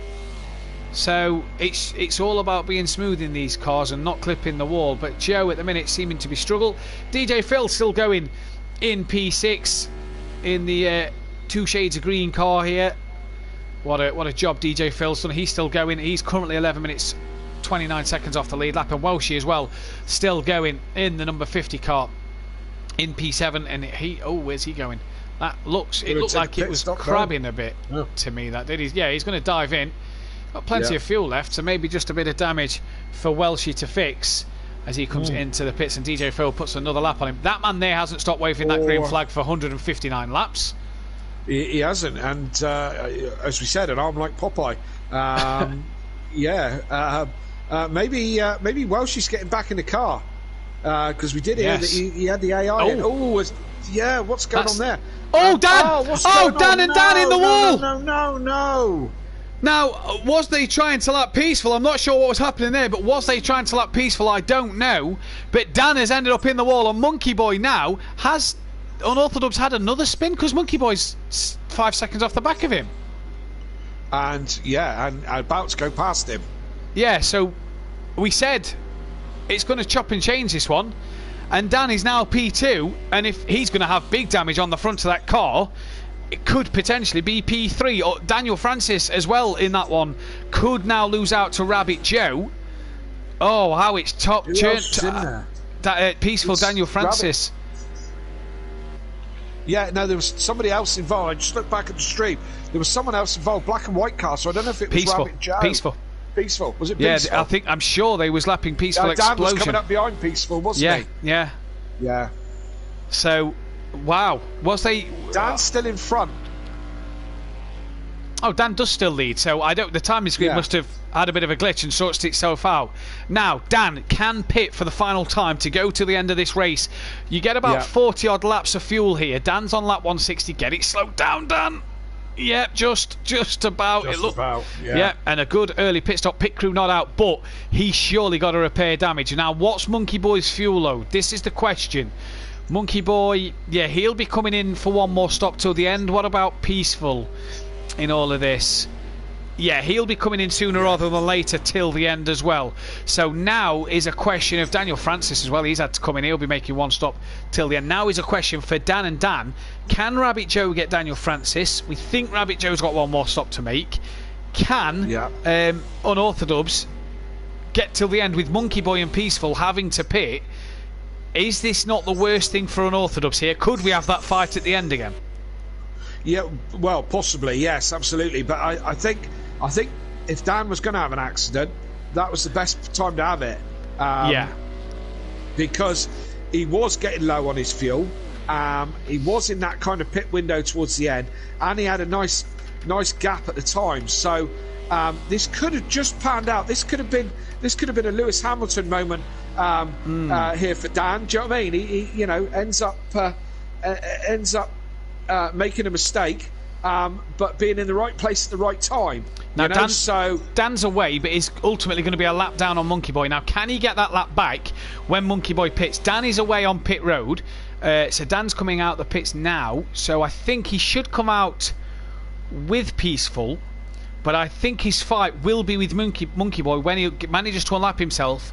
When Monkey Boy pits for his final stop within the next 3 or 4 laps. This could be the end to the race that we've sort of missed in that middle bit. Yes, maybe so. So Peaceful's there. Dan is now out and getting up to speed. But as you say, it depends where. We think that'll be Daniel Dunn, pit stop wise. Yeah. Barring that he has any more aggravation or trouble or whatever. So it is really going to be about where Monkey Boy ends up after his pit stop, which is going to happen in 3 or 4 laps time, isn't it? Yeah, I reckon so. Peaceful will be in within the next 2 laps, I reckon, 1 or 2 laps, whereas Monkey Boy will be in within 3 or 4 laps, I reckon.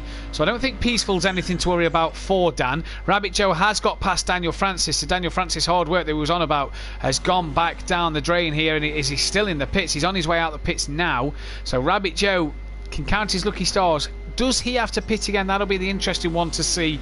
We'll keep an eye on Rabbit Joe and Daniel Francis battle. Yeah. But certainly the one to watch is when Monkey Boy pits, because he won't need a full tank of fuel. It will get you about 40 odd laps, and there's only 37 to go, 36 to go now as he crosses the line. So if he's got damage, does he repair it? Does he pit for a full tank of fuel? What does he go for? We know you lose about 1 and a bit, 1 3/4, if not 2 laps, don't you, in the pit? So Dan can unlap himself and then get back round to try and gain on him. It could be a battle to the finish. And that's what we're hoping for, isn't it? Yeah, because it's been a bit dull these last 50-60 laps. Yeah, a little bit.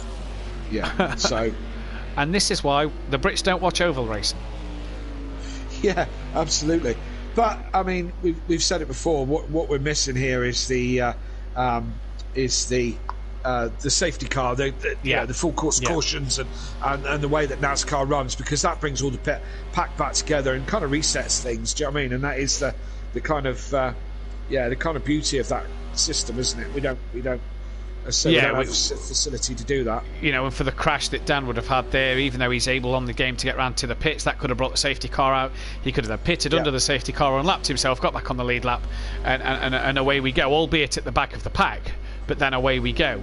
As Daniel Francis is now drafting with Monkey Boy then, who leads this one by 1 minute 6. Peaceful's only a couple of seconds down the road from Dan, but we believe Peaceful is in this lap. He's got to be running very close to no fuel as Peaceful. Yeah, 1.6.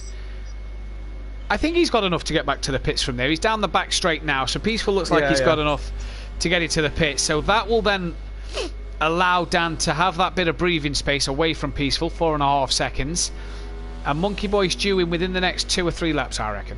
So this is the one now where let's see what Monkey Boy's pit stop is. Let's see how long quick Dan can get round to get him. This is where the drama's going to happen. In the chat, Daniel Francis said, oops, and then going on to say, comedy of errors, we try and engage the draft. Yes, absolutely, Daniel. I've got a big book of excuses as well. It went a little bit badly, a little bit peaked on there, but the way they caught Peaceful, though, to me, did Peaceful not look slow to you?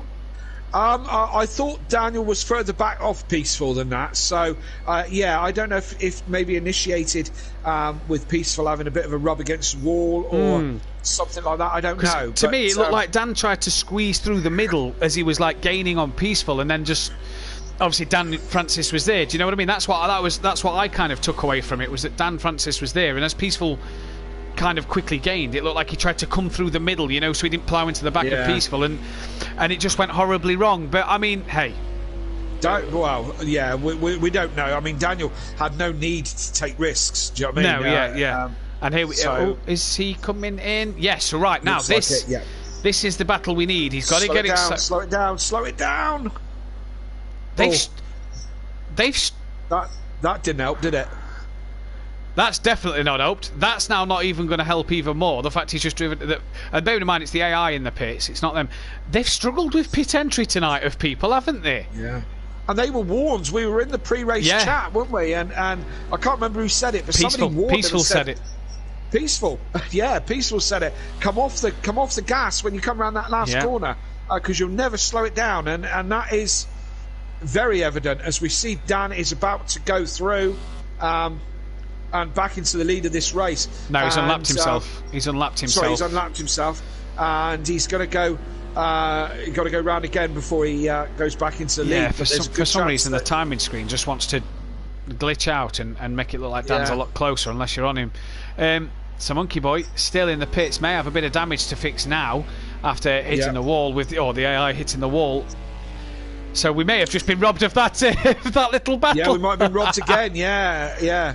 Monkey Boy could have done was slowing that down a bit quicker. And I mean, he avoided being disqualified, but then put the AI into a bit of a confused mode. So Dan leads now. Yeah, now back in front, and Monkey Boy's still in the pits.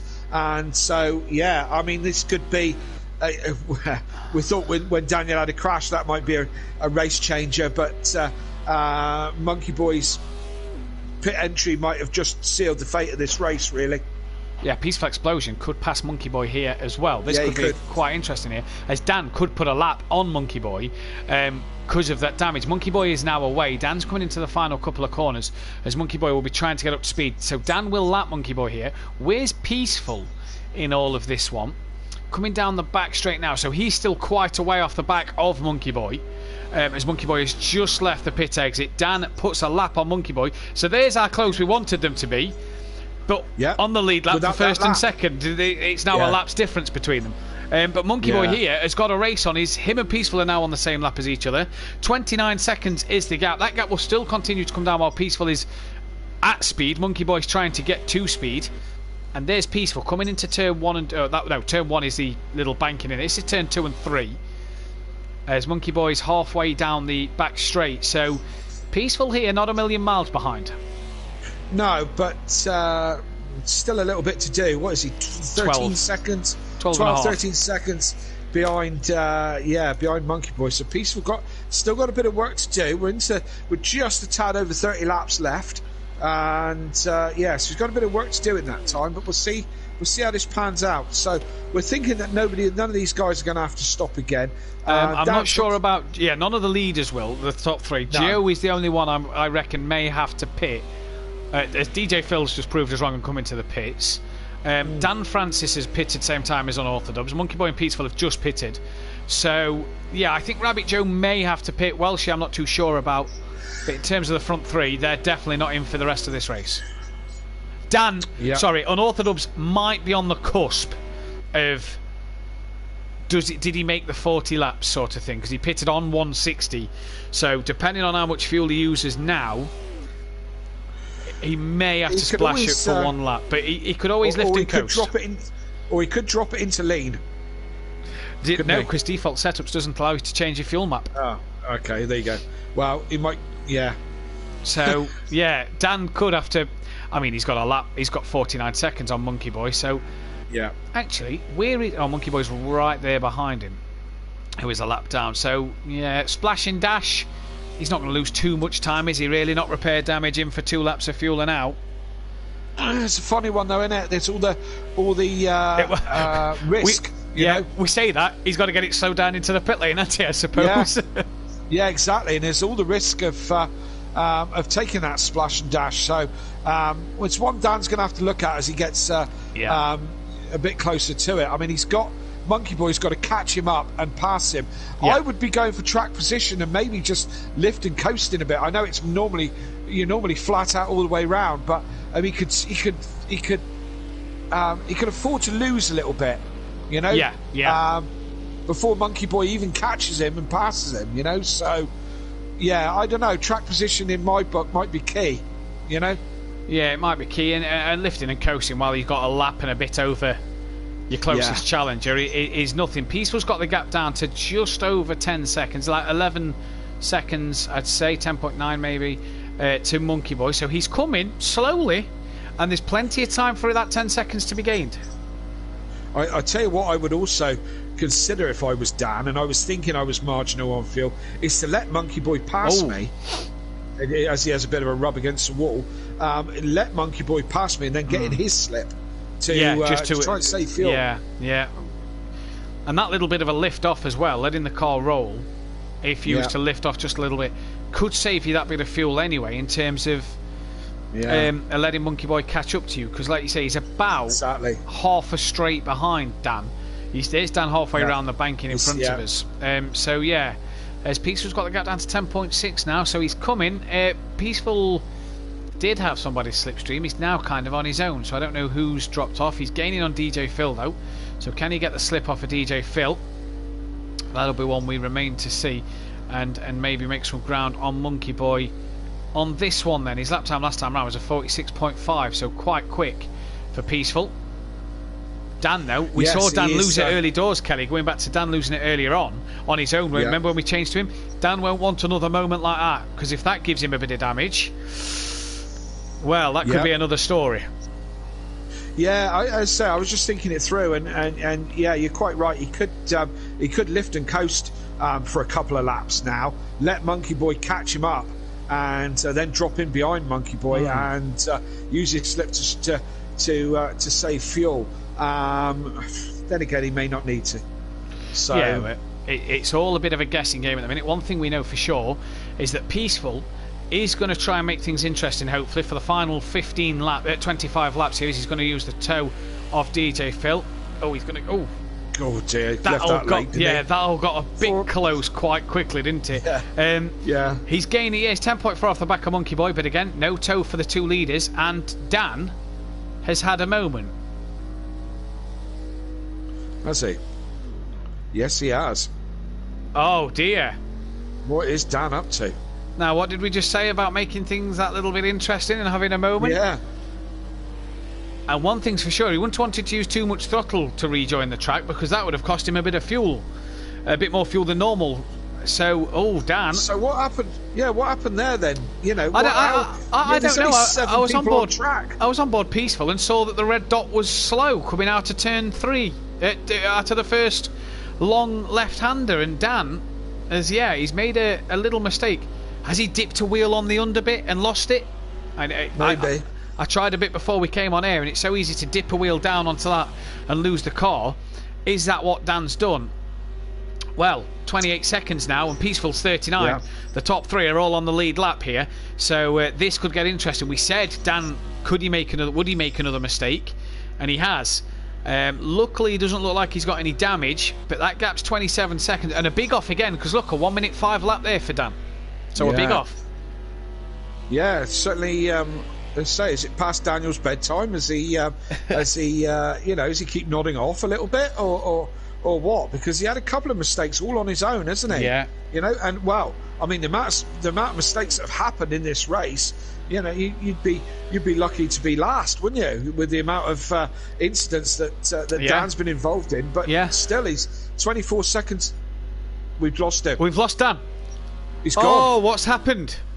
Oh no. Kelly, try and get Dan in the chat for an interview. Oh dear. Oh, yeah. So he's gone. So that puts Monkey Boy up. Wow. So now then, the race is between Monkey Boy and Peaceful. 10 seconds between the pair for the race lead now then. Oh, what has happened to Dan? Don't know. I'm just going to message him. And the thing is, he's retired to the pits because the white dot in the pit lane is Dan. So he's retired to the pits here. He's off the timing screen, so isn't he? So I can't. Yeah, no, he's retired to the garage. So his car will be parked up, and that'll be it. That'll be job done. About that. So Rabbit Joe is going to get a podium here. Yes, he is. Wow, out of nothing. Yes, he is. Struggling with his tyres. Being on tyres. the wrong tyres, or something wrong with his tyres, all the way through the race, he's on the podium. But now, Peaceful needs 10.5 seconds to gain on Monkey Boy to make these last 23 laps a bit more interesting here. Yes, indeed. Oh, damn. Dan. I've just messaged him, so we'll see what. See if he comes back to me. He might be just having a few tears at the moment. DQ'd. Speeding in the pits then. Did he go into the... Did he come into the pits to fix some damage? Maybe. Oh, can we get him in the party? Well, I don't know. Let me try and do it through my phone, so we don't have to cut the screen, because I know...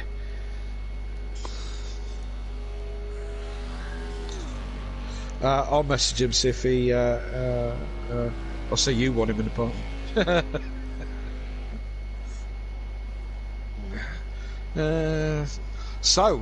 We're down to 6 runners now. Matt wants... Yeah. We're down to... Yeah, six people. I don't really know what to say about it, Kelly, if I'm going to be honest with you. It's got it. It's a bit heartbreaking, and here he is. Dan! Here he is, yeah. What's happened? I just about to send him a message. He's probably heard me on stream. Mate, what happened? Me trying to make the stream interesting and actually gone and ruined it for myself. How? So I went into the banking and tried to do a fake spin to try and bring that gap down to Monkey Boy and Peaceful to try and make it a little bit more lively. Misjudged the spin and hit the wall, and then came into the pits to do the repairs, locked the rear brakes, and it span in the pits and confused me. Yeah. So mate, the troubles with the pits go on. I was just seeing the gap, and I was just like, I want to put a bit of a show on, so I tried to do something to try and make it look like it was a mistake, but then not a mistake, deliberate kind of thing, and yeah, it ended up kicking me in the ass, basically. And we're down to the 10 drivers. Sorry, we're down from 15 to 6. 10. I wish we had 10 drivers on there. That would be a lot better than 6. And there's still a 10-second gap for the lead. Yes, indeed. So, Dan, I mean, you were driving towards the front all the way through that. We had a cracking good battle at the beginning of the race with you, Monkey Boy, and Peaceful, and you guys kind of broke away from the rest of the pack, and were having a cracking good battle. But you've had your fair share of incidents through that race, didn't you? Yeah, again, I was just trying to liven things up a little bit. I mean, I could have easily have just stayed and gone all the way around, not stopping at all. But again, I was trying to liven things up a little bit. But, what was the one that happened between yourselves? You was behind Peaceful with Daniel Francis. What was that one? So that's basically miscommunication. That was actually not deliberate.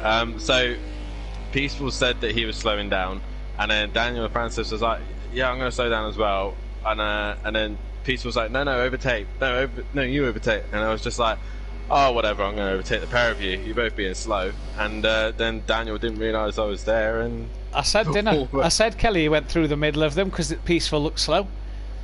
I said they that. both slowed down at the same time, and they were side by side in the curve, and I was like, "This ain't gonna work. This ain't gonna work." I said that to Kelly on stream. Yeah. I think Peaceful looked slow, and Dan's tried to go through the middle of him, and it didn't work. No. I mean, if even after that, if I just kept it going round, I would have been fine. But there's me trying to put a bit of a show on. It's failed miserably. I mean, hey, it's all about next Friday, isn't it? Exactly, and I'm going to have discussions with my teammate because I think we should change car now with its default setups. Well, hold the phone on that one. There's a poll going out, so hold the phone on that one. Oh, okay. So if it's default, we're switching. If it's not, then we're sticking.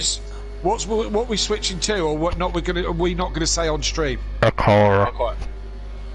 No, definitely not the Acora. Definitely not. Acora.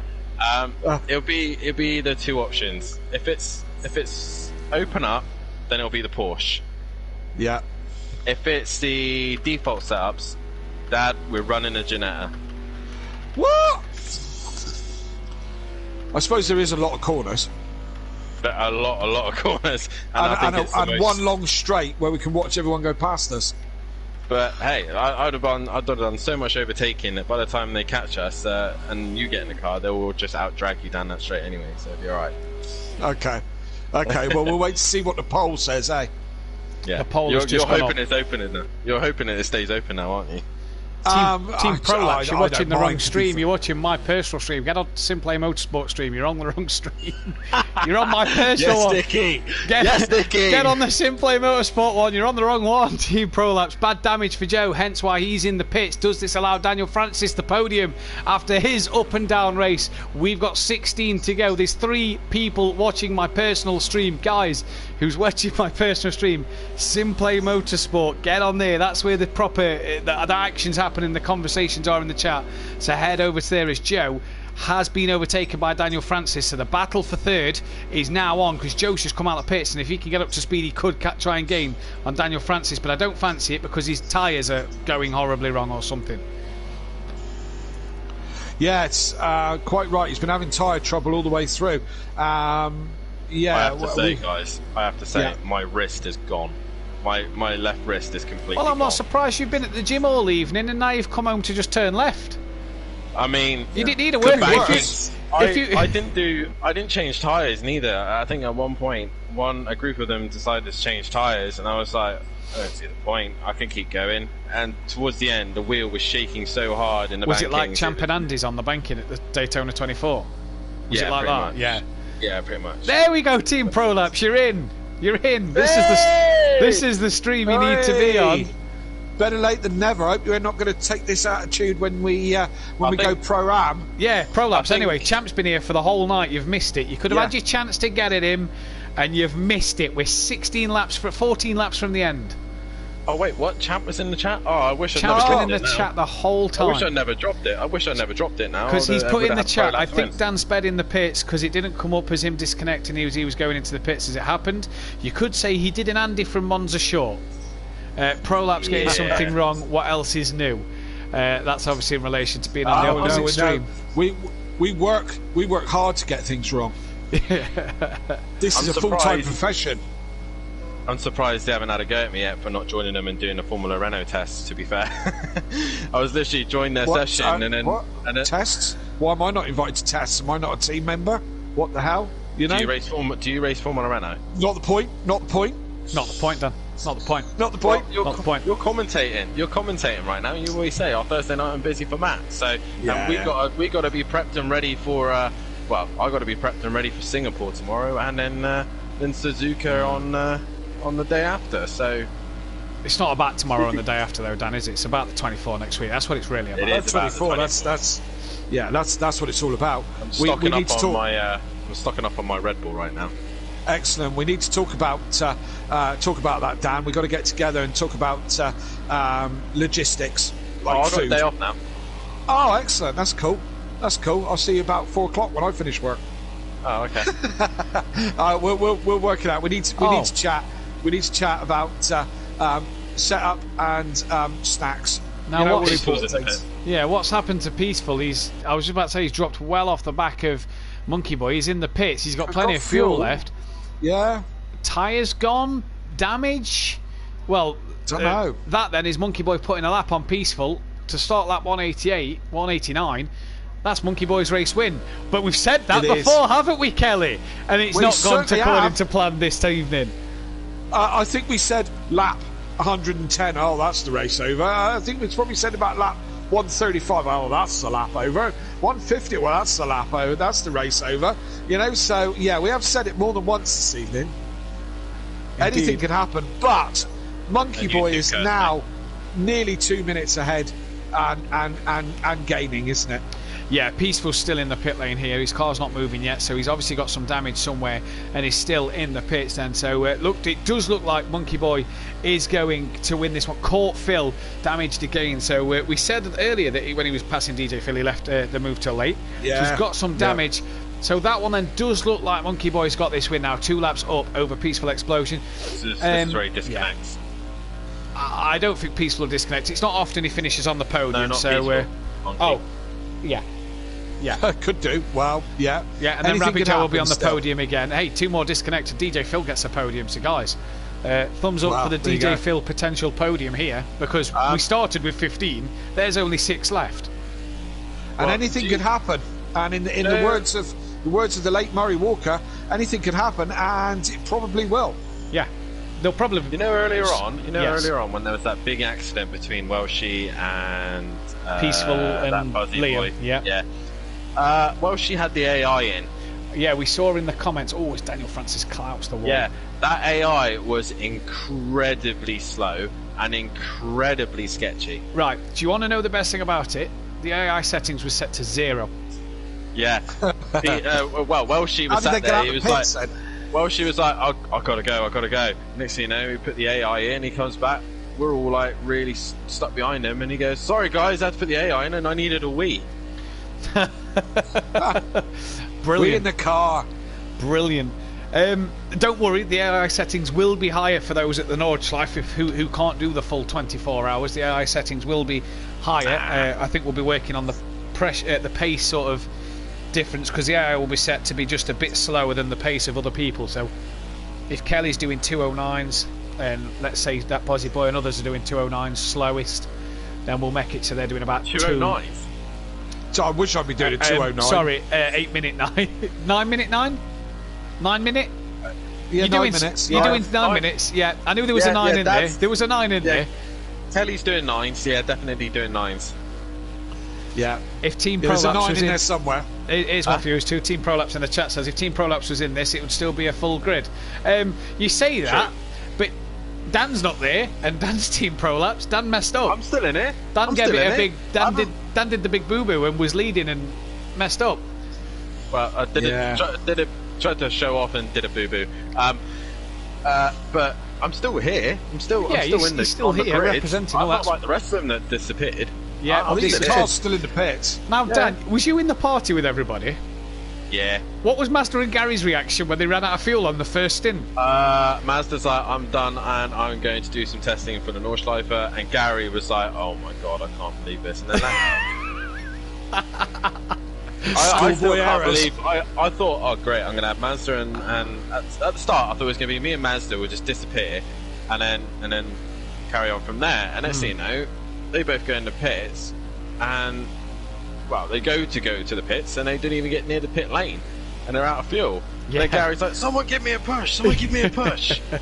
They gave him a push, and they got stuck and got retired instead. Yeah, it was funny. It was, yeah, we found it quite hilarious on the stream. And then you had that bit of a fight with Sutty after he'd made a few mistakes, and he sped in the pits and got disqualified. Sutty and Welshie, they're not my favourite fans at the minute. Oh, okay. Welshie put me in the wall. Ah, right. And so did Sutty. Oh, brilliant. As I come up to lap them, they both put me in the wall. And then Sutty gave me big damage, and I lost loads of draft as well. So I was like, great.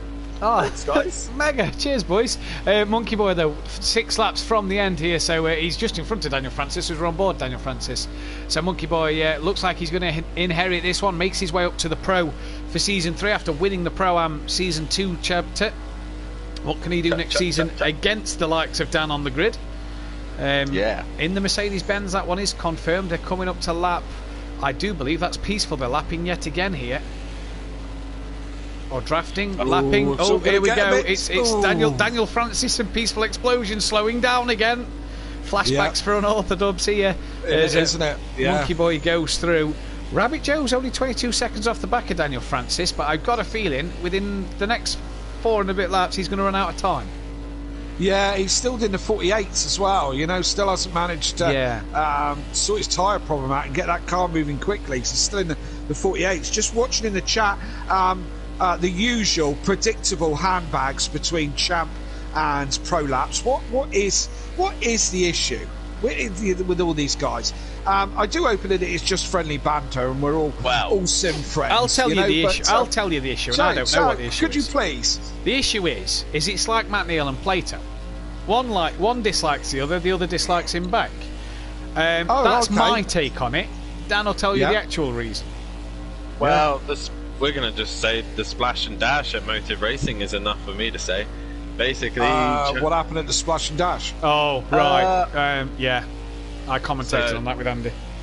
Yeah, Matt roughly knows what's going on. Basically, Champ robbed the money and ran away with the money and left Prolapse scratching their heads because he took them out. All right, okay. And funny enough, it's at this circuit. Yes, the Daytona Oval as well, wasn't it? Not just the road course; it was the Oval course. DJ Phil, look out! He turned right on a left oval. Which makes sense. Okay. Monkey Boy in front of Daniel Francis here on track at the moment. He's coming round to start the lap 198 in just a moment's time, and I feel you boys. This must have been an absolute torture for you two. Do you know something, Dan? The first 80 laps when you three was all having your little tussle, and then there was sort of a battle between Dan and Rabbit Joe and that Bozzy Boy and Fury. Was all I wondered where Monkey Boy had gone, and then you've changed to him. Was all sort of there was you three at the front battling on track, then the 4 behind was sort of battling within different, because it was all on a different strategy, and it was interesting. The minute you missed the pits, then the minute that Monkey Boy got tapped by Fury, then the minute Peaceful hit that Bozzy Boy, it just ended up being Fury went, that Bozzy Boy went, so that ruined that battle.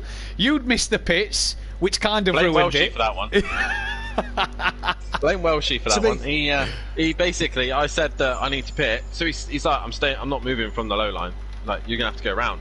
I'm like, well, no, like, get out of the way. I need the low line. He's like, no, I'm staying here. And I'm like, what was that accent, by the way? Because that wasn't Scottish. I was going to say, what was that? What was he all of a sudden Cockney, was it?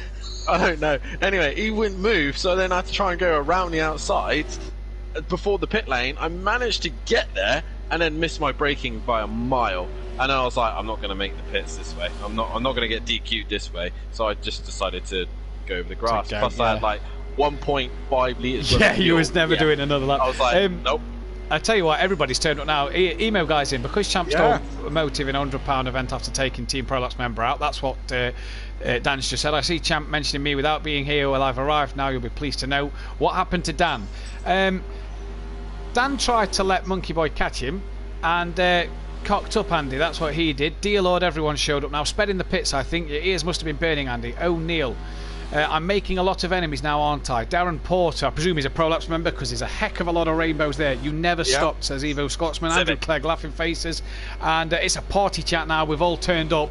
Oh, you've all turned up, but it's the final lap of the race. Champ versus the world. Bring it on, everyone. Kelly, it's the final lap of the race, and Monkey Boy's going to take this one. I know. Where did all that go? Dan was saying it must have been torture for you.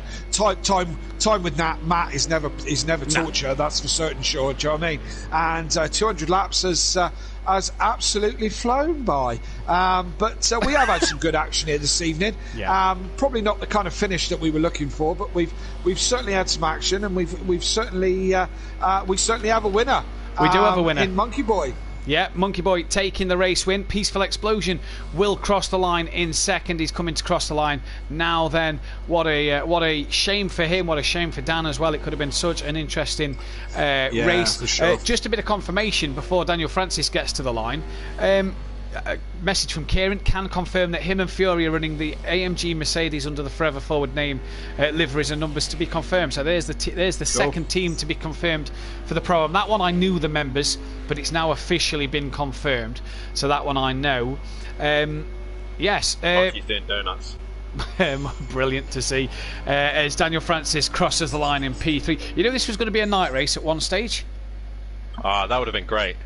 Yes, stickers on the car. Monkey Boy wins the race from Peaceful Explosion. Daniel Francis will take a podium with Rabbit Joe struggling in P3. DJ Phil gets 5th with Welshie 6th. Dan 7th, DQ'd after 175. Look, you nearly beat Welshie in terms of the number of laps, Dan. Look at that. As Peaceful Explosion gets the fastest lap of the race, Dan nearly came away with a P6 for being disqualified. That would have been absolutely fantastic. Right, so next event, next Friday. Bring it on. Cancer Research 24 Hour around the Nordschleife. Are we looking forward to it?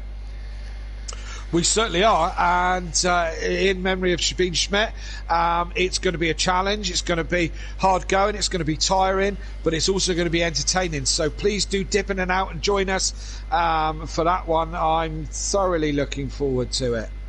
Dan, yourself? Doesn't sound it to me. That doesn't sound like he's looking forward to me. I am. I always look forward to a 24-hour race. As long as I ain't got the headset on while I'm asleep, then we'll be all good. And Nordschleife is going to be hard work. Hard work. And Dan, what night does it start on? It's Friday then. It's Saturday, Sunday. What? That's all we've got time for tonight, though, ladies and gentlemen. A very long 24 hours. It's going to be a fantastic 24 hours. That's all we've got time for, though, this week here at Simplay Motorsport. Check us out on Motive Racing tomorrow night for the Formula 1 round Singapore. That's going to be hell. There'll only be about 4 finishers. Sunday night touring car. Sunday night touring cars. Sweet and sticky. No, it's not. It's not this week. It's not this week. No, Sweet and sticky this week. Double length. ACC event.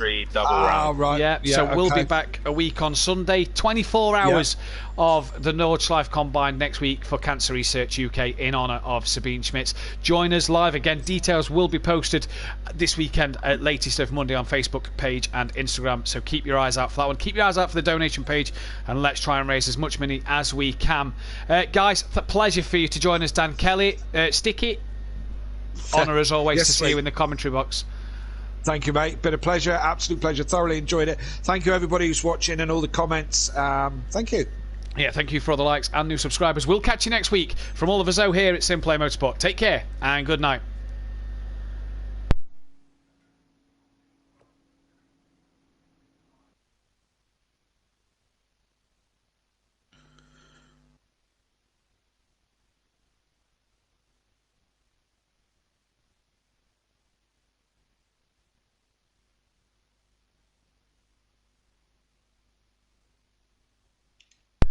Oh, that ran on a bit. That went on a little bit. That went on a lot longer than I thought, if I'm going to be honest with you. At 10 o'clock I was looking at the clock going, my God, we've got a lot of laps left. That's a lot longer than the Indy 500 was. Yeah. Indy cars are quicker, and true. The Indy circuit is not as. If you did Texas Motor Speedway, it might have been quicker. Good fun. Good fun. Oh, my arm's dead. What's the Nordschleife going to be like? If I'd finished that, right, I would have done a total of 10,000 kilometers around Daytona now, according to my thing. Is that because of all the races at Motive, the 24-hour, the 2 races at Simplay, and yeah, and then this, brilliant. Fucking hell. The game must think I love Daytona. Oh, dear. Right, so the poll is out for setups or not. And yeah. I've sorted my new calendar for touring cars next season. Ooh. Have you? Yeah. The European season. Go on, tell us. Sure. The round 1 will be Red Bull Ring. Right. Austria. Round 2 will be Zolder. Belgium. Round 3 will be Catalonia National, Spain. Round 4 will be Brno, Czech Republic. Round 5 will be Monaco. Hey, that's going to be fucking Round 6 will be Algarve, Portugal. Nice. Round 7 will be Oschersleben A, Germany. Yeah, I don't mind that. Quite like that track. And then finally we round things off with Monza. Yeah. Sounds cool. It was nearly Imola, but then I thought, hang on a minute, Dad can't commentate on Imola. Yeah.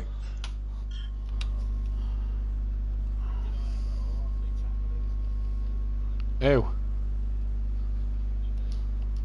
I don't know. Oh, Gian.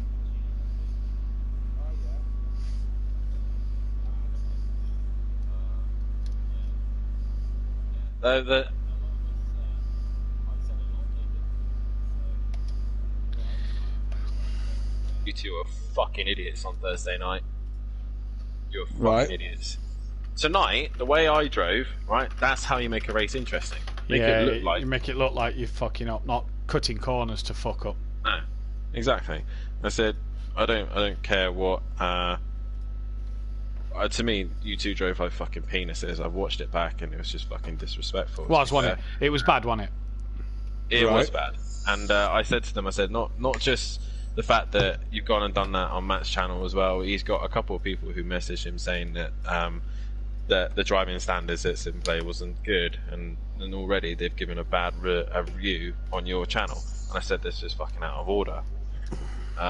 They're like, well, we tried to make it interesting, and I was like, well, you did the complete fucking opposite, to be fair. Yeah. And I said, to be honest, you two need to go really and apologise to Matt. But at the end of the day, you need to sort that with him. I said, I'm not fucking running around wiping your asses all the time. So and have they? I had an apology from Andy that night, and then he said something on touring cars the other day, but my mic was on mute because I was making a quick drink before I went, before we started commentary. You know, I had it out with you yesterday, and then I spoke with you after yesterday because I wasn't happy with Green Pies' penalty which is another one. Yeah. Well, yeah. But, yeah, because that was also an issue, wasn't it, Dan?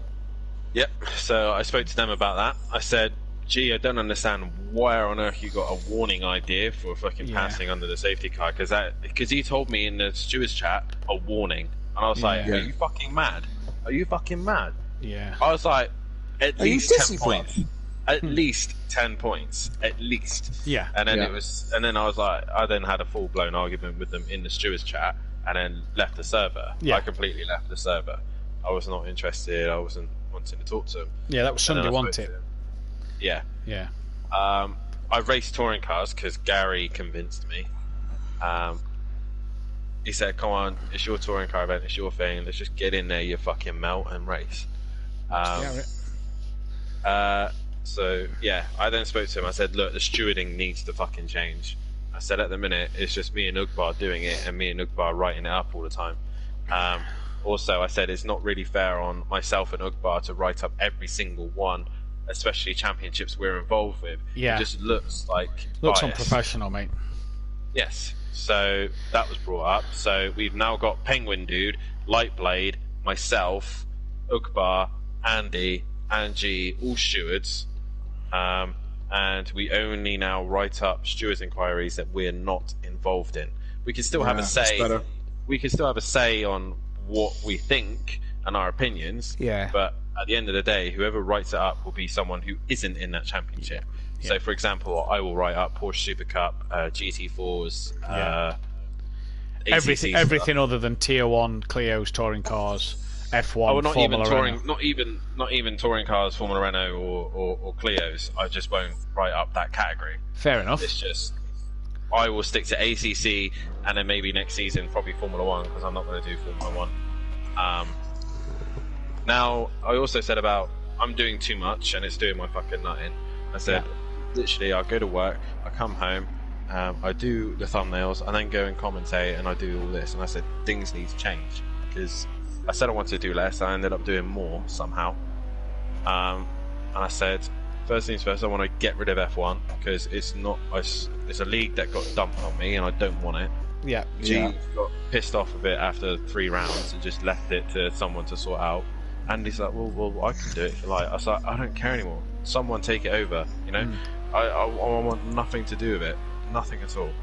I'll race it for the end of the season, but then I'm not doing F1 anymore. It was just something that I built up the grid because G asked, "Oh, do you want to race it?" Because there's not a lot of people in it, and I was like, "Yeah, all right, okay, I'll do it," and end up stuck with it. So Formula 1 will now be ran by Penguin Dude, I believe. So, and Penguin Dude seems pretty sound anyway. So yeah. Also, regarding rule changes, I said for starters, G, I said, why on earth did you change a rule without notifying me first when I'm leading the F1 thing? I was like, at the end of the day, I don't. He was like, well, I've been thinking about it for the last 2 weeks. I was like, you had fucking 2 weeks to tell me then. Yeah. Like, it's not acceptable, you know. You could have told me at any point, and I could have. He's like, I just forgot to make an announcement and tell you. I was like, it literally takes you a couple of seconds just to tell me, oh, Dan, can you just write an announcement to say that pit assist will be turned off? It's not that big a deal. Yeah. It's literally would have changed it.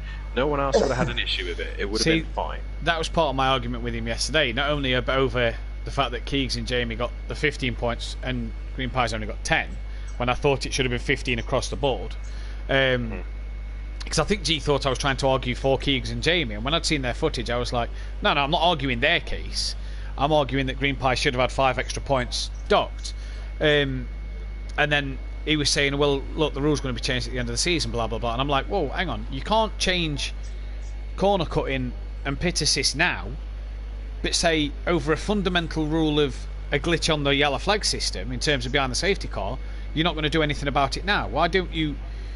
You're kind of contradicting yourself. You're saying, well, we've changed these rules mid-season, but this one can wait till the end, when Green Pies has done it 2 or 3 times and has tried to take advantage of it. Got away with it, yeah. Do you know what I mean? I was trying to argue to him, and I don't think he quite got what I was saying. I think he just thought I was having a go at him, and I'm like, I really, as much as he was annoying me, because the answers, he just texts me back saying, well, here's a picture of the FIA rules, and I'm like, I don't care what the FIA rule says. We're not professional. You're not being paid to fucking do this. This is a bit of fun. As much as you got your Patreons and your sponsors now, it's not a professional esports league. It is just a bit of fun at the end of the day. It can go as quick as it fucking came. Do you know what I mean? Yeah, exactly. And he didn't seem to get where I was coming from. And I'm like, you've got to make the rule of that safety car thing now. If you can change pit assist and corner cutting, you can put that rule in before Singapore or just after Singapore.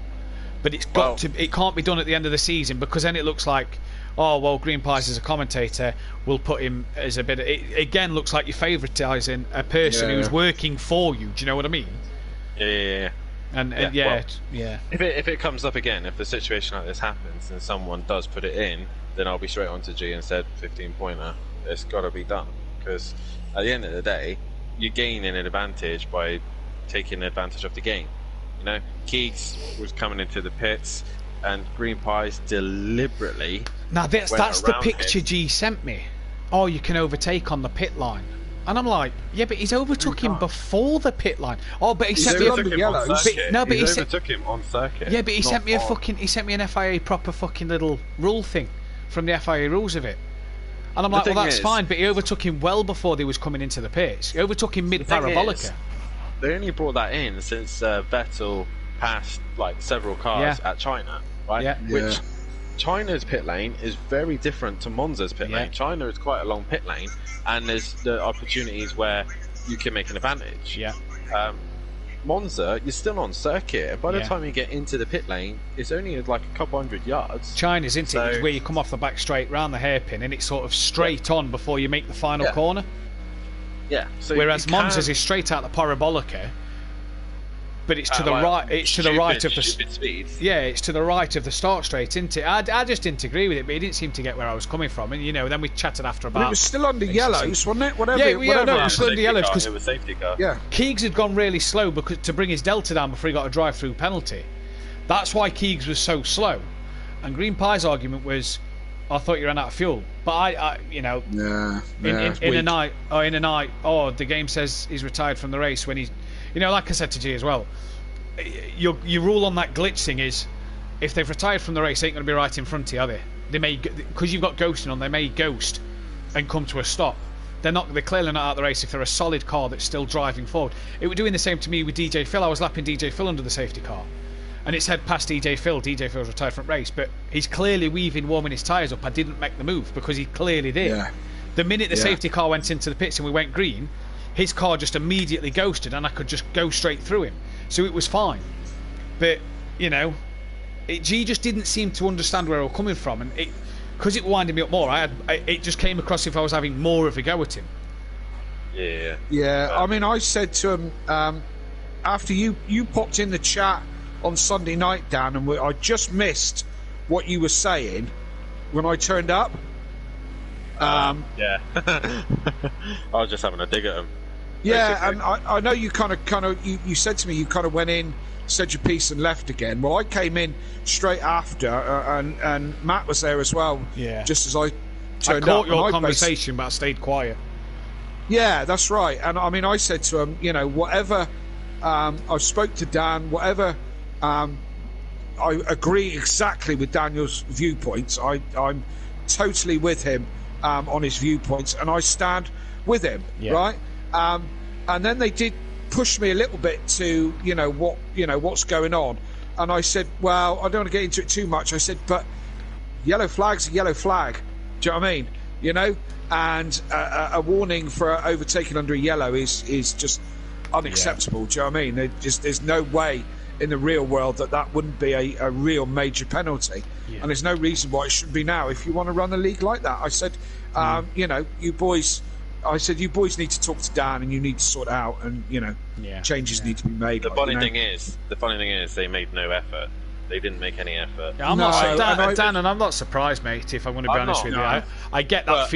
I get that feeling from them, and I've said this to you before. It's very much like the old league I was in, where they want to take all the credit and they want to claim it as theirs. Yeah, but they want to put no effort in. It was burning inside me. I was like, I sat there Monday night and I was like, I can't fucking sit here and deal with this. So I said to them, I'll be on at this point. You two better be on and have a conversation with me. Yeah. I want to get things off my chest. once I have, then we'll decide what happens. We'll go from there. Yeah. I get the impression that Andy. I mean, I like both the guys. Don't get me wrong, but I think Andy is a people pleaser. Do you know what I mean? When we were in that chat, I mean, he immediately said, "Oh yeah, I apologise for what we did on Simplay." You know, I mean, he jumped at it straight away. G's the other way. He seems to. You know, I'd be surprised if you ever get an apology about anything. Yeah, you see, G. I'm saying with you is Andy feels like he'll please everybody. Yeah. G, I don't think I could trust him as far as I could throw him. I think, and I mean, I don't know his background and, you know, so on and so forth, but I think he's used to getting his own way in life. Yeah. And, you know, it's all a case of, if you don't like things, I'll take my ball back type attitude. Yeah. You know, and I don't think you'll ever see an apology from G. Do you know what I mean? Not a sincere one. I think Andy sounded at least quite sincere on Sunday when he apologised. Well, he's slightly, I mean, he's, as I said, he was. Andy's a people pleaser for sure. Do you know what I mean? He'll say what he needs to say at that moment. Do you know what I mean? So yes, it sounded sincere. Was it? No, that's the thing. It sounded it. Was it? At the end of the day, I think Andy enjoys racing on our channel. I think Andy enjoys having me commentate with the likes of yourself on their channel. Yeah, absolutely. You know, does he want to lose not just yourself but me as well? Does he not want to be able to race on our channels? Do you know what I mean? I think Andy realised he fucked up. I mean, because I went into him. I was like, I don't care what none of you say. You two were driving like fucking idiots. At the end of the day, you've not just jeopardised your own image, you jeopardised Matt's channel at the same time. I said it's just fucking disrespectful. The amount of shit that Matt has done for you in the past, it's not fair, and this is how you treat him. It's not fair. Also, you've gone and fucked it possibly for my league as well, as Matt has refused to commentate on Motive because you two acting like fucking penises. So our touring car potential has gone out the window because you two decided to act like fucking penises.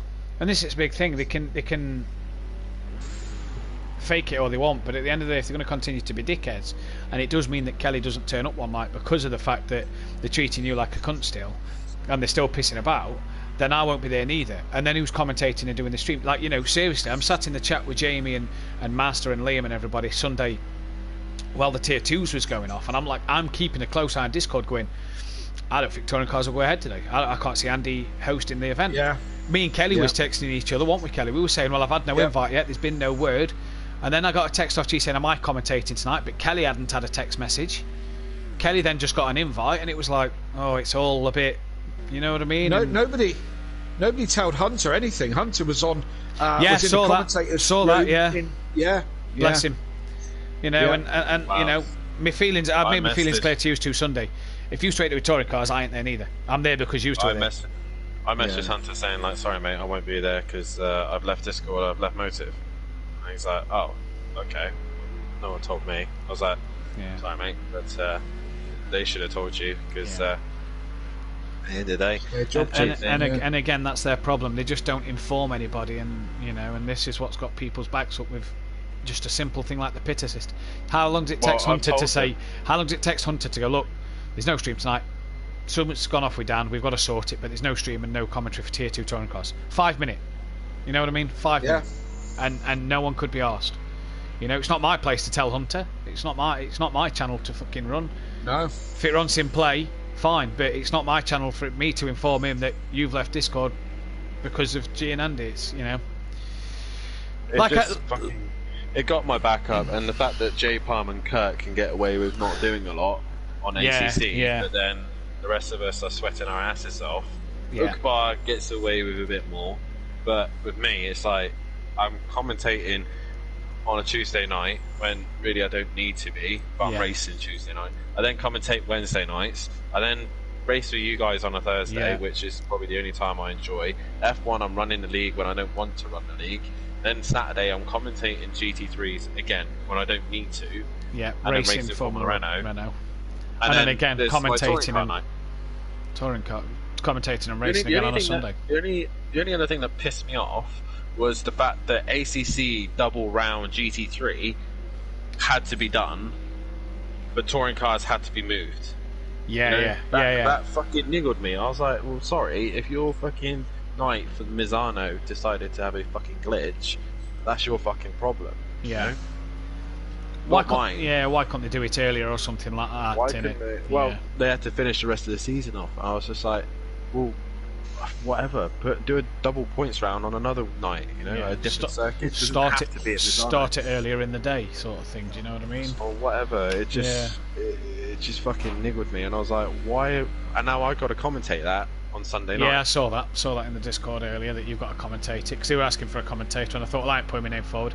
I ain't doing 2 hours of that. You can fucking bollocks. I wasn't expecting you to. No, not even, mate. Not even if they'd have fucking, not even if all this had kicked off, I wouldn't have done it because I'm kind of in the same opinion. Yeah, I'm kind of in the same opinion of you. Is had it been, you know, like a multi-class like LMPs, GT3s, LMP2 sort of thing, fine. But with it just all GT3s, yeah, it probably would have been. But GT4s would have been so much better. If it was all GT4s, yeah. Fucking hell, let's do it. Me and Benji commentate an hour on GT4s, and half the time there's all sorts of shit going on every single minute. It's just like, fucking hell. But GT3s, they'll just fucking. Kurt will fuck off into the distance. G will have a couple of spins, and the rest of them won't be able to catch him. Yeah, that's GT3s. They're just boring. Yeah, that's the problem. That's why I like to keep my races nice and short on GT3s on a Wednesday, Thursday, so that half an hour I think is just a good enough time. Anything longer than half an hour, you can start to get a bit bored. That reminds me, I need to speak to a D-Big soon. Well, I say soon, very soon. Need to decide what car we're going running.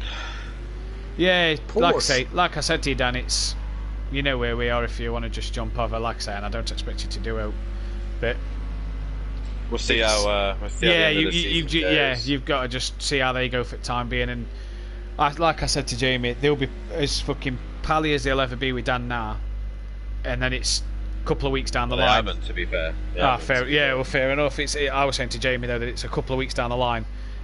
How much do they suck up to him now, and then a couple of weeks down the line it all starts to go back to normal and starts to go back to the way it was. And I've already decided that I won't be racing Formula 1, and I said I will not be commentating things that I do not want to, but I don't need to be there. So if I don't need to commentate GT3s, I won't commentate it. Yeah. If I don't need to commentate Clios, I won't commentate it. Yeah. They're going to have to find. They're going to have to find some commentators for Clio, aren't they? Because I'm dropping it after the end of the season. According to G, they have enough Clios. Yeah. Only purely because summertime's coming, and I'm going to be extremely busy with events, and I just need I need a couple of evenings back. Do you know what I mean?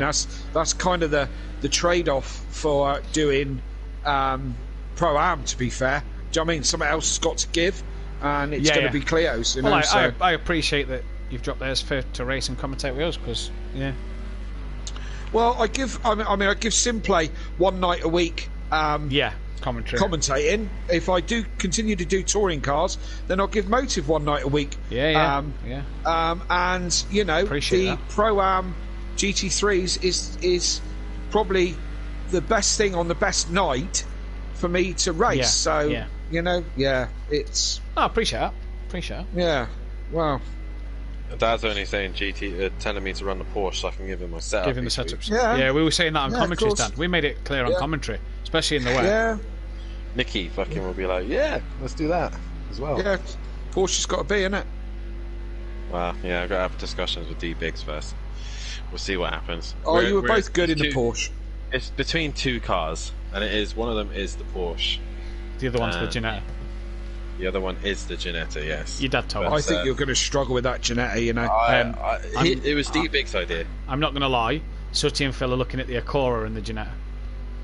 I looked at the circuit list, and I was like, as soon as D-Big said Ginetta, I was like, are you sure? Yeah, look at the tracks though, and tech like Daytona. Now you see Spa's got decent race pace for Sooty and the Ginetta. He's been doing low 220s, high 219s race pace. Yeah, I did a test the other day. I was in 217s. There we go. In the Ginetta? In the Porsche. Oh yeah, no, Sooty was in the Ginetta doing 219s and stuff. Yeah, that's the problem. I don't think you could ring that thing as much as you like, be super quick in the corners, but in the straights, it's just going to be like driving that Ferrari Daytona, again. you're just going to struggle and fall back. so many places. Ferrari was a fucking nightmare, and I did not want to. I mean, if the circuit that I picked would have come up, then hell yeah, which was Ostrosleben, would have been sick for the Jeanette. Yeah, would have been my strongest circuit for it. Yeah. But we got power circuits, and Andy had to pick fucking Monza. I was like, oh, for fuck's sake. No, yeah. Pick something better, like Imola. Or fucking. I wish we could do, what's it called? Mugello. I wish we could do that. I'm going to put a post out next season about certain tracks. It's got. I'm going to put a post out about potential people who's got DLCs and stuff, so that we can maybe then do. Because I was looking at Mugello, and there's DLCs? another one. Downloadable content. There's Porsche. The Porsche one's quite a decent circuit. I haven't driven it. I've got it, but I haven't driven it. Yeah, it's not bad. I've got Mugello. But Mugello, I think, could be a good race. I'm just trying to find the others. Le Mans Vintage. That's it. Mugello and the Porsche circuit. Yeah, it must just be the Porsche circuit I'm about. Yeah, must be. Because the only other one is Le Mans Vintage, and that's it. Oh yeah, fuck that one.